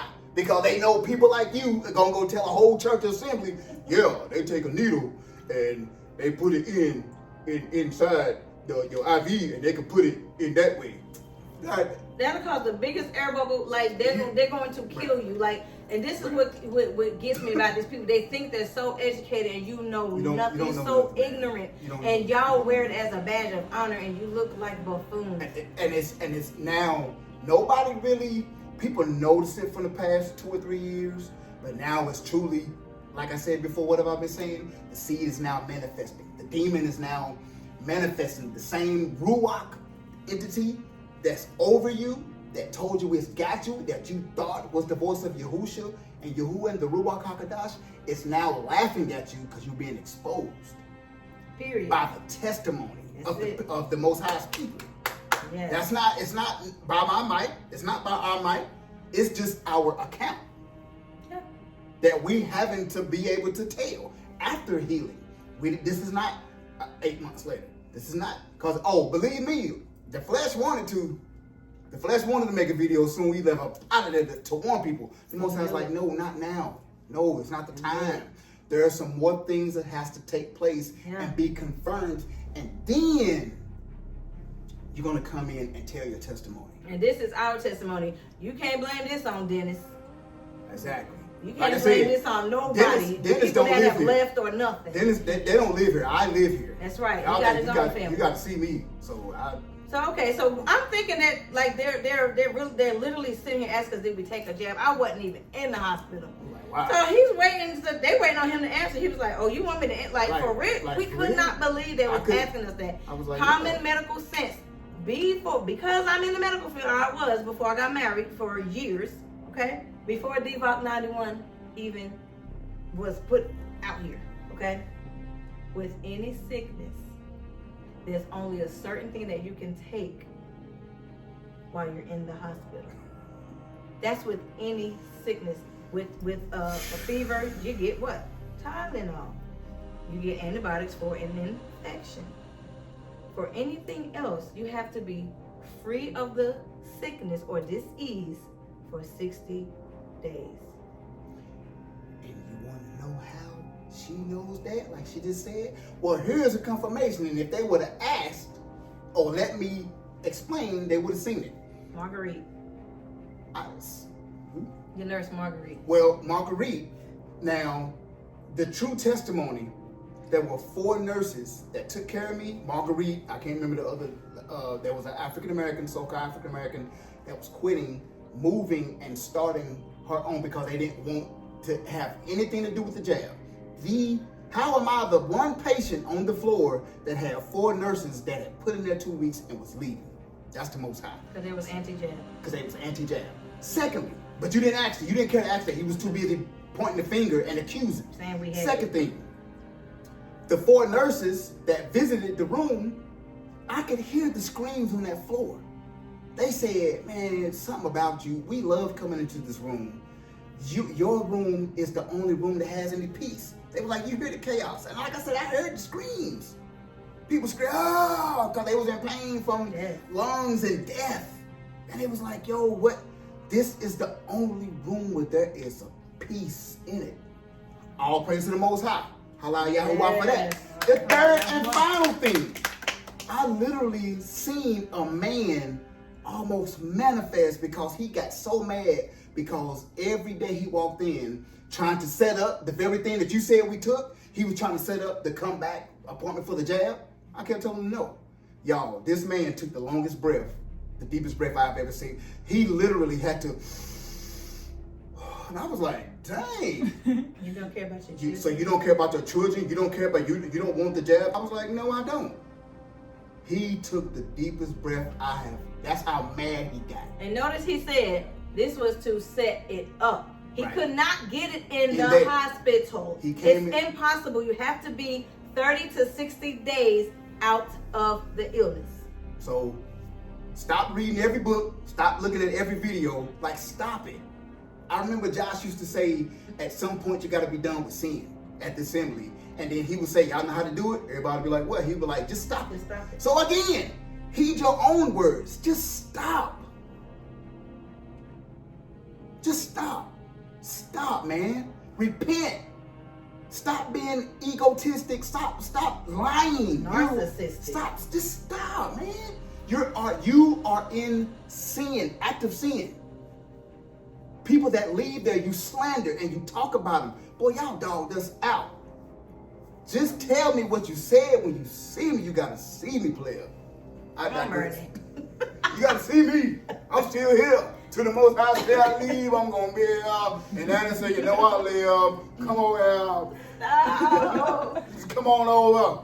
Just come on over, Josh. You know, come on over here. I tell you, I got something for you. That ain't no threat. That's a promise, I tell you. Oh my God, I swear. Let me see you pull him in the driveway. We're gonna have a conversation. You ain't gonna get no milk and cookies. You ain't gonna get nothing. I tell you, America, I'm sick of this, America. I'm telling you. I'm just playing, y'all. I'm just playing. But yeah. So that was the meeting before the last meeting that we had. So she, well, at the end, when everything was said and done, and they was like, well, you say you didn't get the jab, okay, you know, but you know, you gotta have permission to do certain stuff, and so like, well, we don't need permission. She said, well, you know, she hugged him, Angela. You're my you son. know, you're like a son to me, and I'm like your mother, and I'm gonna get on you. All right. And there's nothing wrong with that. That's your role as the mother of the church, because that's what y'all are. Y'all are a church. You ain't no assembly. But everything you was saying in that meeting, that couldn't have been. It didn't have to be an ecclesiastical council. Y'all could have came to the house, or that could have been a phone conversation to be like, we got some concerns, and before we take. Now again, like, what does the word talk about? If we get rebuked, and we rebuke the rebuke, then you take it to the council. All right, we got to get 12 people up here, cause y'all open. How do you know somebody's rebellious if you haven't tested the rebellion yet? None of it. You didn't come to us and say these are what we're concerned about, and then we say, well, take them concerns and take it somewhere else, well, because we ain't like that, yada, boom, boom, boom, boom. Then you call an ecclesiastical council to get all the talking heads together. They do it as an intimidation factor, but you cannot intimidate me. It wasn't gonna happen. You cannot intimidate this man. Not gonna happen. You can't even intimidate my baby I fear girl Yahuwah. over here. I fear Yahuwah. We fear Yahuwah, not.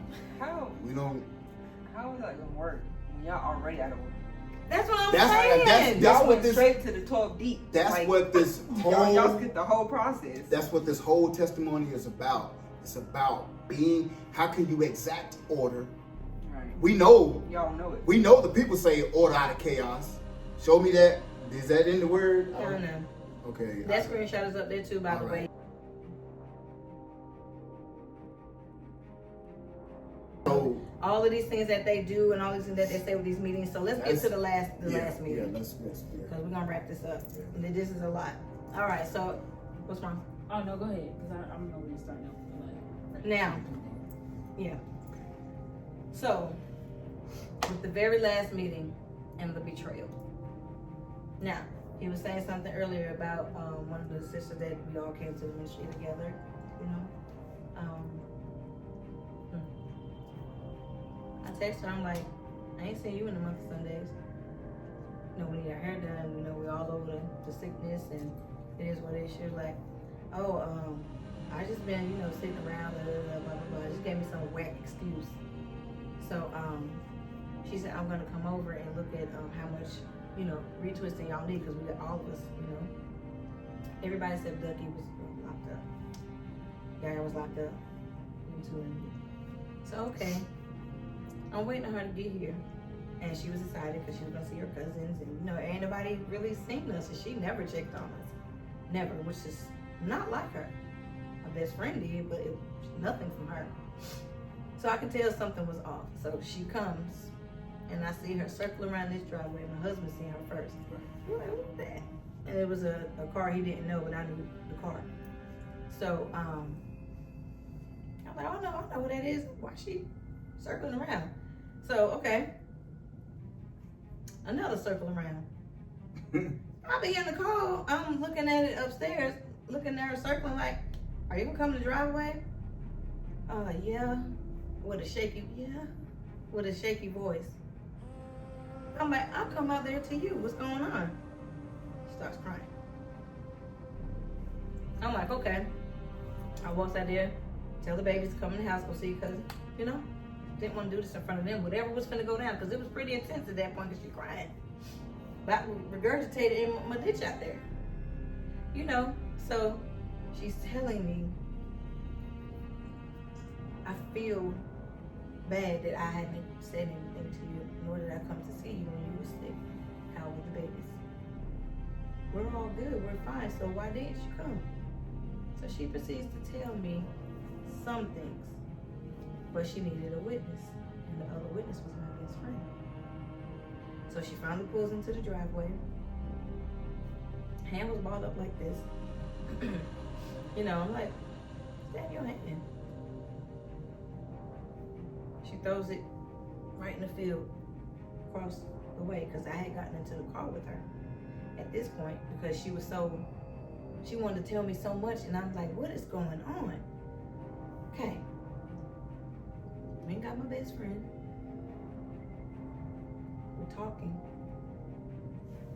So she tells me that all of these things are being said about me to her.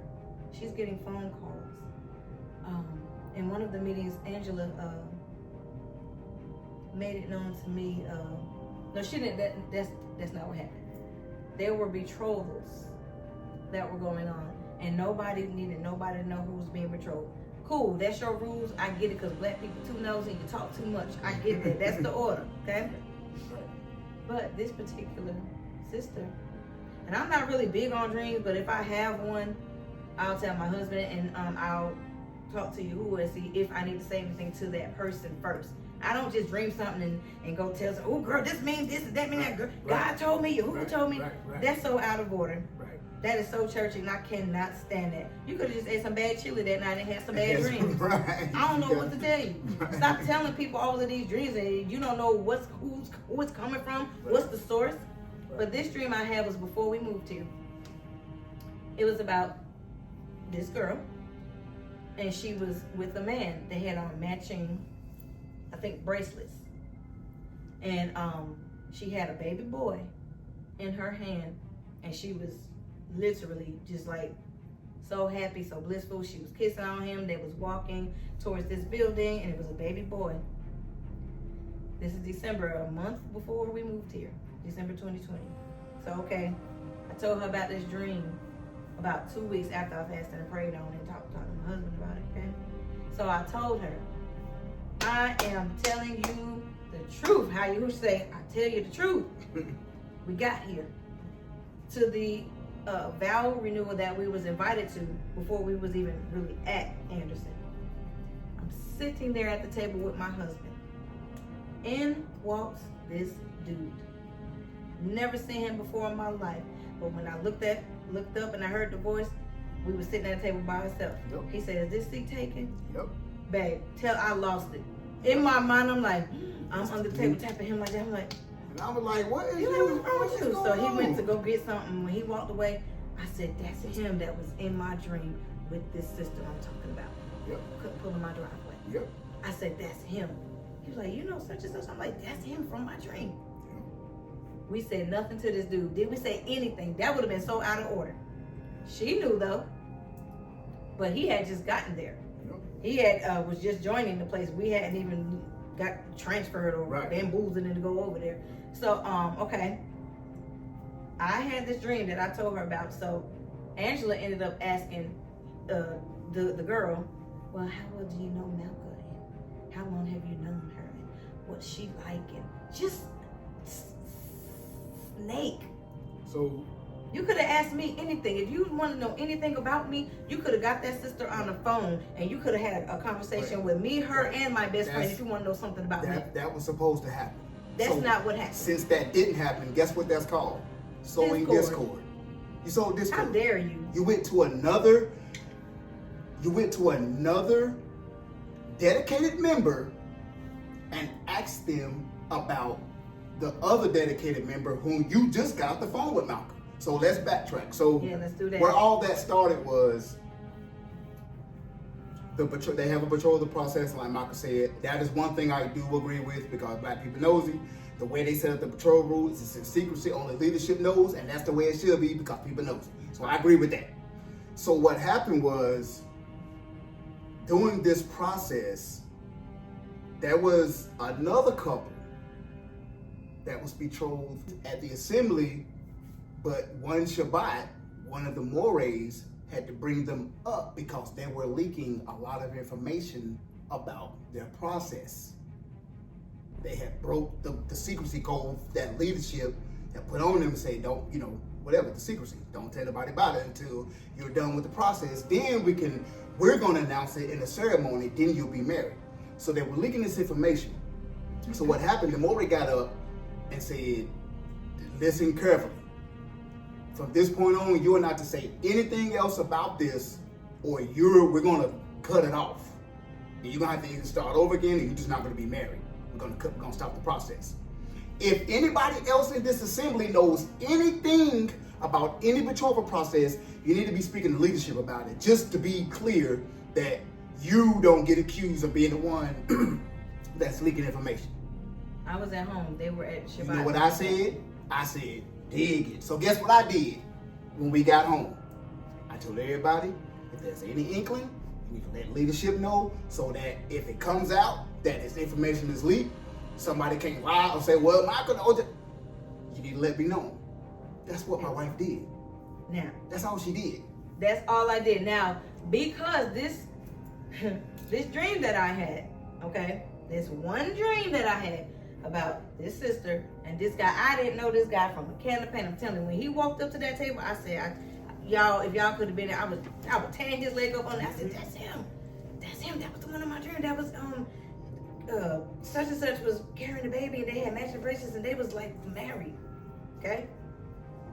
Now, a couple months later is when that happened, when the couple, everybody knew about their betrothal, and they had gotten, rebuked for it. Yep. So I knew over time that sister and this brother that I've never seen before, one time in a dream, I knew they were betrothed. I dreamt it.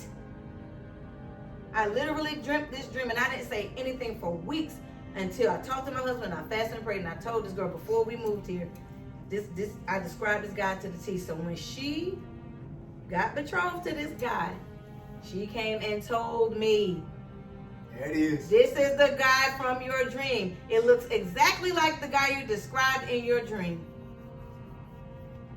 I hadn't said a word. That's how I found out about the betrothal. That's how I knew that my dream had come true, because she ended up getting betrothed to the same guy who came and asked was that seat free that was in my dream. So, in turn, like I said, with that being said, what happened at the assembly, apart from that, I came home and told him. So she texted Angela Malaka and set up a meeting to just say, hey, I understand I wasn't at Shabbat, but I understand what went on. Just letting you know, there could be something I may know. I'm just letting you know. I'm not going to say nothing, boom, boom, boom, boom, all that. They had a conversation. Being obedient.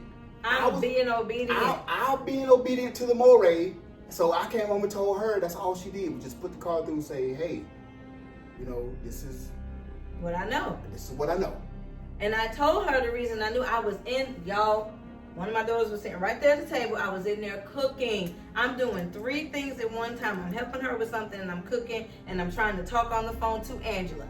Out of the obedience, I said, well, I know there's a situation going on, but this is not the couple that they were talking about. It was another couple that they were talking about. But I knew, away from that couple, there was another couple that I knew about, because I dreamed it.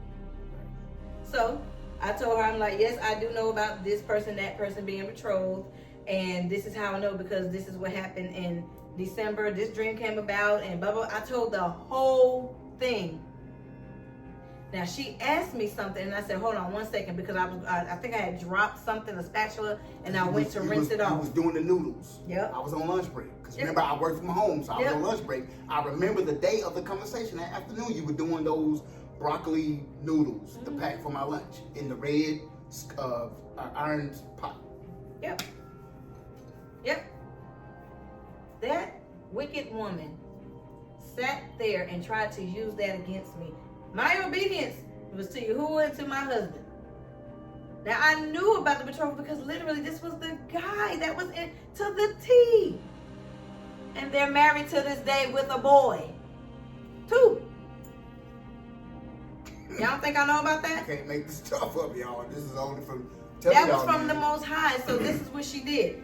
That's when she tried to get, how well do you know Malcolm? And when she asked me on the phone, I had paused to rinse off the spatula. That's what I did. And I even asked her, I said, hold on 1 second. I'm doing 3 things at one time. This wicked lady tried to say in the assembly that I paused because of what? She said the long pause was the evidence that Malcolm called her to ask if they was betrothed. Why do I have to ask you anything that the Most High showed me months ago and that she had already told me anyway? When the boy asked for her hand, when the man asked for her hand to be betrothed, she came to me excited because she said, Malcolm, your dream came true. This is the guy that you described to me in your dream. I didn't call to ask Angela anything. I already knew. She was just being obedient and saying, hey, I heard some stuff went on, so I'm just letting you know there's a betrothal that I know about. And this is how I know. 1, because I dreamt it. 2nd of all, because she told me. So she wasn't calling you asking. I wasn't asking you nothing. So she hung up the phone and immediately called the girl, and that's where the how well do you know Malcolm? That's where all keep your eye on her. But don't cut her off completely because she may figure out something's going on. That's why we got sick, because that was right before the sickness. That was the breach that she came over here talking about that said she was the breach. You can't. Now, here's, what you mean? Okay. Yeah, baby. Check this out. So if you're a true leader, and if you love, at the time we were actual active members. The young lady was actual active members.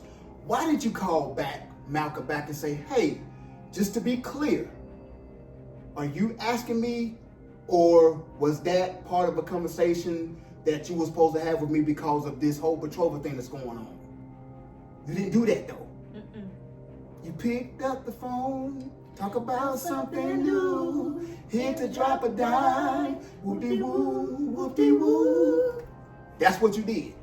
Instead of making sure and checking with both members, you hung up the phone and assumed the thing and called the other member and accused a blameless person.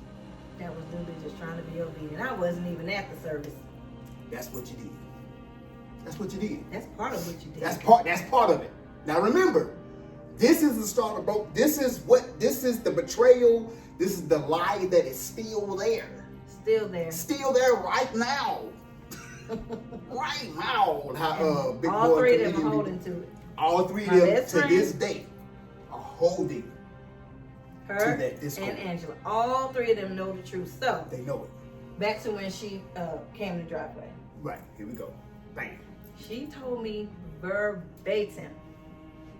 She sat there and cried her heart out to me. She said, because you're a good person and I know you.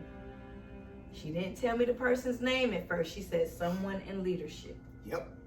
Called me and was literally planting evil seeds about you to me. Yep. And this is why I haven't talked to you. This is why I didn't check on you when you were sick. That's not like her. Like, what did you throw in the field over there? Listen. Do you know that witch, Angela? Yeah, I'm calling you. Don't suffer a witch to live. That's what you are. And that's the word. Try to put some little, I don't know what it was. Try to get that girl to bring that in my house. Try to plant something in our house, y'all. She couldn't even come down the driveway. She couldn't cross the threshold. That's why I remember I said, This house is protected. I was like, why does she keep searching? Like she was gonna turn into the driveway, but then she would kind of back up, straighten the wheels up, and keep going. And I'm saying, like, she done did this like 3 or 4 times. So that's when Micah said she was upstairs and finally called out. I was like, everything okay? Are you coming in? So Micah, she started crying. So Micah went down and got in the car with her. They were still in the road. Yes. At this point. If anybody would have came by, they would have blocked them. Because we got a stop sign right here where it's a lot of traffic. And it just so happens that nobody came on this road at that time where it's always busy. But y'all better stop playing with the Most High. That's right. You can try to play with us all you want to. We don't care, but don't play with the Most High. Y'all better stop playing. Don't play with the Most High. This is not a game. It's not a game. This is serious. This is actual witchcraft. This is serious. You're sitting here murdering and slandering people with your mouth, and you're trying to plant stuff. You're gonna plant something in somebody's house. Boy, like who? What's the word in that? What is that? And this is the thing. She called her. Angela called her. And she's so, and I hate to say this like this, but you know who you are. If you are watching this, which I know you're gonna watch. You're gonna watch it. Because like I said, you still subscribe to the channel. You don't think I know, but you still subscribe. You're watching. You and my best friend. Y'all both of y'all. You know what that woman said to you about me, because you said you don't deserve this, and I'm gonna tell you everything. I said, well, let's go to your house. Picked up my best friend, which lived in the same vicinity. We went in that prayer closet, and you confessed everything that woman had been trying to do to me. Calling people, talking about me, lying on me, lying on my husband, trying to turn y'all against me. Now, this sister didn't know that my best friend had already told me that she had pulled her in the room to try to turn her. See, I never told nobody nothing, and I could have. Right. Because we were all three that tight. But I didn't. Okay? So we started praying and praying. We was in that closet for 3 hours at her house. 3 hours. I left here, it was daylight. I came back, it was after 11 o'clock. This is during the summer, so it didn't get dark till about 8:30. We ain't even got to the straw that broke the camel's back yet. It's on the way. This is just the... Everything that sister started confessing to me in that closet, she hadn't still said who it was. So I start trying to tell her, it's okay. Don't be scared. They can't do nothing to you. This is the fear that they putting in this child. Right. This is the fear that they try to attack and put on us when we were when I was in the hospital. Wasn't gonna work. And I say this child because she's younger than me. She's not a child, she's a grown woman.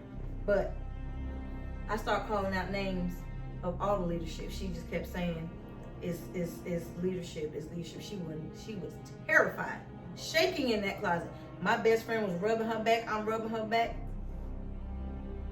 So I start calling out names of leadership. I start calling out the women in leadership, because I know it was a woman. She already said the word she. She didn't say he. Kept saying she. Get home. She tells me everything that went on. So and guess what? I wasn't shocked. You know why? I said, this is why I was in the hospital. This is why the sickness, it started, man, the confirmation was coming. Yahuah started speaking. I was like, wow, okay, this is it. I was like, wow, this is it. It's going down. I was like, it's about to go down. And we are still here today. And here we are. Telling you everything. Telling you the 3 years after. This ain't our side. This ain't we on Yahuah's side. Period. I hate when people say you ain't even gotta take our side. It's our side. It's 3 sides. No, it's Yahuah's side. It's the truth. There ain't no other truths. It's the truth. So yeah, I got home and I told him. And what happened? Do you remember? We immediately went into prayer. Now we're telling you the name of who it was, but at this point back then, we didn't know. We didn't know. But I went into prayer, and guess who I seen in my spirit and in my mind, in my vision, who did it? I seen them glasses, and I seen how she always says, yeah, that's right. It was Angela. That's what I said. We didn't know. It wasn't confirmed, but I said it's Angela. Now, When he told me that, we came out of prayer.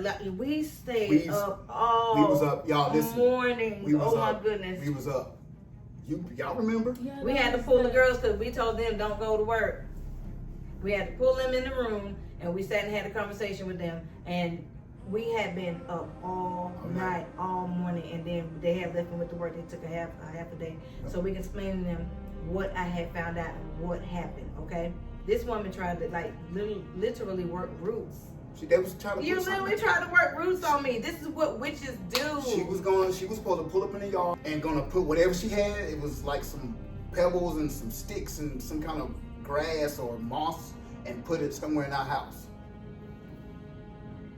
And I know what you've done to other people. Yeah. So, and you are still now. And here's the thing. Well, how do they know that? So before we, okay, all right, about the phone. Yep. Okay. So when Yahuah showed him that it was Angela, that morning, I called her. And I said, are you okay? Because we stayed in that closet for a little over 3 hours.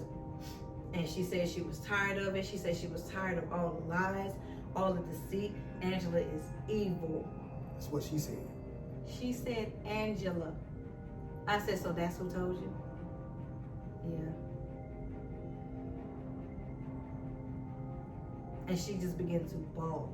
I mean, bawl. Fast forward. Now this was, oh my gosh, Wednesday, Thursday? So I held this for days. We all held this for days. Okay? We finally got to go back to Shabbat. Was this the last Shabbat? This was the last Shabbat. So August 28th, 2021. I'll never forget it. This is the start of Brother Campbell's back. Now again, after that, guess what we're still going? To Shabbat. We're still going. After all of that, after the sickness didn't check on us, and after realizing and understanding the conversation, how well do you know Malcolm? The discord that was sown. That was the breach while we got sick. The not checking on us. It all made sense. And guess what? We still going. We still going to Shabbat. We still faithful to the Most High. Yep. All right. This particular Shabbat, our daughter came with us, because we really didn't bring her to assembly like that, because like I said, she's special needs and she can't be around a lot of germs, and she's on machines and whatnot. So excuse me, we brought her to this particular one, and we went there. This was the exact day that they started worshiping in the dark. In the dark. This was the service in the dark. We walked in there. It was the nasty. Listen, we did not even. We drug our feet getting out of here. Morning, I think no one wanted to go. I think service started at what? 10 o'clock. 9 or 10? No, it was 10. We didn't get there until like 11. Yep. And the when sickening feeling. When we got in there, it was the lights was still off, and the lights in the foyer were on. Yeah, I was about to say the only lights. The lights in the sanctuary were off. Everybody was down praying. Somebody was speaking on the mic. Everybody was down praying, and me and Mahala and Ducky, we went in, and my dad and mom were still getting Yaya together, getting her out of the car. So since we was late, my mom was like, y'all just go ahead in, and wash your hands. We didn't get into normal Shabbat. Yeah. And she was like, well, me and Dad would just be behind y'all. We gonna get Yaya together. So we went in there. Lights are off. Everybody's down praying. I don't know who was speaking on the mic, but me, Ducky, and Mahala, we went on the side and we all started praying. So we prayed maybe for about a good 5 to 7 minutes. Ducky got up, because usually when Ducky prays in the sanctuary, she goes to knock out after. And I couldn't even do that. Right. They had to close or something. And I had asked somebody, some man, could I go in there, or like, what's going on? He was like, no, not right now, or something. And I had to stand in the line, which you're about to get into. So that time, Ducky got up and walked out. Me and Mahala were still down there, and we was down there maybe a good, another probably 5, 6, 7 minutes. I was done praying, and I'm like, I peeked my head up to see Mahala done praying. Because all this stuff was going on. I'm like, dang, this lady. we don't know what's going on. They talking about this and that. Who did what? Somebody got to confess. Like, it was all this stuff. So I'm looking at Muhammad like, she done praying. So I don't know which one of us started talking, but somebody was like, asking me questions. I think I was like, I'm done praying. I got done praying. I was like, yes. And so she was asking you questions. I was like, I don't know. I remember. I was like, Muhammad, are you done? She was like, yeah. And I'm like, what do we do? We just stay down here? She was like, I was like, what do we do? Do we just get up and stay down here the whole time? Because the atmosphere was different. It was off. It was and so I was off. whispering the entire time because I just did not know what to do. And I was like, well, I don't want to get up and get in the line if we don't know what's going on. And I was like, well, I also don't want to get up and sit over to the side and we're really supposed to be doing something. And we was like, well, should we ask somebody?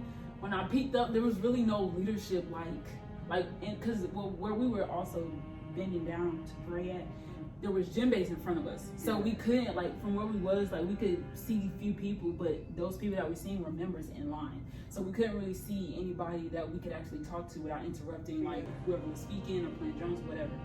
So we finally just got up and I think we went to the foyer. Yeah. We got up, went to the foyer because we at this seen point, that the line was It was a long line. Anderson is not a super big place, so you have to think the line was kind of wrapping around and almost going to Nakla, but the Nakla door, like I said, was shut. So people was kind of standing in a big group, and then you have the couches. People were sitting down on the couches because the line was so long. It was very long. Hold on. So at this point, we enter into the building. Iyob and I, we went to the kitchen because they were having the culture class. Okay, they were having the culture class. So we takes her in there, in the kitchen in her chair, and we're sitting there. And I looked at Iyob. I said, "Ain't it a little gray in here? Don't you feel that?" It was dingy than It mud. was so It was dingy. y'all. It's like you just walked into filth and you just wanted to claw it off of you. It was terrible. And y'all was looking around like, how long are we gonna be here? We just had been back-to-back meetings about stupid stuff. You have nothing left to say to these people. And said, I'm sick and I'm tired of them trying to have control over everybody in here. They got their tails out that line. And I tell you, and that he was saw it. Yeah, that was the Everybody saw it. Everybody it wasn't did. just him looking. It was a few other the women in the line. They was looking over there too. Being in that line, I feel but when they make you confess stuff or try to hint stuff to you and say, well, you need to confess that, or how my dad was saying, oh, this is what we see. When they do that type of stuff, it's you make that person feel inferior. You make them feel nervous. You make them feel what's that word? Overthinking. You make them feel oh, I did do this. Is that deceit? It's called oppression and mind control. So this when is how you they told get us in. to get out that line, I felt so much relief. Yes. We went in that thing. We went in that picture and sat down. And I was like, oh my God, I just feel like shalom. But I did feel heavy for the people that was actually in the line and that was actually. And the main person I was looking at was the same sister she was talking about that held the stuff in her hand and confessed to her in that car. That was the one person I was looking at because for some reason she stood out to me the most in the line. And that was the main thing that happened that same Shabbat that she did, which I think you're gonna get to. Mm-hmm. She did right before we left. Right before Malcolm, when Michael came back, said they was in that line. And I was like, what? So right before we left, this is where it came to a head. Yep, this is where it came to a head. Go ahead. I also want to say, because when me and Muhammad was in there, because they was in the kitchen when the sister went up.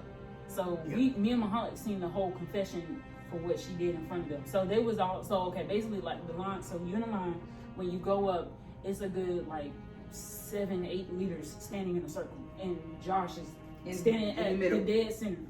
The sister got up there and she started confessing. I don't know, my head was down and I'm just listening, and I'll cry for some people because some people in there are actually good people. So I'm just listening to everybody, and I just look up and I see her, and then I look back down and she starts confessing, and out of nowhere you don't hear her talk no more. All right, so she starts confessing on the mic everything that she told me the night before. Or 2 nights before, excuse me, it was 2 nights. She starts confessing everything. They broke that girl down. Do you hear me? Physically. Angela, she had to bow before Josh. you know how you do this? This what she was on the ground doing. This what she was on the ground doing. And a little bit before we got sick, she came to my house and she did something in here for me. And she said, well, we're going to have to start calling Josh dad or pops. Yep. I said, who? Mm-hmm. I said, my father is long gone. I said, your father is living. I said, I'm not calling him. She said, but we're going to have to, Malcolm. No, I'm not doing none of that. That's where they call me rebellious. You got dang it right. I'm going to be rebellious about that. I'm not doing none of that foolery for none of y'all. And then that's when she told me about it, even like bowing down. We're going to have to start bowing down. I looked at her and she's like, I know, but I'm just letting you know before they come to you with it. So I'm trying to, because I know how you, Malcolm, I know you're not going to want to do it. And I said, I'm not going to do it. Okay. So fast forward.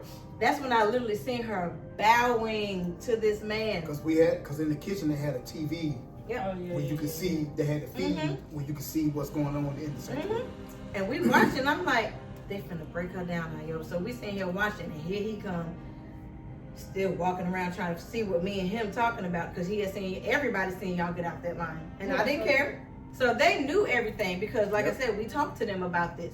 So, okay, she bowing in front of him, crying, and Angela standing right there looking at her like, I ought to kick you. Y'all should have seen the look on this lady's face. She starts confessing. She never said my name, but she was confessing that she went and told me everything that Angela had told her and planted them evil seeds about me. She told them everything except one thing, and this is my first time speaking on this outside this house. She never told them how me, her, and my best friend was in that prayer closet for 3 hours calling judgment upon them. Now this whole thing started over a location and an address. Tell it. This is the straw that broke the. This is it. This is it. So, like I said, she's the mother to my baby cousins, and I talk to my cousin from time to time. And during all of that, I don't be involved in nobody's stuff. I don't care who right, who wrong. I'm here for these babies. That's it. That's what it is. Okay. So one day, my cousin and her were arguing about something. Okay. And he wanted to know where she stayed. Mind you, I tell you, they cut the fathers and the husbands out of these children's and these women's lives. Please. So he wasn't having it. Whatever was going on with them, I don't care, that's their business. So on one of her children's iPhone, everybody knows it's a locator. Right. You have a locator. So he pinged the address from his daughter's phone. She knows it, I know it, and my best friend knows it. To this day, Yahuah be my witness, go before me, Yahuah Bahasham Yahusha. Josh, in that meeting, which I'm gonna get to in a minute, when Angela called this other sister that was really betrothed to somebody that I dreamt about, she wanted to know how my cousin got the address to where she lives. Tell it. Go and tell it. She tried to tell her that I gave my cousin the address. And you know how he got that address. Tell it. You know, because he pinged the phone. Of course, with iPhones, that's not that hard. It's not hard to do. That's common to do. Especially if there's 2 iPhones involved. But guess who they pointed the finger at? Me. Because it was my cousin. She's going to be loyal to him. I ain't loyal to nobody but these children. Anybody who know me, they know this about me and children. I love children. I ain't got time for grown-up mess. What y'all do your thing. Okay. So this is where it really started. So, Josh, I had a dream. You better come down here. Yo, scary tale. He looked at me to he coming out. And I was saying like, boy, he ain't stunned you. He ain't worried about you. He ain't coming nowhere, man. You are a non-factor when it comes to him and his children. So, this is where it really started. She planted the seed in her head that it was me that gave her address to her baby daddy. Instead of saying he got the address pinged off the cell phone, she just was quiet and just let Angela do all the talking and the assuming and pointing the finger. And that's how that seed, it just grew until it manifested. And that's another reason why she wasn't coming over here, because she was allowing her to say these things about me. And all the years, girl, you graduated with my sister. I have never, ever, ever taken nobody's side. And what makes you think I've been on your address since you first moved here in 2020 to Anderson in 2020, because you moved first out of all three of us sisters. I've been knew your address. I came to your house when we were supposed to get immersed and it didn't work out. I came and sat with you and everything. So I knew your address all this time. All this time I've been on your address for over a year. And not once have I given it to my cousins. Your baby's at my house, my little cousin's at my house. I ain't never, ever. That is. You allowed that woman to plant that in your head, and Ruach started convicting you. Started being convicted about it. That was all the Ruach. If it wasn't for the Ruach, you would have never confessed with those things. And I'm glad you did. So, saying all that to say, we left the Shabbat, got them out the line. She's up there bowing, crying, shaking, confessing. I'm seeing Angel looking at her like you. Because didn't Malou take them out? Did he take? He took them to the side room. Yeah. After they took the mic from her. Took the mic because they at this time is when they was recording Shabbats. Yep. Okay. This is when this literal proof before they took it all down. Okay. They took the mic because she started confessing everything Angela was doing. Yep. And she told me everything. Yep. That's when they took the mic. They got her off the floor and took her in that side room. Yep. I said, it's time to go. Yep. That's when we left. Because at this time, my flesh was starting to kick in. I'm like, how dare you take the mic just because she is exposing your queen witch? How dare you? We got out of there. So we here, we chilling. They had that service in the dark for 14 hours. Yep. They didn't get out till like 9 that night from 10 that morning. It wasn't really 14 hours, but either way. So then I get, you want to say something? Yeah, because I was about to get to that. So then here comes, I get a text. They went over the sister's we went house. to somebody's house, yeah. They went over to the sister's house. I get a text. It's like, hey, did y'all leave the assembly? You watched us I leave. said, man, I looked at you and nodded my head as we was getting Yaya together, her bag, and leaving. What do you mean that we leave the assembly? Oh, you know y'all have a meeting, but all we need is your wife. First off, that's when you first missed it. Then he called me. Hey, Iyob, Elder Fred called me. At this point, I'm like, man, we ain't going back. We'll go to this meeting, but we're probably not going. That was it. After all of the sickness, after the lies, the betrayal, the evil planting. I was like, yo, I can't be around liars and people that's trying to hide and cover up leaders at that.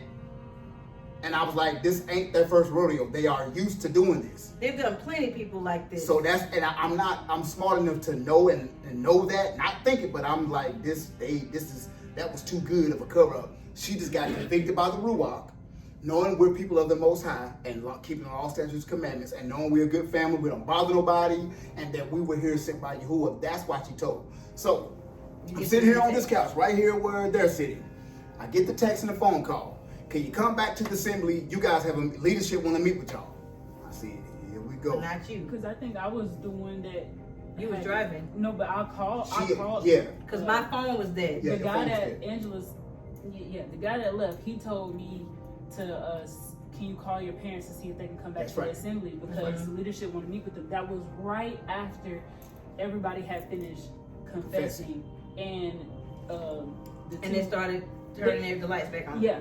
So that was right. That was after they found out everything that. Yeah, we had left the assembly for hours at that time. Yeah, we was already home. Right. The girl confessed everything, and then after the assembly Shabbat was over, that's when one of the husbands of the leadership came to me and asked me to call my parents to see if they can come back because the leadership want to meet with them.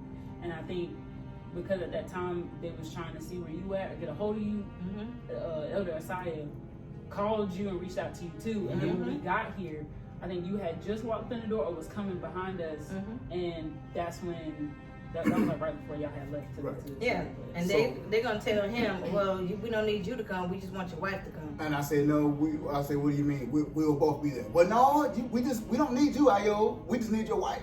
So I already was like, You think I'm going anywhere without my husband around y'all snakes? Huh? Even after I said no, we'll be there twice, he then puts me on. He said, well, hold on for a second. I hear him ask somebody else in leadership. Yep. Do we need Iyob? We don't need him to come, do we? No, we just need Malcolm to be here. That's all. Y'all better be glad he came, because just having me just there. So before he can get back on the phone and say, yeah, I said, Elder, we'll be there. She's not coming by herself. We'll be there. So I don't get the phone. I was like, okay. You called me. It's about to go down. Mm-hmm. It's about to go down. So I call. We gets back. We gets over there to the assembly. Walk in. They're dispersing. People waiting on plates. And I'm just got this attitude like, man, I'm not even really here no more. Like, I at this point, my spirit, like, wow, why did I even come back? I should have just called and say, man, we're not coming back. But they want to meet. Okay. So, excuse me, we get to the assembly. Finally, after about an hour and a half, 2 hour wait out there in the foyer because they were meeting with somebody else or something. Some new members that were coming. We finally get in there, y'all. And at that time, Elder Isaiah, my mentor that I had to check in with each day, because they had a rule where you don't bother Moreh Josh. He is too busy. You don't bother him. We got other elders that are y'all's mentors. It was like 5 or 6 people to like maybe 5 or 6 elders or people in leadership, Morehs, so that Josh didn't have to be bothered. He's got too much on his plate. You ain't got no job. What you got to do? Right. Don't call him directly. You call to your mentor. Your mentor's going to work everything out. And at the very last resort, you can set up a meeting with Josh and go talk to him. So I see Elder Isaiah in there. So I'm sitting here like, Elder has been my mentor, and here lately, it's all been good. So let's backtrack.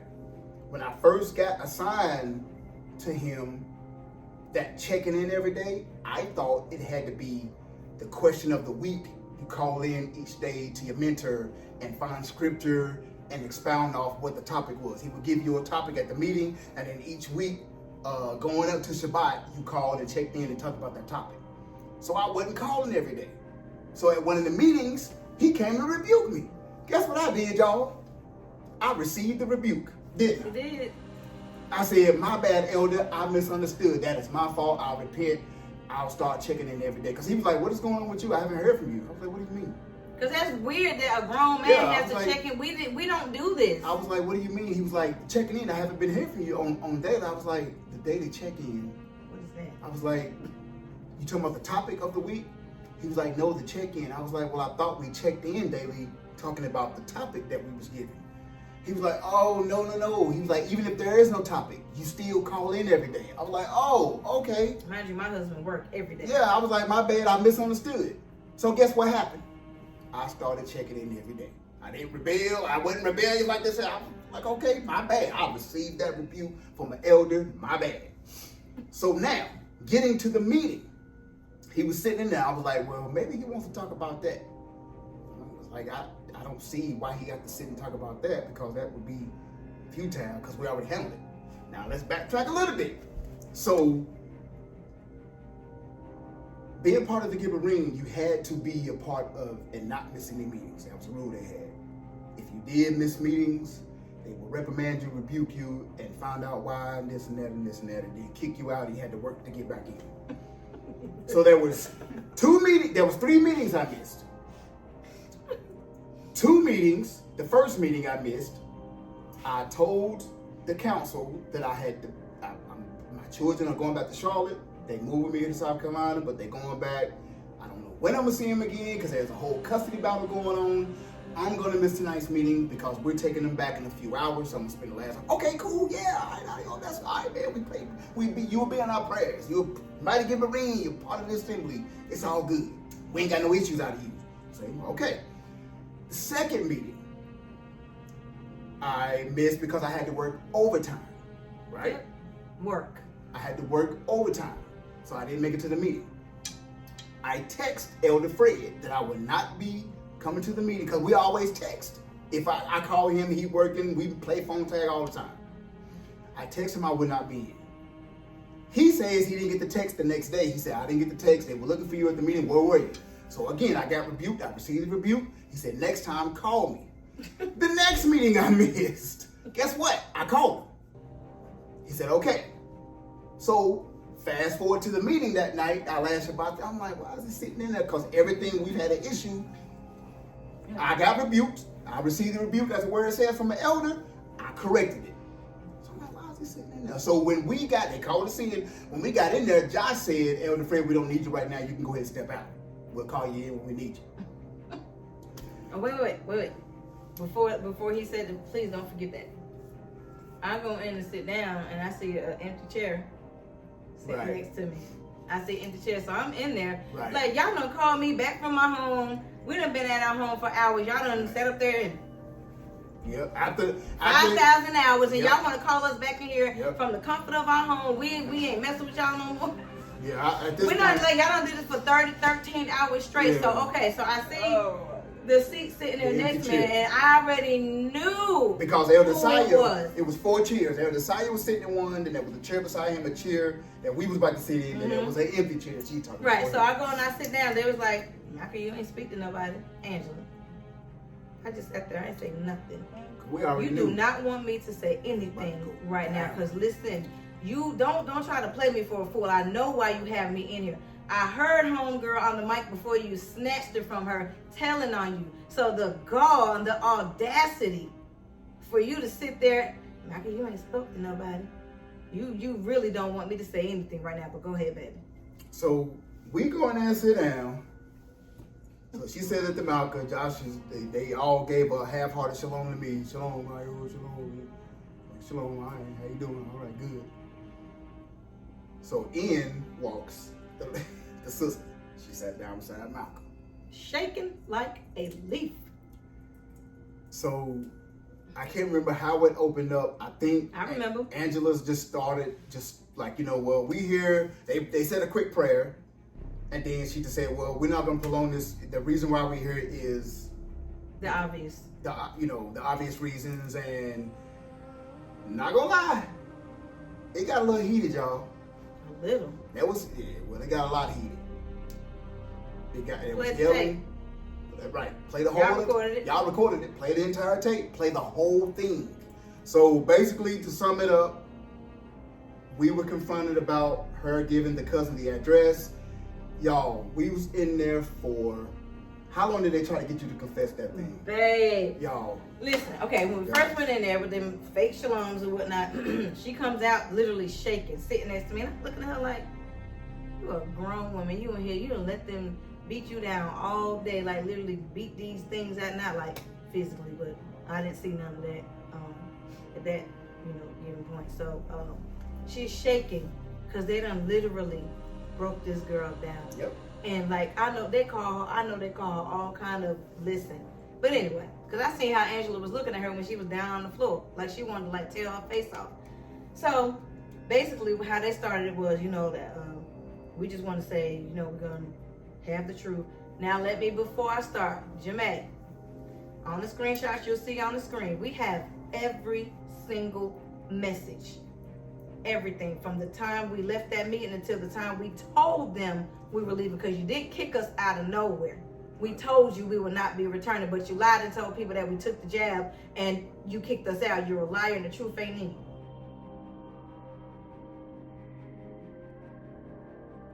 So, Jermaine, I got to give it to her. Yeah, she had a nasty attitude, but she never brought that my way. She was the only one that had a lick of sense in that meeting that night. The only one, because their so-called queen mother sits up on her chair like she finna do something. Girl, like for real, you like sit your tail down like somewhere. sitting up, like she about to get. She trying to get froggy, like you 62 years old. I will like duffel you like 10 times before you even step. But I respect my elders. I'm not trying to do none of that. So don't get froggy with me thinking you're gonna sit up on your chair. And I asked her one question: why is it that my name? And I was just as calm. Play the tape. Play the tape. The entire Why tape. is it that it's my name that's coming out of your mouth. Oh, you want to know why? I'll tell you why your name coming out of my mouth. And I'll tell you this. And I was like, oh, we sitting up, so I sit up on my chair. That's how it was, y'all, for real. That's how it got. It got like the hand clapping and everything. What? So then Melvin, she's sitting over here looking crazy, shaking and crying. Not her, but the girl that's sitting next to me. Not you, baby.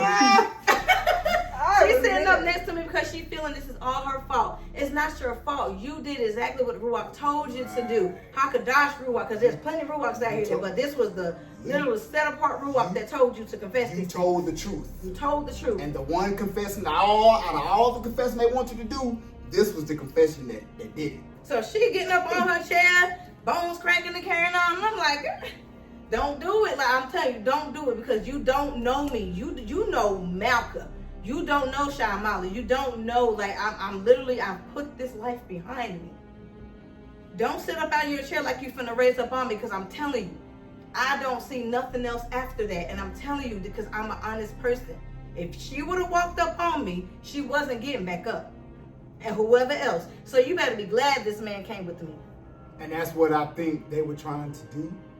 Not only that, we're about to get to it in a minute, they were going to plant some seeds in her to try to break up our marriage. Mm-hmm. But I believe that if Angela would have got froggy and really jumped, then they would have felt the need to try to gang up on her.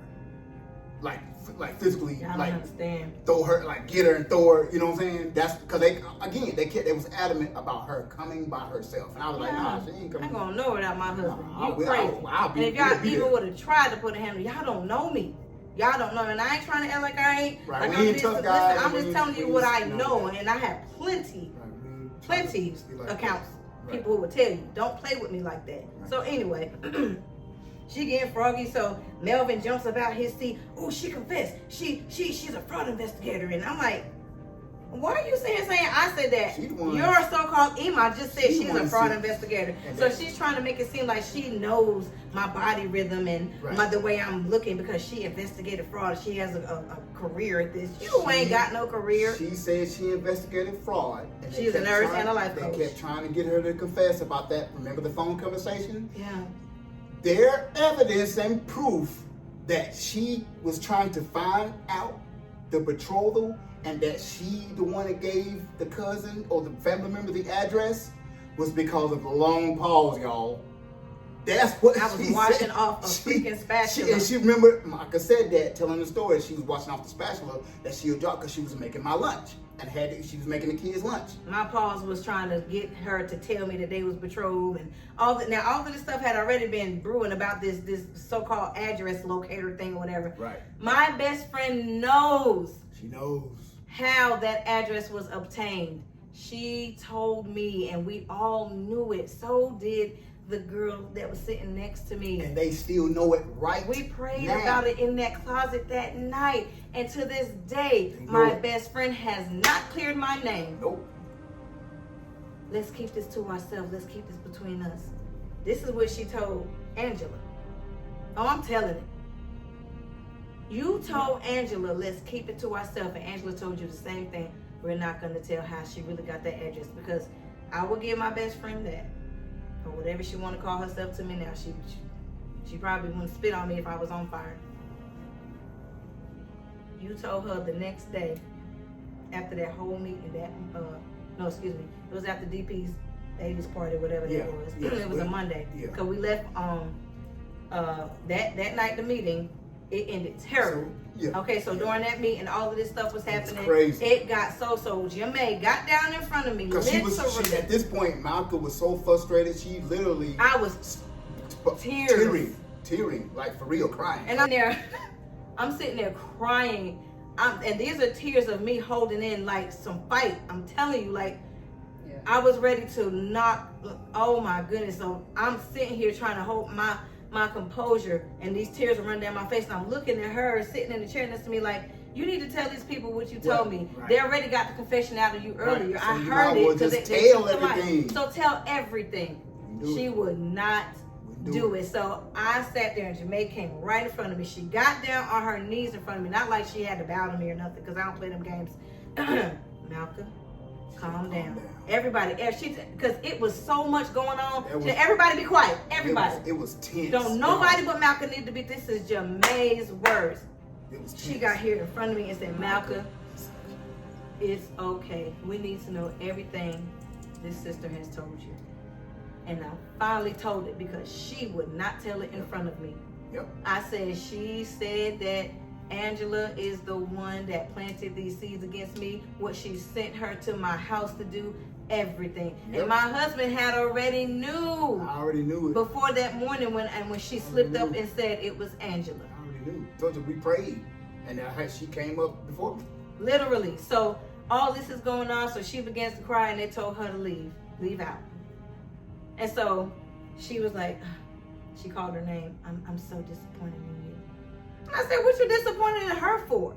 You need to be disappointed in yourself. And so we got, everybody said what they said, and I was like, we finna go. So yeah, they was like, all right, y'all let's just call it a night. They was like, call it a night. We've been here for, and they again play the tape because Malcolm never confessed. Yeah, I get it. They were trying to get that. So we leaves. All right, so we leave. We get back home, and I said, okay, we got some praying to do. And I was up through the night, and yes, y'all, like she just said, we had peace. But I knew, I said, okay, everything that we've been through in August, the sickness, the hospital, I said, this is it, Yahuah. Thank you for your grace and mercy. And your revelation. Thank you for revealing to us what was going on behind the scenes when all that was going on. So it really, like I said, it really started from the Super Sweet Party. That's when the stuff really got started seeing stuff. So what happened, we get home, and like she just said, they went down to Augusta because one of the rappers had a release party that next day. I didn't go. Y'all, let me tell y'all, we didn't go. I wrestled. Like Yakub became Yahshua after he wrestled with, he said he seen the face of the Most High, he wrestled with the Malak. Listen, that next day, I wrestled, trying to figure out scenarios because my flesh was not wanting to stay because I didn't want to be there anyway, but I was like, man, I knew it was going to end like this. My friends were still there. Right. So I was trying to figure out ways to kind of rationalize in my head, like, man, what is, like, because I knew we had been there for a little bit. So I was like, darn, it's going to end like this. Yep. Right? I was like, man, it's going to end like this. I got to tell my girl we ain't going back because I'm going to make the decision. So, again, speed it up. I was wrestling. The Ruach literally spoke and was like, I'm gonna give you, stop worrying. Yep. Stop this had to happen like this. You're still here intact. Be thankful. Be grateful. I'll give you the words to say tomorrow when you call the elder and tell him that you won't be back. Your time there is up. Your assignment that I sent you on is complete. You're not coming back. This past Shabbat was your last day there. So I was like, man, I had to swallow that pill, boy. That thing was stuck in the side of my neck because I was like, man, it's going to end up like this. I know they're going to be talking crazy, whatever. I didn't care. So I knew I was going to get the confirmation. I'm going to speed it up. So the next morning, Monday comes, and I'm like, here's the date. I'm going to call Elder Fred later and tell him we won't be back. So I was like, well, what confirmation is the Ruach going to give me? So here it is. I'm on my lunch break. I call him. He picks up, hey, Iyob, man, it's good to hear from you. You know what I'm saying? Yada. He said, I couldn't make it. I couldn't wait the other night when y'all had the meeting. I had some things to take care of at the house. It was 11 midnight. I don't know what you take care of, but anyway. He said, he's like, I couldn't be in the meeting. He said, so. They had dismissed him anyway. Yeah, they had told him that they would call him in. So, but he said he kept waiting, and Josh, one of the leadership had texted him that we, just go ahead and go home. Yeah. So we on the phone, and I said, okay, so he said, so how did it end up? I said, well, it wasn't good. I said, I want to ask you a question. You were in there, and I said, because we forgot to add, in that meeting, they accused me of the meetings I just explained. They said, you've been missing meetings, bruh. That's how they tried to between us. That's why they wanted her to come by herself, because they was about to tell her, Iyob's been missing Giverine meetings where he's been telling you as his wife that he's been going to, where he been going. So, because in the meeting, I was like, missing meetings, and everything, the 3 meetings I just explained to y'all that I missed, I was like, Elder Fred knows about that. No, you been. And so did one of the leadership that was there at the time. Right. I was like, no, I've been to all the meetings that I have missed. they know about. So Angela proceeds to tell this other one, man on the council, on the leadership, to go get a paper or something. No, there were several meetings that you missed, Iyob. So I guess they had been writing them down. So where it comes from was she had did an old repost of me singing in the studio. Mm-hmm.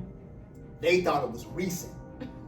And it just happened to be she posted it around the time that we would have been getting out of the meeting. So they assumed, instead of asking before the meeting, all you had to do was just call and say, hey, yo, what everything all right? You missed the meeting last night. I'd have been like, yeah, I was working. I had overtime. Already told. Oh, we was assuming overtime was studio. No, I ain't been to the studio in months. Like, what? They have been stalking my Facebook page, and they seen that post that I made about my husband singing and how I love, everybody know how much I love this man and how much I talk about him and vice versa. Okay. But if they would have looked clearly, it was, you know how Facebook do the 1 year ago today, this memory, it was a memory that she reposted. That's it. But they accused him of not being at the meeting because you was at the studio. You are such a liar. You don't take the time to read. Trying to find something. It was, like I said, it was, the blame is on you, but you're trying to find something in the blame is so mind you, they never brought that paper out. Right, they never brought the paper out, and I'm like, well, somebody could have asked me this on the phone, my mentor, like before we even came in a meeting that y'all accused me of missing meetings. But again, the reason he didn't, because I made all the meetings, and the meetings that I missed, you know about. So now, fast forward to the next day. I said, he said, yeah, I want to get to start knowing you a little bit more when we have our conversations. Start telling me about your dad and your life. And I said, well, Elder, before we get to all that, I said, I gotta ask you something. I said, I gotta ask you. I thought you knew about all the meetings I missed. He was like, what you talking about? I said, well, one of the main topics we were in the meeting for the other night is I was accused of missing meetings. I said, I thought we talked about the meetings I missed. I said, the one I texted you, you said you didn't get. So the next meeting I missed, you said you needed a phone call, and I told you, he's like, yeah. He said, no, Iyob, that's not what leadership is saying that was the big issue. He said, the big issue they told me that they have with you and your wife is that you guys don't be in the services warring, that you be sitting in the kitchen with your daughter. I said, what? That was a confirmation. Because I said, wait a minute. I said, Elder, what? I said, I'm confused. He said, yeah. Wasn't y'all this last Shabbat, wasn't you in the kitchen with your daughter, Yaya? I said, yeah, that's the only one. I said, it's on camera. We are always in. I said, when Yaya comes, me and Malka is not, which is few and far between. Me and Malka's not sitting with her. We're in worship. We're warring. I'll be at home with her and he'll be in the sanctuary, or vice versa. We would have to rotate. I was on the phone with him and he said, no, there are no meetings. They ain't talked about the meetings. It's about y'all not being in services. You know what I said? I said, Elder, that's not what they said. I'm not crazy. And this past Saturday was our last Shabbat there. That was all the confirmation I needed to let me know they were not on the same page. That whatever y'all doing behind the scenes, y'all ain't on one accord, and you're not matching up. It's the lines have not crossed correctly. Somebody missed the phone conversation and you're misremembering. I said, Elder, that is not what they said. I said they ain't bringing nothing about not being in the services in this last meeting. I said they talked about me missing meetings. He's like, no, Iyob, that's not what it is. I say, well, with that being said, love y'all, but we won't be back. Now, back to that meeting. How they tried to sit there and say that, try to make it seem like he's somewhere else and he's telling you that he's here. My best friend was on the prayer team. Every single meeting that my husband was at, she confirmed. They would be in the same. Oh, I had them shades. Because everybody know I love shades. I can have them shades on, Oh, so I'm gonna come over there after you need me to give Iyob a ride, or you need me to come like that? Cause he's where? At the assembly. The same night they had the Gibberin meeting was the same night they had the prayer meeting. So why she's sitting here confirming everything? Not that I even asked her to. She didn't even know she was confirming stuff. Okay. So this is how they tried to separate husband and wife. They have done it. They're still doing it to this day. So they thought in that moment I'm gonna look at him like, oh, so where you been? Like, you Right. talking about you gonna? Do That's you the- understand who this man is to me, and who I am to him? We tell each You other could everything. Never. Everything.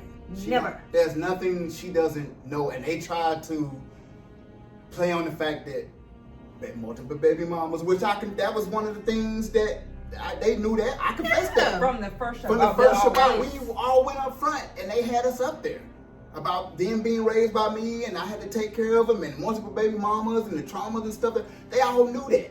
So they tried to use that and try to, he get the innocent, and he just now, he in a new city. Where he been? He ain't been to these meetings, Malcolm. Crazy. And I guess she just said, I guess she was supposed to turn to me like, okay, Negro, where you been?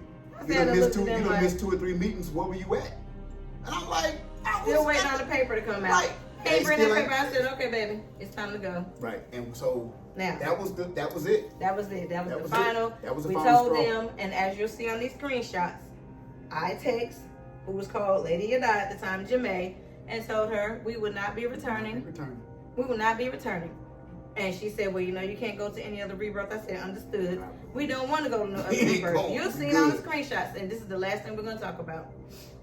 After we left, like I said, on the Your Story thing, they started stalking my page because I was missing my best friend so much. I was putting crying emojis and pictures of us up there because they turned her against me. The screenshots you're about to see are of me and my best friends. Her name is Yahuah. And the girl that I've been talking about this whole time, her name is Yahuah. You'll see pictures of me, Yahuah, and Yahuah together in Charlotte, out the restaurants, everything. Everything. You see the pictures. Well, their faces are crossed out, but you know their names and you know what they look like. So, okay. Now, this is when we left. Me and my best friend was still talking. Me and Yahuah, we were done. She had texted me the morning of DP's party today, that Sunday, and said, I'm sorry for if I caused any confusion, and that's in the screenshot. You'll see it.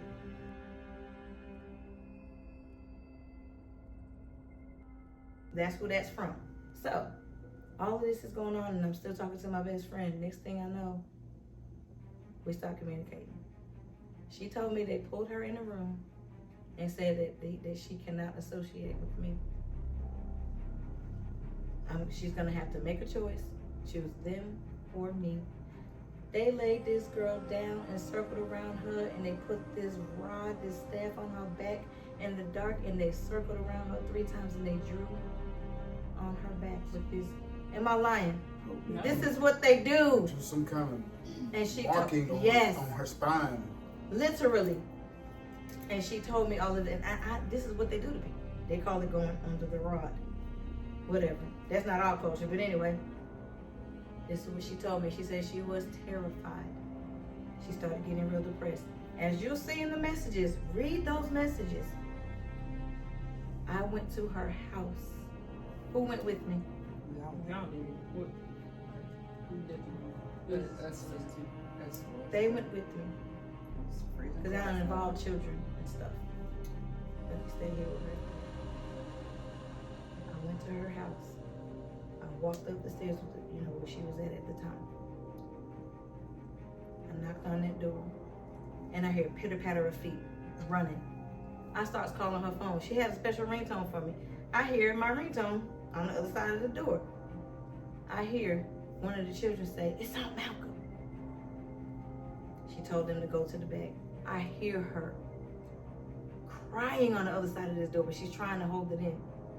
I'm banging on the door. Yahuah, let me in. Please let me in. It was cold out there. You hear me?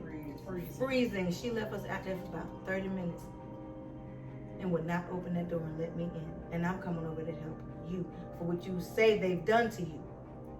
And you know I'm not lying, Yahuah. And I hope the Ruach convicts you and Yahuah. I gotta end this lie, yo. You gotta end this lie. It's eating you alive. I'm serious. You need to leave. And I'm making a personal plea to both of you.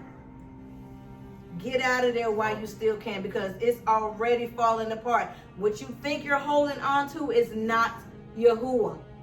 It is idolatry, and it is man worship, and it is witchcraft, it's kundalini, it's all of that. Yahuah can't be around sin, and a lie is a sin. You still active sin, knowing that lie. You know the lie. You know the lie. Come on. Like, even if you don't exonerate, Yahuah has already exonerated this family because we were blameless. We in peace. You don't ever have to say another word to me again. As long as you leave this place, I will be happy knowing that. And I want you to hear me. They don't love you. Yakaya, you know all the junk they talk about you and the children.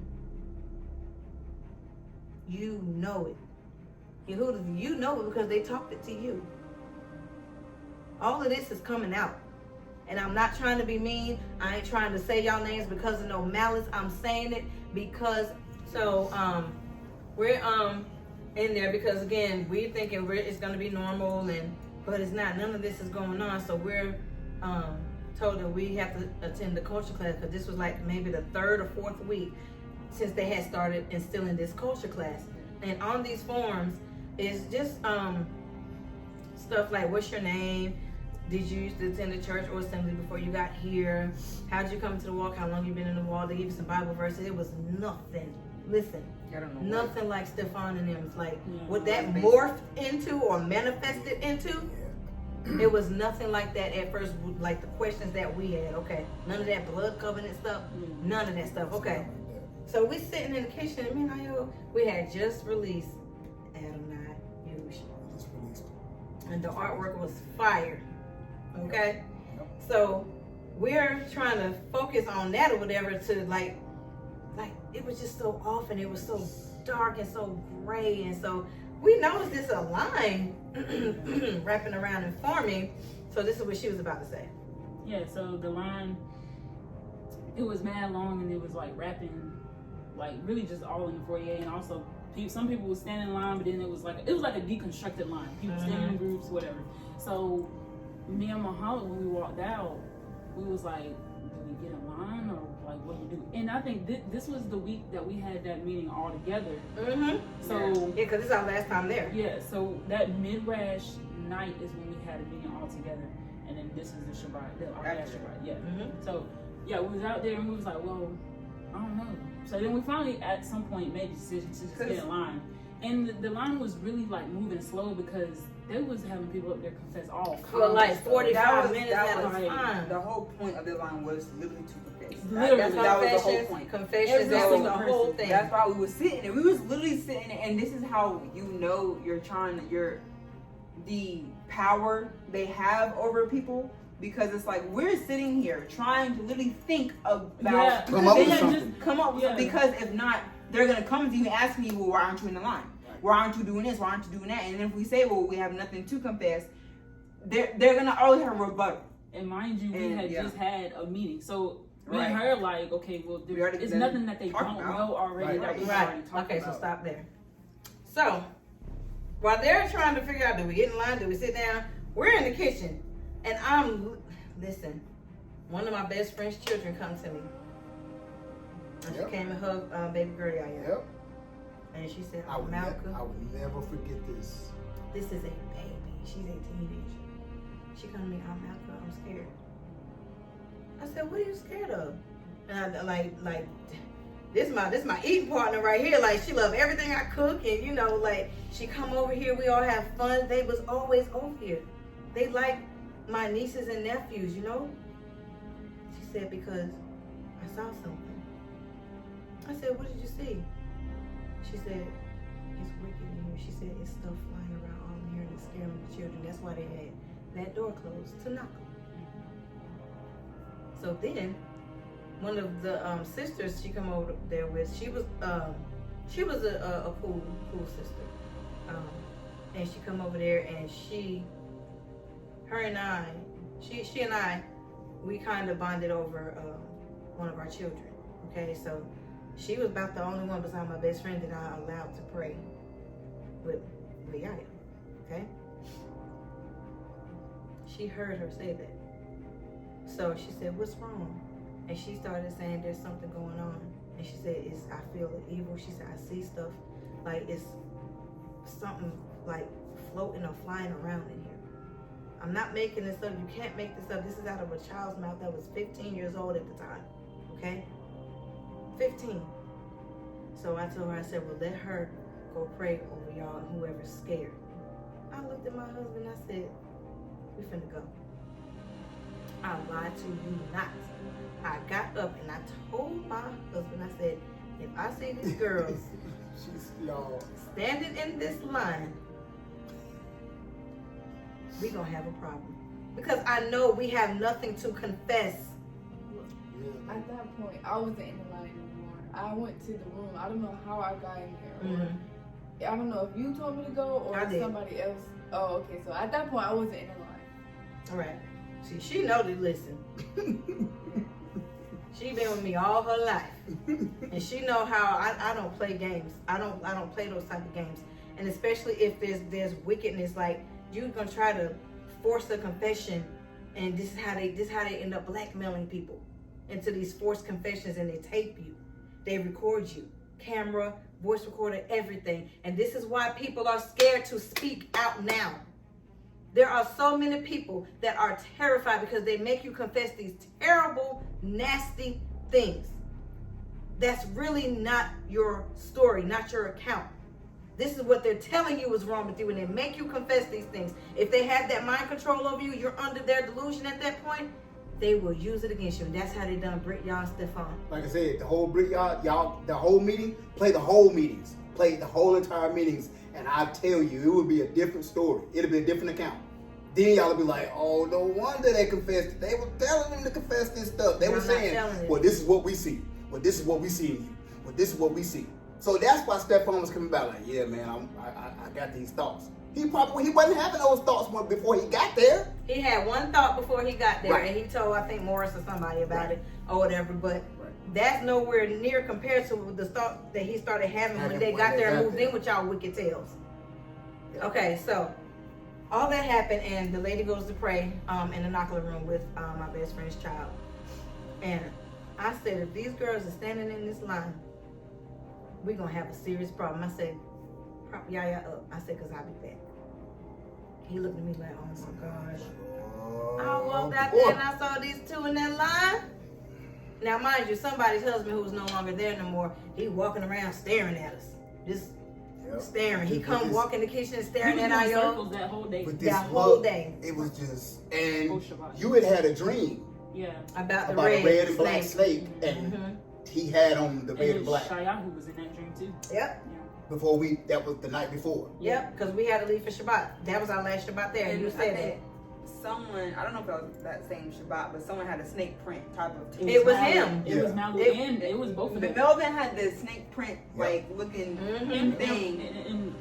The man had red on. So it was between him and Melvin, but Melvin had the actual snake print on. Yes. And it was yellow and red. I remember. Who they call Malu. All right. So I went out there and seen these two in this line looking so dumbfounded and confused. I'm looking at them like I went to both of them. So the guy that had on the red that he was circling around, he ain't there no more. So he's circling around just trying to listen to what I'm saying to them. I'm not scared of you. I'm gonna say, I said to them, what y'all doing in this line? Yeah, because there was a circle table beside us. There was two chairs that we were sitting in, and you came from the Knockler around. You came from the kitchen to the Knockler to the foyer, and then was sitting in front of us. Yep. And the line was going from back here and was wrapping around behind you. Yep. Yeah, and he was with his. Yeah. What did he have in his hand? I don't know what he had in his hand. That sword. That sword thing. Wrap the claw. So I stood in front. I said, what are y'all doing in this line? I said, this is what we're not finna do. I said, get out this line. What reason do you have to be in this line? I don't know. My best friend calls me after Sukkot. Mind you, their Sukkot was all the way in October. We left August 28th. After that day she left us out there in the cold, I didn't talk to her for a month.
And she called me scared because something happened to one of the children.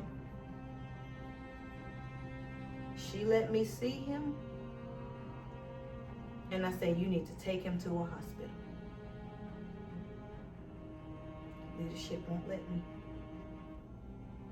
I said, you need to call them and convince them. She finally convinced them. They did let her take her child to the hospital.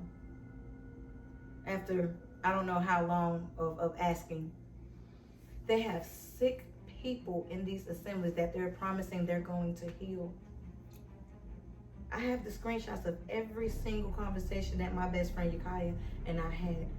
They don't lie. I'm not making this up. I have the proof, and I didn't want to do this like this, but you had 3 years. This is what we're saying to anybody that literally loves Yahuah, that loves the Most High, and wants to come out of this wickedness. Just leave. Fear not. Fear not. Fear not. When we left, I went to the park. The first lesson I taught in this home on Shabbat. And I went to spend time with the Most High by myself at the little park. What was the words I told y'all that I heard at the park when I got back here before we started Shabbat? What did I tell y'all that I heard? What were the words? 2 words. 2 words. Say it again. Fear not. Fear not. I don't fear. We don't fear none of them. The leadership is falling apart. What do you think is going to happen to you next, girls? Get out of there. Let this be a lesson learned to you, because everything I put up here is not to harm you. It's going to help you. And all of these things are true. We are not lying about any of this. And the last thing, the last screenshots I'm going to put up here is of everybody that left that wicked place and told us everything that y'all was doing. Y'all was on our YouTube channel. Y'all was stalking us. Dang on, you told everybody to unfriend us. You told people I was a witch. Ain't a witchy bone in my body. Again, you told people I took the jab and that I wasn't no leader. We took the jab. Y'all kicked us out because of that. Our daughter's gonna get pregnant. You got the all let's that. Let's not go there. Be for real. All that you still gotta run into your boy. But these so-called marriages y'all arranging in here. Keep that same energy. All these marriages y'all arranging with these older women and these young men in their 20s. You are ridiculous. Setting it after Angela's, well, it used to be marriage. Oh yeah, we know. Yes. The lack of. That's why they don't go to the hospital. That's why you won't even let people that, half of these people, I ain't gonna say all, because in some tribes they do go to the hospital to have the baby. Some, that's on the other side. Down here, they have to let Angela, and it was another Ima that used to be there, or Amma that used to be there, deliver these babies. Listen, Angela ain't no doctor. I can't speak for the other one. Y'all ain't got no birth certificates. Again, if I can walk into a Quick Trip and they know what I got going on and who I was and what time I be on, and then coincidentally a couple hours later a sheriff roll up and ask us did we call knowing good and well, they watch. They know what you're doing. They know what they watch, and they know everything. And that little barn that y'all got in the back of that place, man, stop playing. It's like, y'all ain't finna rebuild no temple. All it takes is enter and outer courts, enter and outer trash. Throw it away, the whole building. You have the right to remain silent. That's all it takes for somebody to hear, and they're gonna tell I was just doing what I was told to do. Every single person. That's how serious this is. It's very serious. And y'all got to understand this. This is why I put these screenshots up here. It proves everyone is sitting here saying the same thing. This is what they said about y'all, Malcolm. I was scared to reach out to you, Malcolm. Please forgive me for not speaking to you, Malcolm. Please forgive me, because they told me you were a witch, Malcolm. And I know I've seen you and your family operate in this assembly. Y'all didn't bother nobody, Malcolm. This is what happened to me, Malcolm. The husbands, reach out to him. This is what happened to me.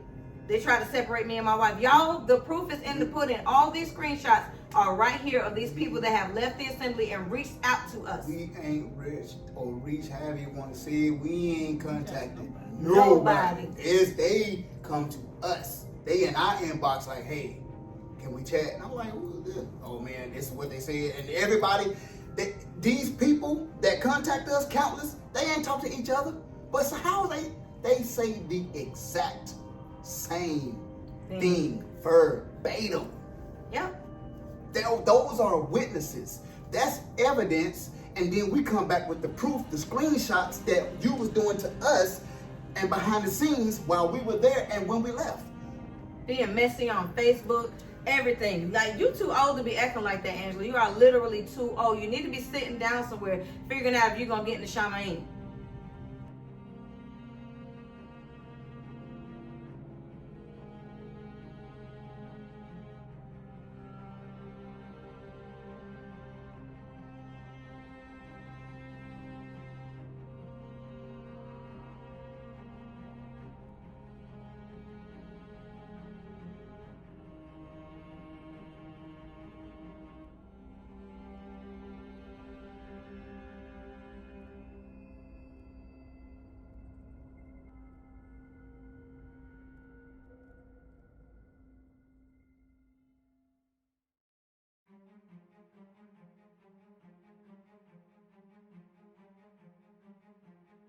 Where you're acting now, you are far from it because your mind is gone and all of this perversion y'all got going on. I believe everything y'all said.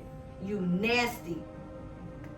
You're nasty. And this is how you're carrying on in this assembly. You operating in perversion.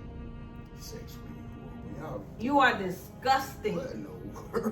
And I cannot wait until people catch on to y'all. Whether they believe this house or not, they don't have to, nobody watching this video has to believe anything we say, even with the 100% proof that we have up here. Yahuah will show you. And that's all that I have to say.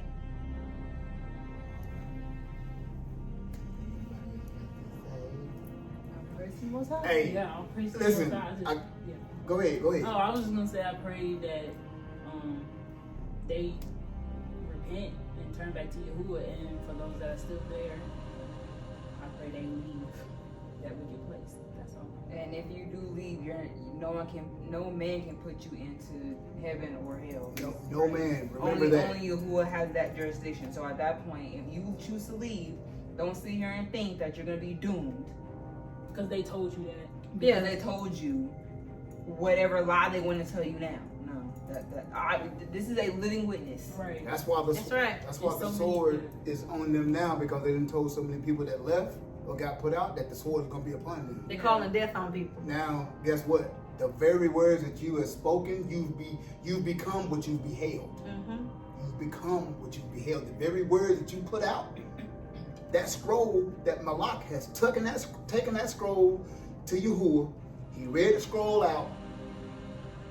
It can't return void. Unrighteous decrees. What will you do in the day of visitation?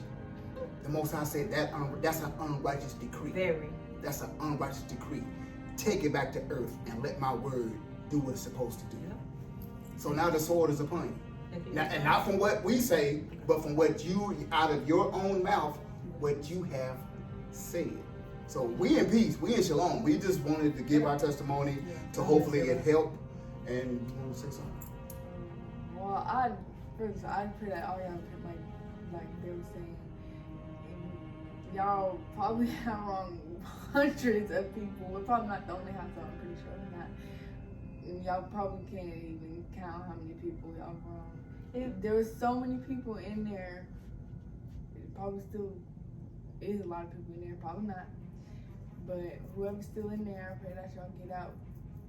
And they can't do nothing to y'all. They can't. Y'all, this is out the mouth of a baby. And this is not he say, she say. Yeah, no, we got everything laid out. When we say that they have proclaimed death upon people, because when we were there in warships, they have done this to other families that have left before we left. Yeah. So this is not something that people have come to us and saying that they did. We're witnesses too, because during warships, they will proclaim that same decree against other people that have left before. So go ahead, watch this and laugh, because with that hyena spirit, because you know hyenas, they chuckle and laugh when they feel threatened. That's a scientific fact. That ain't me speaking. So whenever y'all mock and laugh at people's testimonies, you got this. That's how you're the hyena. Just like on the Lion King when Scar, what did he have with him? He didn't have other lions. He had hyenas. Mm-hmm. Those are ruachs. Just like this little response to the false allegations video, which were true facts from Britt Yahuah and Stefan. Only people you see in them comments is your minions. There you go. And Saba Yahu this and all of this That's a mess. whole other doctrine.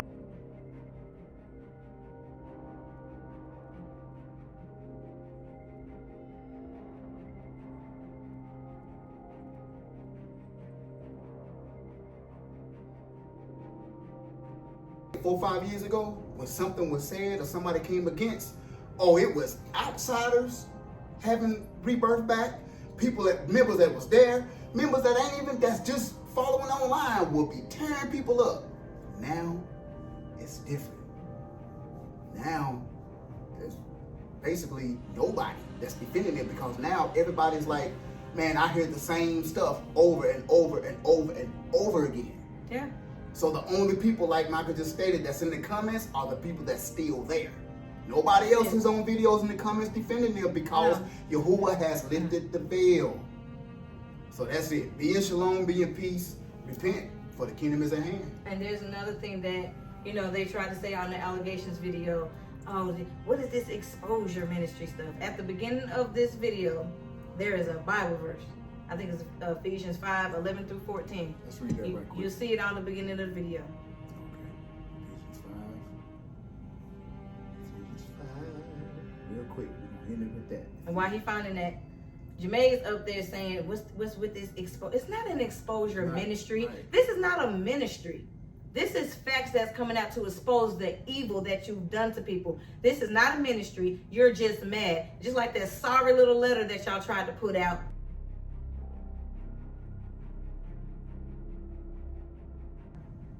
At the end, the next day or two after you made that stupid exposure video about the false allegations, you tried to sit there and act like, oh, well, we extend the olive branch. You ain't extending no olive branch. You just know you're busted. And you've had more than 3 years to repent to other people that you've done things to. So this ain't even about us. This is about the people, period. So no one has an exposure ministry, Jermaine.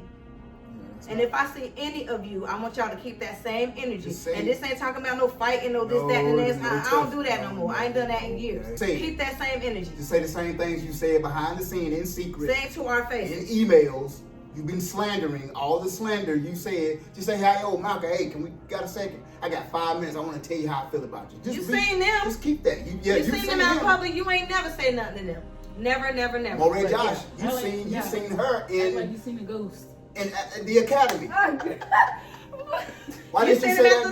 Was it public? No, it was Moreh and public. Yeah, it was me and her. Why did you say? You ain't say nothing to these girls, but they gonna be pregnant though. They ain't tried. We ain't tried. Y'all are cowards. And don't be trying to get froggy now because we're calling you out about it. Yeah, don't do that. Don't do that because you've had your time. Do that. So keep that sorry little letter that y'all put up on y'all YouTube page talking about you gonna extend the olive branch. No, you not. You still ain't done it. One more thing. I'm so sorry, baby. Go ahead. Now, get him, baby. No. I promise this is the last thing. We were at a feast day conference a couple of years ago. Now, we were super close with Malachi and Tehillah. So when we ended up going to Anderson, not because of us, because this is what we got caught in the middle of. When we left Anderson, Malachi was still with them. So you in turn dogged us out as well, Malachi. You dogged us out. Our mother, his mother, my mother-in-law, was going to Yosemite. Do you think for 1 second that the one who gave birth to him was going to sit there and turn on him for y'all?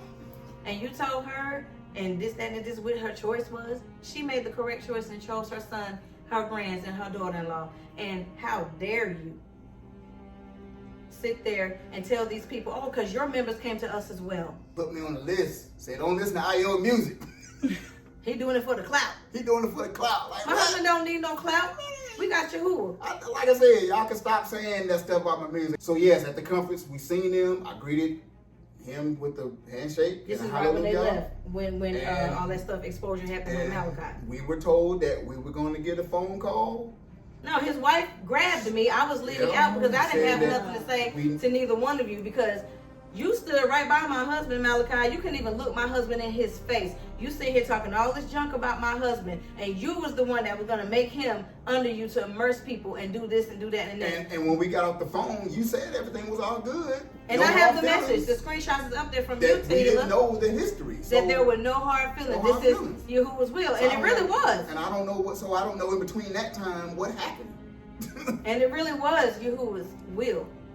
It really, really was. But the fact that you can sit there and stand next to my husband, I didn't even look in his face when we was at a feast day. You didn't know we was going to be there.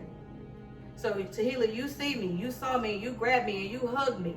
And you said, we don't have nothing against y'all. We're going to call y'all and straighten this out. I'm still waiting for the phone call 2 years later. What did I tell you? I said, you'll never get that phone call. You'll never get that phone call. It's the same thing he said. I said, you'll never get that phone call. Malachi, you couldn't even look him in his eye.